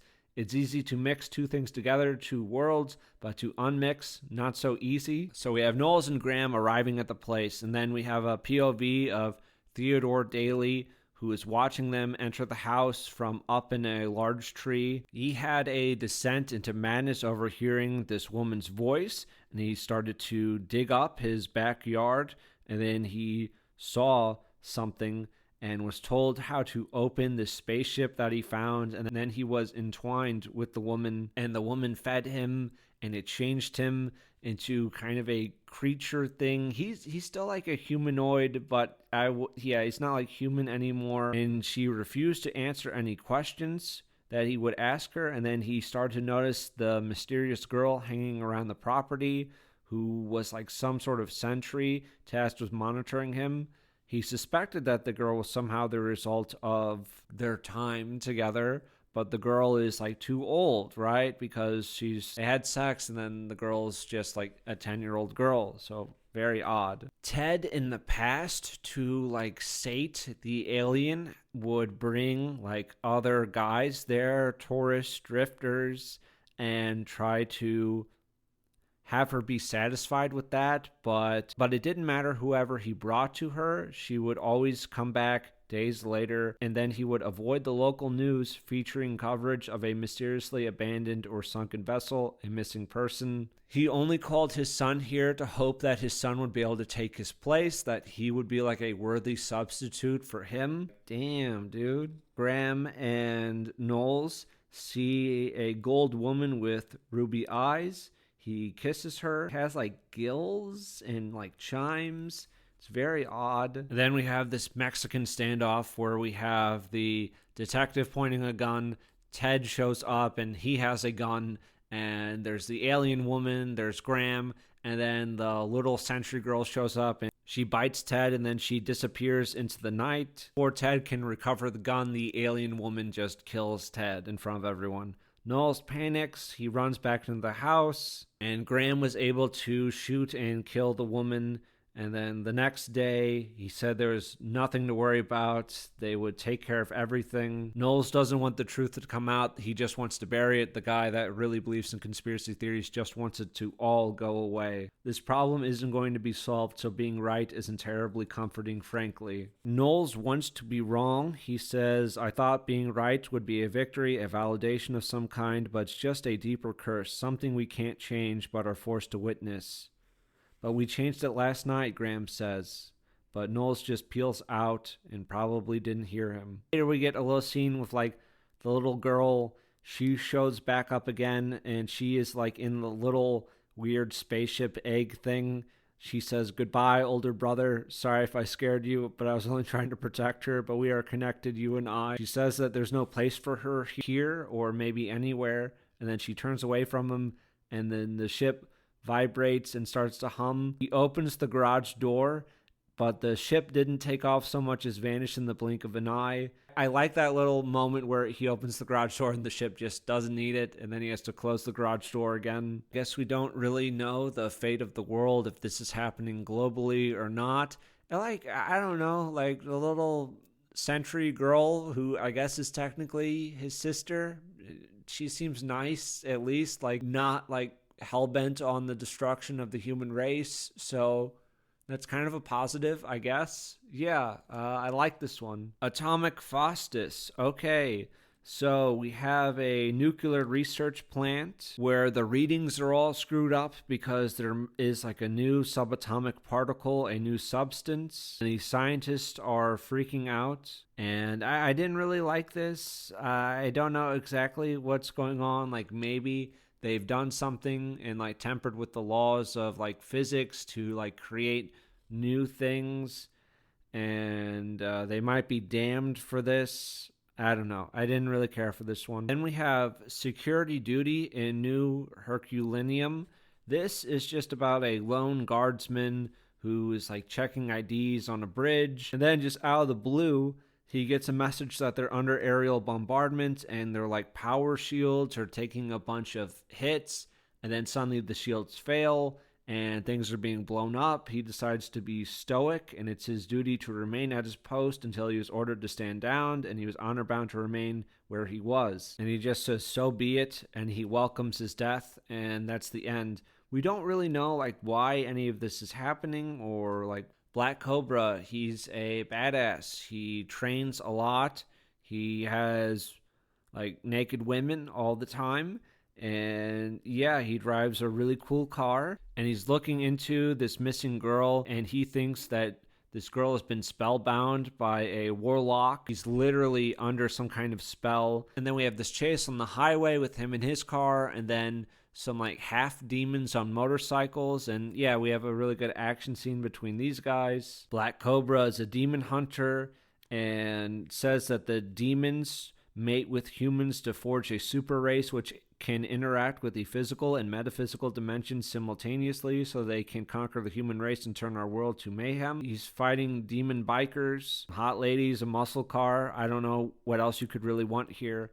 But that is our closing story for Aegeon issue 10. I had a really great time with this one. The art, fantastic as always. I would say my favorites were Atlantica, Depth Charge, Return of the Prodigal, that was good. The Arborist, good. Guild, that was funny. War Command Records, Father's Day, Black Cobra. Okay, the Liberation of Nemmersdorf. So, as I said, this is a historical comic. We are set during the tail end of World War II, and it features the German POV, and it's very sympathetic to the Germans. I have never heard of this event before, but it's based on true events. Soviets have pushed across this river and taken this town of Nemmersdorf, and this is a big deal because this is like the last chance for anyone trapped on the other side of the river to escape the approaching Red Army, so they really have to secure the city again. We follow a couple of characters, but our main one is a fresh recruit, and we have some old veterans. They're in the back of this truck. The old guys are talking about the fighting that happened in Russia. They retake the town during the night, and the next morning they're just combing through the whole town.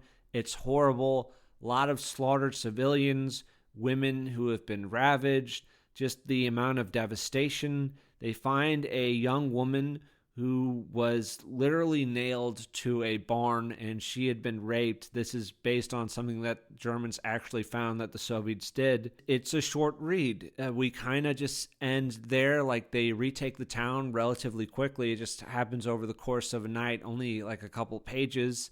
And then we get some POVs of like some of the civilians, a doctor, a nurse, and just kind of identifying bodies. But at the end, we have this pile of historical evidence that the author provides with us in the back. Like, there are footnotes, research, a lot of work went into this. The guys that made this are with Hydra Comics. I don't know them, but I guess maybe if you're in Germany, you might know more about them. Or if you're in Europe, you might be able to get some of their stuff in print delivered to you. I don't know how much of their stuff is like in English print.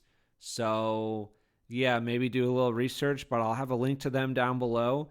Maybe if you speak German, or if they have some of their works in other languages. Because their catalog looked interesting, but not stuff I can like get in the United States. Or maybe at some point they would translate more of their other works into English, but I enjoyed it. It's it's a fairly quick read, but it was solid stuff. I had a good time with it. And now finally, our last book, and certainly not our least. This is a very strong recommendation. This is Not Just a Job by Michael Long.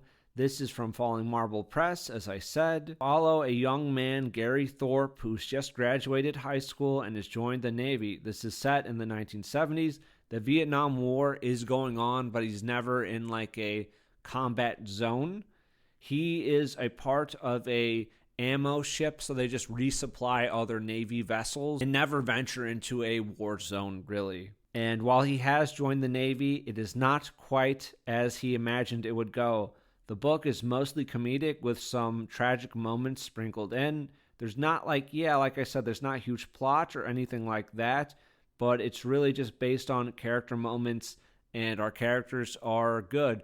There's a big ensemble cast, and some of them kind of run into each other where I can't like picture them perfectly, but a lot of the characters stood out where it's like maybe they have just a few little quirks, but you can picture them in your mind's eye. In the first half of the book, we get a chapter of him in the Navy and then him as a child growing up. The second half is all Navy stories. I never got annoyed by the lack of a overarching plot or thought it was too long or aimless. While I did have that issue with things kind of like Hardly Working or After Moses, where our characters and our moments weren't the strongest for me. Going to be reading excerpts that I liked because, there's not too much else I can really talk about.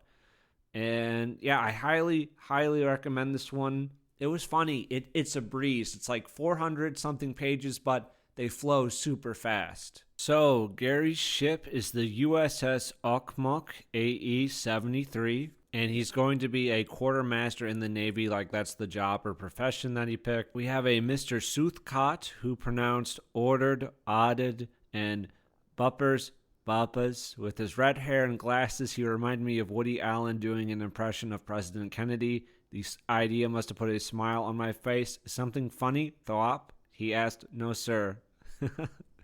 I guess this is true for the Navy, but it just seems so bizarre and odd. It seems like a very strange thing to exaggerate, but they like constantly scrape and then repaint the ship. Like, this paint we're scraping off, we put it on just last week. That doesn't make sense, I said. Welcome aboard.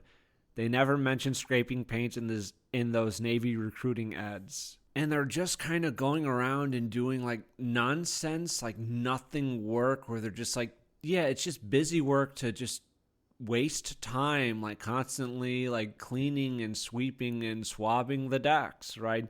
This is not what I signed up for. I was beginning to suspect my Navy recruiter had not been completely honest. I liked boats. I could sail before I could drive. I wanted to travel. Those had been my reasons for joining the Navy. They already seemed ridiculous. I didn't know it then, but I hadn't seen anything yet. Chapter 2, we have Thorpe as a kid in elementary school. This is when President Kennedy has been assassinated. All the girls started crying. I felt terrible, not for President Kennedy, but for Miss Harris. Miss Harris was the most beautiful teacher at Franklin Elementary. She had dark, shoulder-length hair. She smelled good. She spoke with a southern accent that sent chills down my spine. When we got under our desks during duck and cover drills, I would sneak looks at her legs. Those duck and cover drills are fucked up. Like, that is like kind of insane. It's kind of like COVID shit. If a nuke happens, like hiding under your fucking desk isn't gonna do anything. But I guess like psychologically it just like fucks with several generations of children. It's interesting. There's probably been some like research or something about like the psychological effects on that on kids. And him in school, he's just not super popular, doesn't have a lot of friends. It seems like he's always getting into fights. He holds his own. He does okay. We get introduced to a lot of guys, but there's one named Swamp Ass. His reluctance to take showers got him his moniker. Stretch and Astorga surrounded his rack one night and emptied 2 cans of spray deodorant on him, and he still didn't get the hint. And Swamp Ass has green letters tattooed on his flabby right arm. U.S. Navy. The Y and the V switched around. I couldn't believe that some tattoo artist couldn't spell Navy, or that Swamp Ass wasn't smart enough to notice, but I couldn't guess the odds against 2 guys that dumb getting together. Talking about the cooking, hey Sweeney, Astorga said, you hear about the guy aboard the Pyro who got a medal for saving his division? He shot the cook. They call Mr. Esforzando Raccoon Face because he gets like a 5 o'clock shadow by like 9:30 each morning despite shaving every day. Oh, and during busy work, Gary like tries to come up with like shortcuts to make it go by faster. Everyone shoots down these ideas because they'll just have like more busy work to do. So that's his nickname. He is now Shortcut. There just seems to be like a lot of drudgery within the Navy. Like you're just doing the same menial tasks over and over again. It kind of sounds horrific in a way. I don't know if like being in like a combat zone would be better, but just like painting and then scraping off the paint that you've just painted, it seems like a criminal waste of U.S. taxpayers' money, but whatever. Him playing chess against a guy. Checkmate. Damn it. I didn't see that. If you win every game, you aren't learning. A few more games like this and I'll be an expert. Aren't you bored of playing me? You're the only guy in O2 who knows the game besides finesse. Why not play him? He always beats me. During his time in school, he has a math teacher named Mr. Stratton. Mr. Stratton was in Korea. He is hard of hearing because a grenade went off near him. You're getting an opportunity for an education and you're blowing it. You think school's going to last forever, but it's going to be over before you know it. You guys who can't get into college are the ones they put on the front lines in Vietnam. You guys better listen up or you're going to come back in a wooden box from Vietnam. And he just has to shout everything. Running around getting supplies on the ship, and there's this whole bureaucracy of just getting pencils for like your people.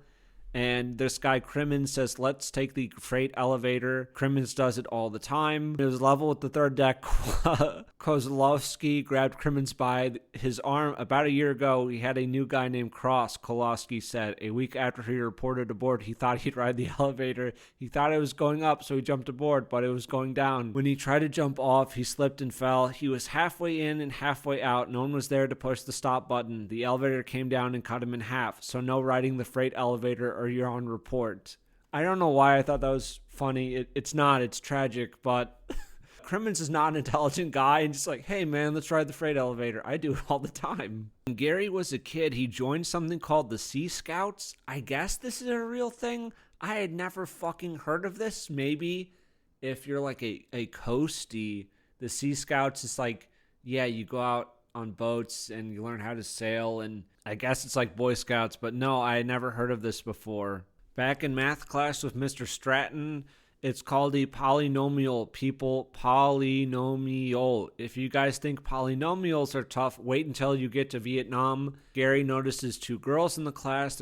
There's Connie Swank. Connie wasn't exactly beautiful, but she was sort of tough and sexy. She was a redhead. She smoked cigarettes. She wore miniskirts and had a scoop of green eyeshadow on each eyelid, like some old Western movie saloon girl. Annabella called Aurella, a pretty Italian girl with long black hair, had the biggest bra size of any girl on campus, or any grown woman on the facility. Connie is giggling. Mr. Stratton says she'll never amount to anything. He's trying to embarrass her. Connie says, fuck you to Mr. Stratton. The whole class goes silent. Mr. Stratton says, you're welcome. Connie was saved by Mr. Stratton's bad hearing. He thought she said thank you. He got in a fight with some guys in the Sea Scouts, and then he quit. And then his dad, who has to travel a lot for work, divorces his mom, and he moves out of the house. Towards the end of his 9th grade year, they get divorced. He hears girls say, I love those shoes, with more enthusiasm than they say, I love my boyfriend. Their captain leaves. This is Captain Grant. And then they get a new captain. This is Captain Quimp, who later becomes known as Lightning Larry. And then there's this double feature going on, Easy Rider and a new one called The Last Detail. I really like The Last Detail. We have Jack Nicholson and two other guys who have gone to arrest Randy Quaid, who is supposed to go to like Navy prison. And they're all Navy guys, so they have to track him down. And then they have to bring him to jail within like 2 weeks or so. And I don't want to say that much more because I really do recommend it, but it's like a comedy drama film. I think there are a lot of really good performances there. At school, Gary makes a friend named Beck. Beck wrote a bullshit paper to a teacher about Lewis and Clark. I made the whole thing up. You know that part about the Indian guy on their second week out? Pure bullshit. And the funeral for that stray dog that saved one of the men's lives. I saw that on Rawhide when I was 7. Beck got an A- for his Lewis and Clark assignment. She even penciled in a comment. A very interesting report, Dennis. You have told me things even I was unaware of. And we have a Mr. Kempton who has like multiple pipes. Like there's his C detail pipe, and then he has his regular underway pipe, and there's more later on. And he has a certain pipe that he smokes whenever they're doing a certain task. They have ships come alongside them. They receive shot lines fore and aft. There's supposed to be 60 feet of separation that supposedly eliminated the suction between ships. To indicate the distance between the ships, we passed a marker line with square pieces of canvas attached, a red piece at 20 feet, yellow at 40, blue at 60, white at 80, and green at 100. Deck apes had a saying to help them remember the order of the colors. Rub your balls with grease. Good stuff. I learned quite a bit about the Navy as I read this, so that was also a bonus. You get to learn about the Navy. Gary joins like track and field. He gets in a fight with some people, and then his track and field guys come and like beat the shit out of the 3 guys that are attacking him. So that's nice. You know, they sort of has a place with these guys. There's a Hell Week. They have a Coach Hammond, was a stocky guy with a flat nose and cheerful cruelty in his eyes. He was also the wrestling coach. When Bill Rogers called Coach Hammond a son of a bitch, Hammond picked Rogers up and threw him about 5 feet. No easy trick, since Rogers weighed over 200 pounds. Call me son of a bitch and I'll act like one, Hammond said. He can't play football because he has spondylolisthesis. whatever, something with his spine where it's bad if he plays contact sports. So that ends his football career. And Beck, he has a Volkswagen, and they're trying to get one of them to go inside a gas station and get beer. So they decide, since he has peach fuzz, that if they kind of darkened his peach fuzz, it would make it look more like a mustache, and they could pass him off as being 21. So they're doing this. Nate neglects to mention that the magic marker he has was purple. When Nate was finished, Beck looked like a 6-year-old with a grape juice mustache. With straight faces, we assured Beck that the transformation in his appearance had exceeded all of our expectations. Really, he asked. Oh yeah, I said. Amazing, Randy agreed, nodding. Beck goes inside. We were in stitches as the man behind the counter fixed his dull gaze on Beck's purple upper lip. Chuck had tears coming from his eyes when Beck caught a glance of himself in the mirror behind the counter. Calls up a girl named Laura, and she invites him over to dinner.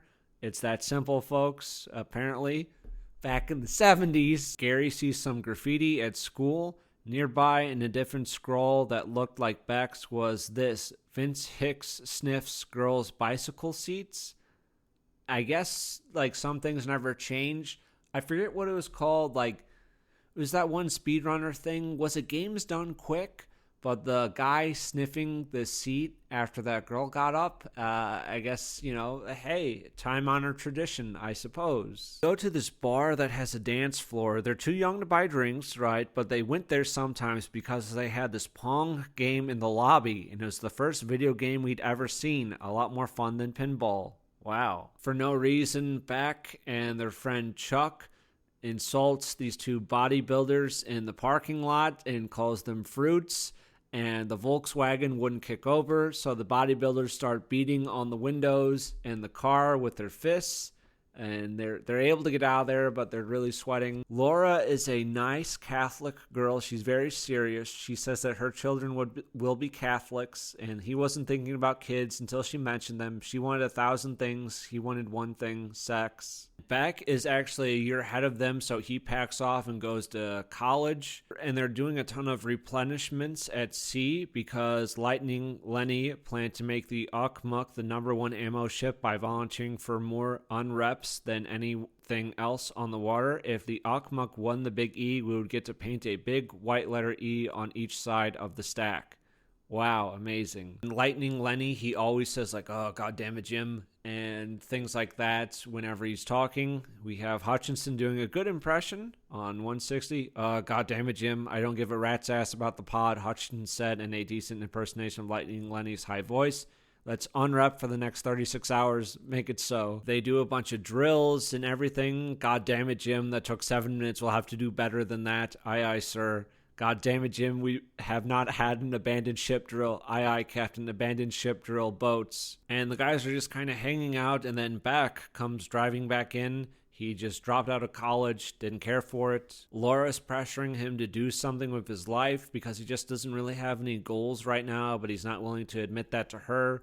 His dad, when he graduated high school in 1945, joined the Navy, so he's thinking about it. A Navy recruiting ad on television featured sailors surfing turquoise waves on white sand beaches, sailors riding horseback through tropical jungles, sailors in dress white sipping margaritas with senoritas at sunset. At the end of the ad, a baritone voiceover said, "The Navy, it's not just a job, it's an adventure." Partly under the influence of that ad, I walked into an armed forces recruiting office.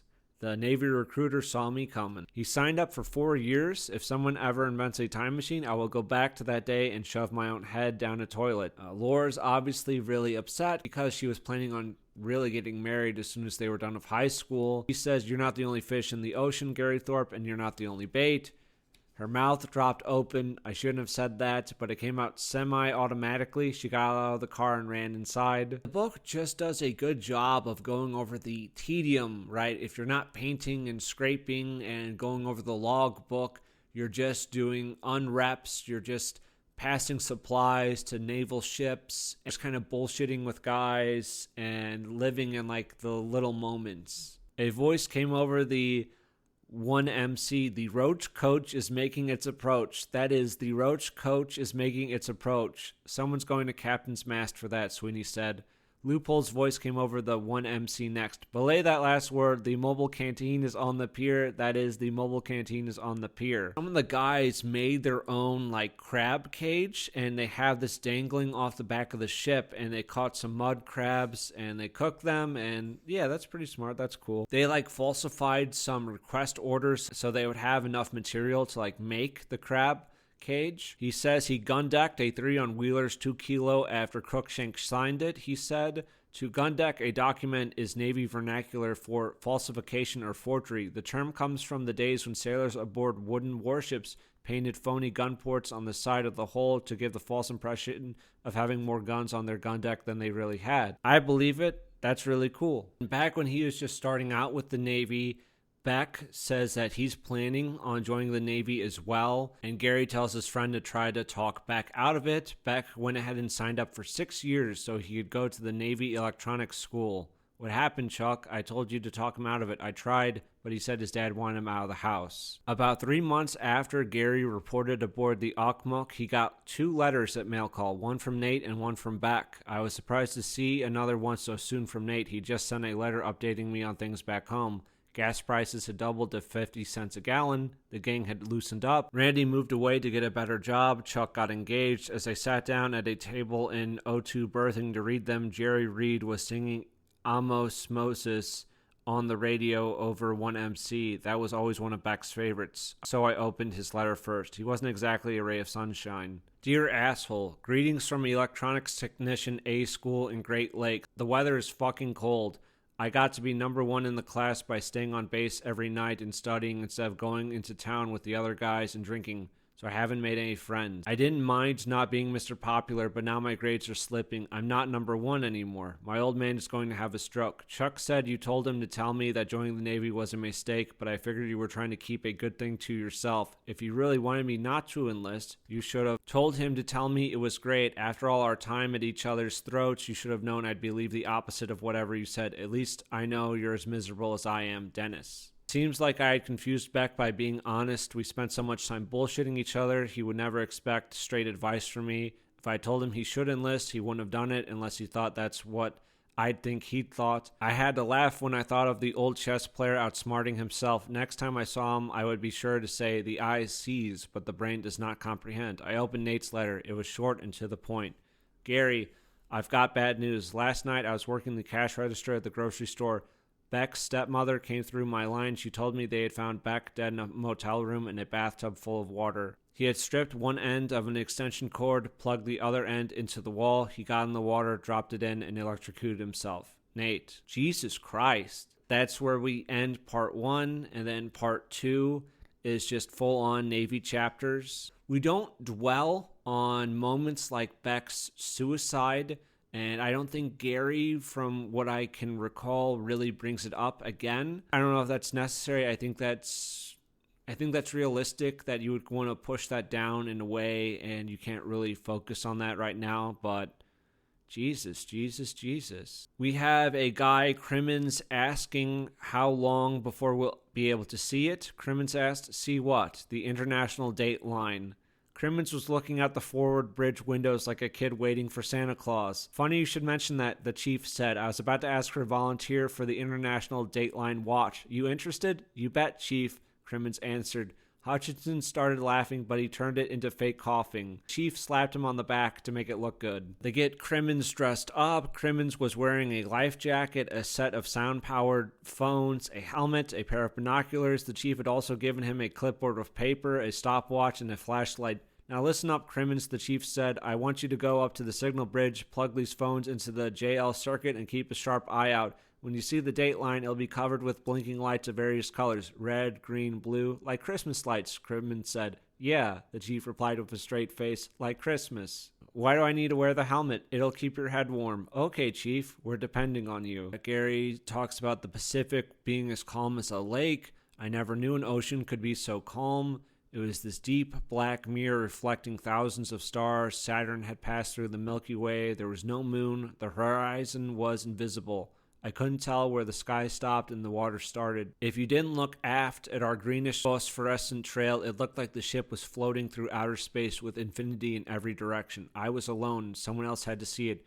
Crimmins was up there looking through the binoculars for blinking colored lights that didn't exist. He was missing it. He calls out to Crimmins, but Crimmins doesn't hear him. He's about to call out again, but then a gust of wind rippled the water and ruined the whole thing. They get some shore leave when they're in Japan, so they're going around to some bars there. Mr. Southcott, who is the guy that talks like Kennedy, and he's always been a dick, he is leaving the ship for another position. He bought this Japanese motorcycle, and they're hauling it between ships from the Akmuk to his new ship, and they deliberately mess up the lines so that the bike falls into the ocean between the ships, and they make sure to snap a bunch of photos of it falling. In Japan, he meets a beautiful woman named Miyoshi, and he plans to see her again the next day, but they get called away, which is terrible because Miyoshi's going to think that he stood her up.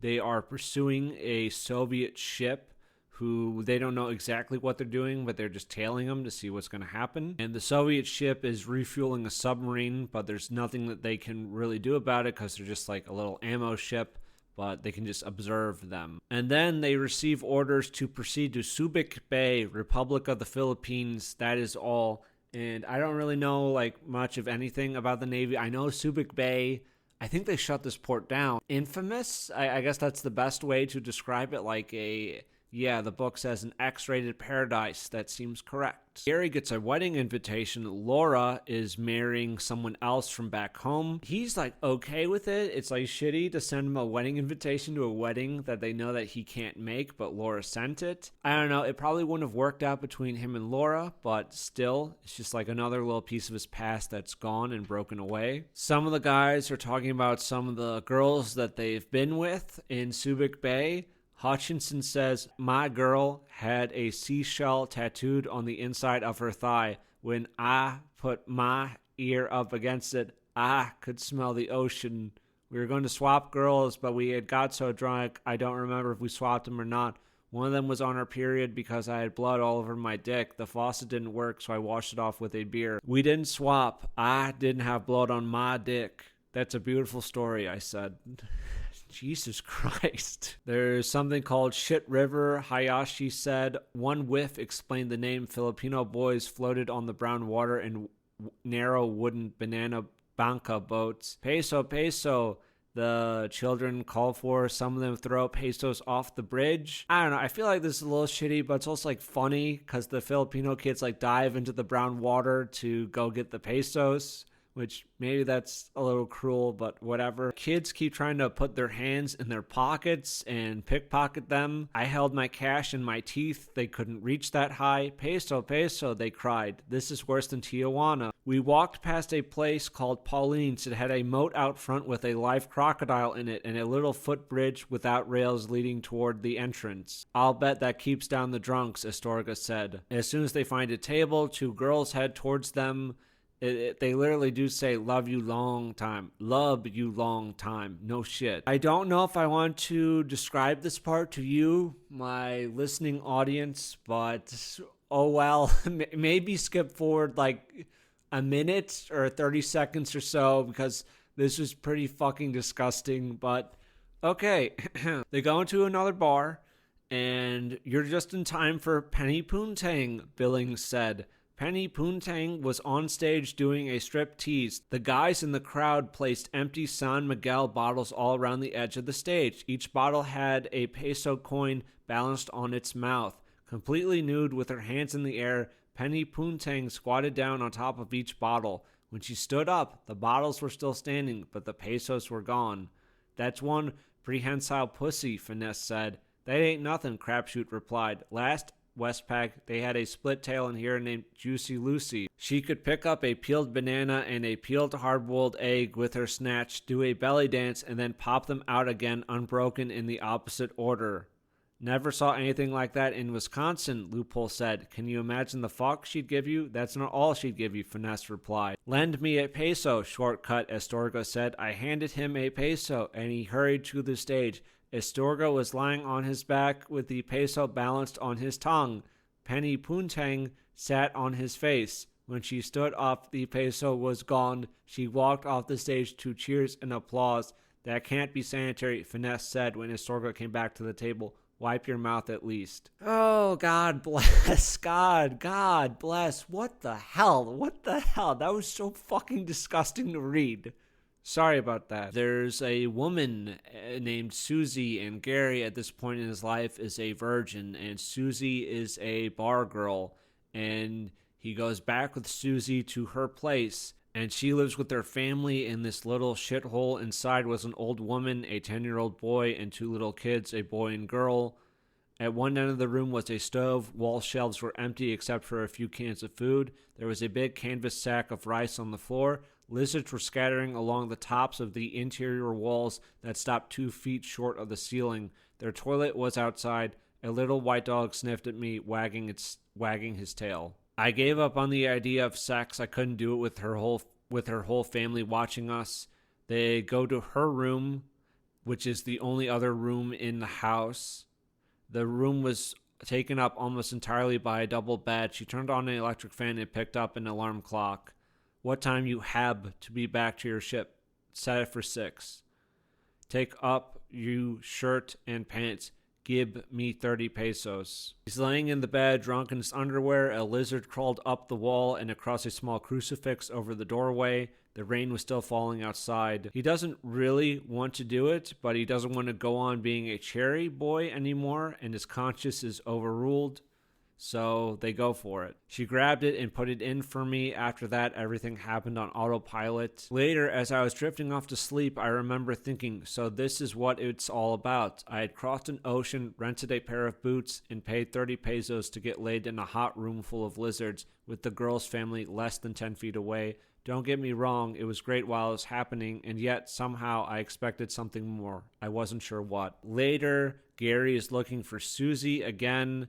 And before that, he was in like a little restaurant. A woman offers him a duck egg. She cracked one open. Inside was a duck embryo, including feathers. She picked it up by the beak and ate everything but the beak. It sounded crunchy. Very good, she said. No thanks. Some of the guys get a little boat to the small island, but with all the girls in the boat, there's not enough room for Gary. The island was only half a mile out, so he buys a pair of swim trunks, and he swims for it. You swam that shortcut? Billings asked. There are sharks out there, man. Better take the boat back with us, Finesse said. We'll make room for you. They go back to the Cherry Club later. A dancing girl on stage peeled off her dress. She wore a black bikini underneath. She put her hands behind her back to unfasten the top and pulled it off. I was looking at a flat chest. It was a small guy holding the bikini top in one hand as he pulled off his long-haired wig with the other. The act sobered me up. I threw up in a planter. He sees Susie with another sailor, so he gets upset and he leaves. He finds another woman on the street and goes back with her, and they spend the night together.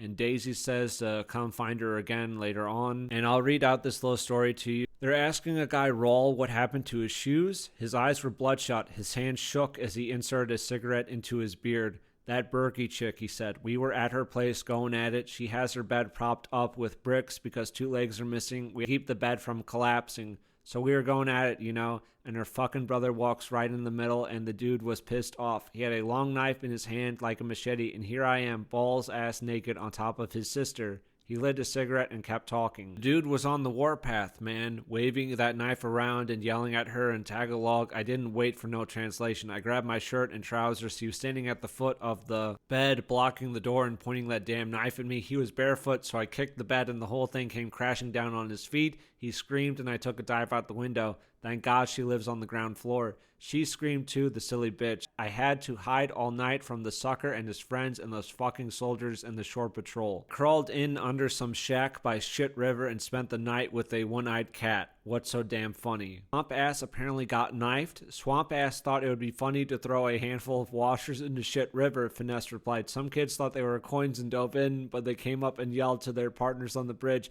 One of them chased after Swamp Ass and slashed the back of his leg. See, that's just cruel. If you're making them dive into Shit River and you're just throwing in washers, that's cruel. He deserved to get stabbed there. They're in a club. Astorga is telling some jokes. Did you hear about the boat swan's mate chief who told the hooker he had no sex since 1957? She felt so sorry for him that she gave him a freebie. Afterwards, she says, not bad for a guy who hasn't done it since 1957. The chief says, well, it's only 22:30. The laughter was weak, so I gave him a rim shot. Astorga tapped the microphone. Is this thing on? A sailor and a marine were in the head taking a leak. The sailor finishes first, so he's walking away when the grunt says, in the corpse, they teach us to wash our hands after we take a piss. The sailor says, in the Navy, they teach us not to piss on our hands. I gave him a bass drum kick. You suck, Squid, yelled a Marine.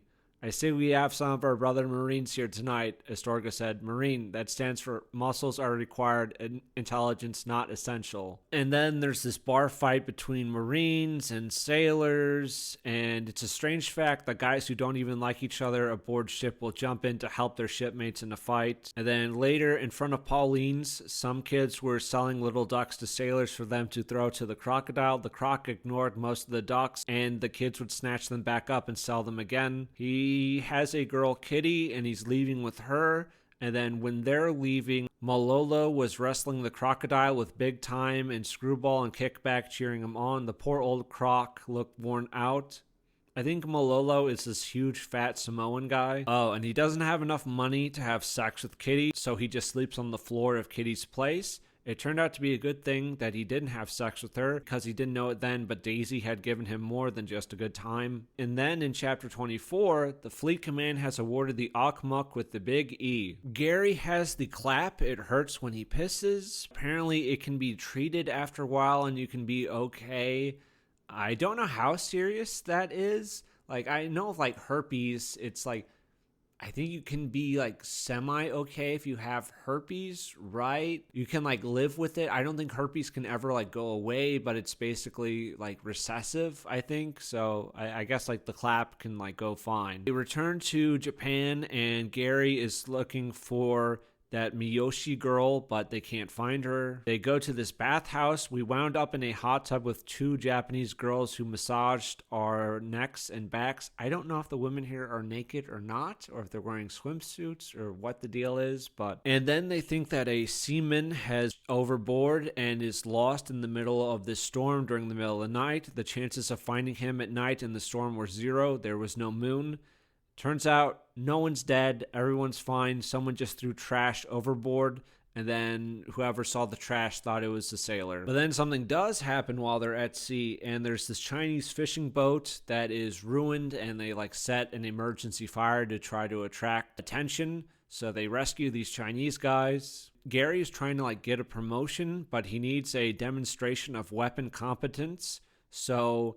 He inserts a full magazine into his weapon, and then he fires 7 shots into the Pacific. I showed him the empty magazine. Never missed the ocean once, the chief said as he signed off with the last requirement. If I made 3rd class, I wouldn't be a non-rate. No more working parties, no more scraping bulkheads, no more scrubbing toilets, no more lower than whale shit. They are in Taiwan, and when they get there, pimps on motor scooters dropped off 3 Chinese girls. Welcome, Joe, called one. I love you long time, said another. My name's Crystal. What ship you from? Some girls that they pick out, one of them pickpockets Billings. Gary has lost his interest in getting another case of clap. Besides that, I had time to realize that paying hookers for sex was like admitting I was so repulsive that no girl would dream of getting near me without cash compensation. One of the guys, when they're on little boats going back to the ships, punches a chief in the face and knocks him out. They come by Swamp Ass, who is standing in line outside a tattoo parlor.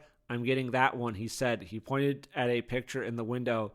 2 pigs screwing over the words making bacon. Tasteful, Hutchinson said.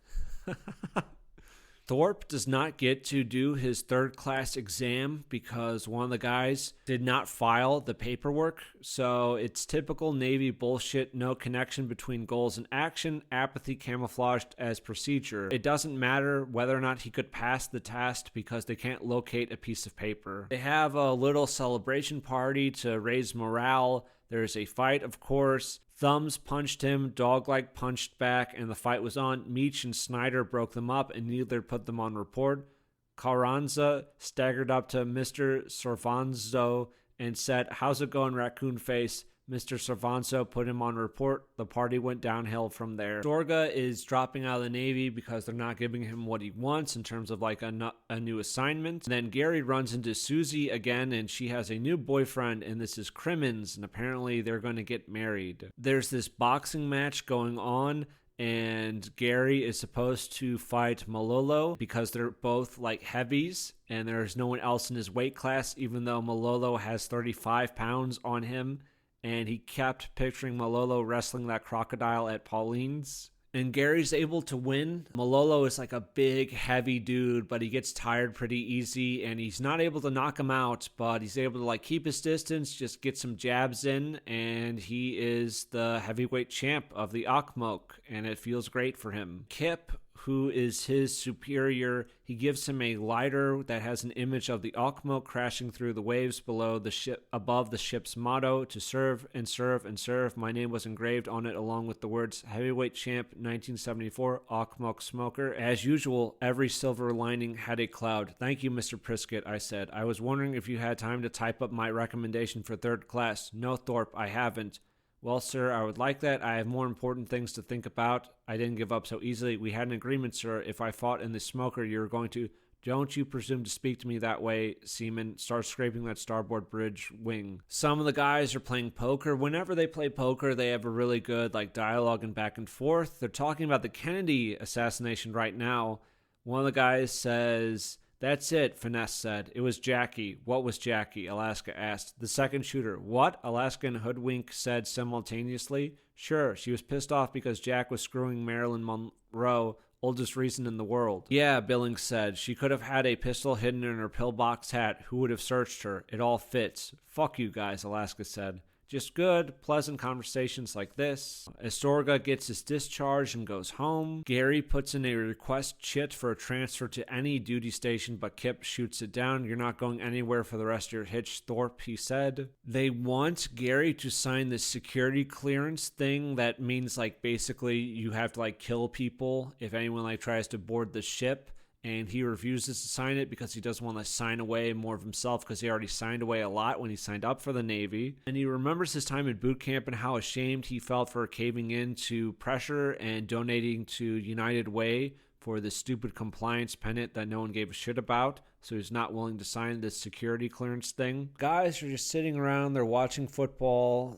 They ask, like, hey, Gary, did you ever play ball? I went in high school, but I couldn't speak. I was trying to remember something. But what? Nothing. I forgot what I was going to say. He leaves the lounge, and then he goes to sick bay. He says that his back hurts. He gets sent from there to a dispensary where the doctor does some x-rays.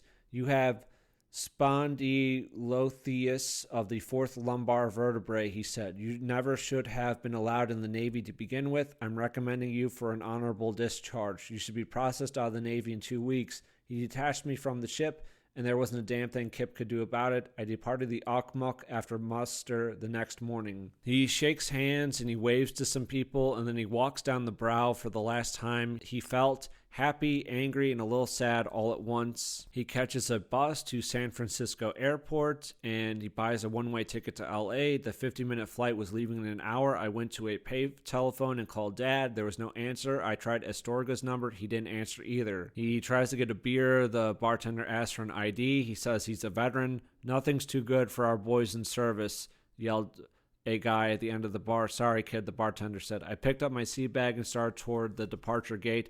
A rear admiral in full dress blues entered the bar. I almost came to attention and saluted before I remembered that I didn't have to do that anymore. I was a civilian. Our endings, yeah, it's a little sad. Like, I guess I'm happy for Thorpe that he's out of the Navy because the Navy's not what he expected. No one answers his call. Like, the gang is broken up. Beck has committed suicide. People have moved on with their lives. He doesn't have Laura waiting for him. Where are we going? What's going to happen now? He's tired of the Navy, but is there any like direction that he's interested in going with? What are his prospects? Wants to salute this admiral that walks in, but he no longer belongs. He's not with the Navy. What is he now? He's Gary Thorpe again. He's no longer Shortcut. He can't even get a beer. There's this kind of crisis of belonging, but I think he's going to be fine. He has his mom, his friends and such. He's a young man, right? He's got some experiences under his belt, some good, a lot bad, but some good. Yeah, I really enjoyed this. This was excellent. The Navy kind of seems like a shit show, but maybe that's just like all of the armed forces where you're just doing like bullshit work and just like petty drama and like shitty people above you that just like fuck you over for no reason. A lot of it just seems kind of awful, but the funny moments were funny. That's going to be it for this video. I keep all my recordings and all that on my computer, which is kind of a mistake because when I was trying to record some video game footage, it's like, hey, you only have like 3 gigabytes of storage left. So I'm like, uh-oh. I was like deleting old videos that weren't like good anymore, getting rid of footage. And I thought, I know what I'll do. I need more storage space. So I went to a computer store and I asked about RAM because I thought getting new RAM would upgrade the amount of like gigabytes of storage I have on my computer. That's not what RAM does. And I know that now, right? I know that now. That's not what RAM does. But I have new RAM in my computer. That was like the first and only thing I've ever done with a computer. But I have new RAM. To my shock, it turns out that I still had only 3 gigabytes left. So I bought something called an external storage device. It's simple enough for a retard like me to figure out. It has like terabytes of storage. So I moved over a lot of just YouTube videos and then like video game recording footage to that. And now I have a ton of space on my computer. So crisis averted. I know all of you were at the edge of your seats wondering how that was going to play out. Something I would like to promote is that there's an Indiegogo campaign going on right now. These are for the Butch Killigan comics. I have not read these, so I cannot attest to their quality, good or bad, but the author created this animation. You might have seen this before of Hila Klein as an IDF soldier going to town on some Palestinians. It's very funny. I'll play that.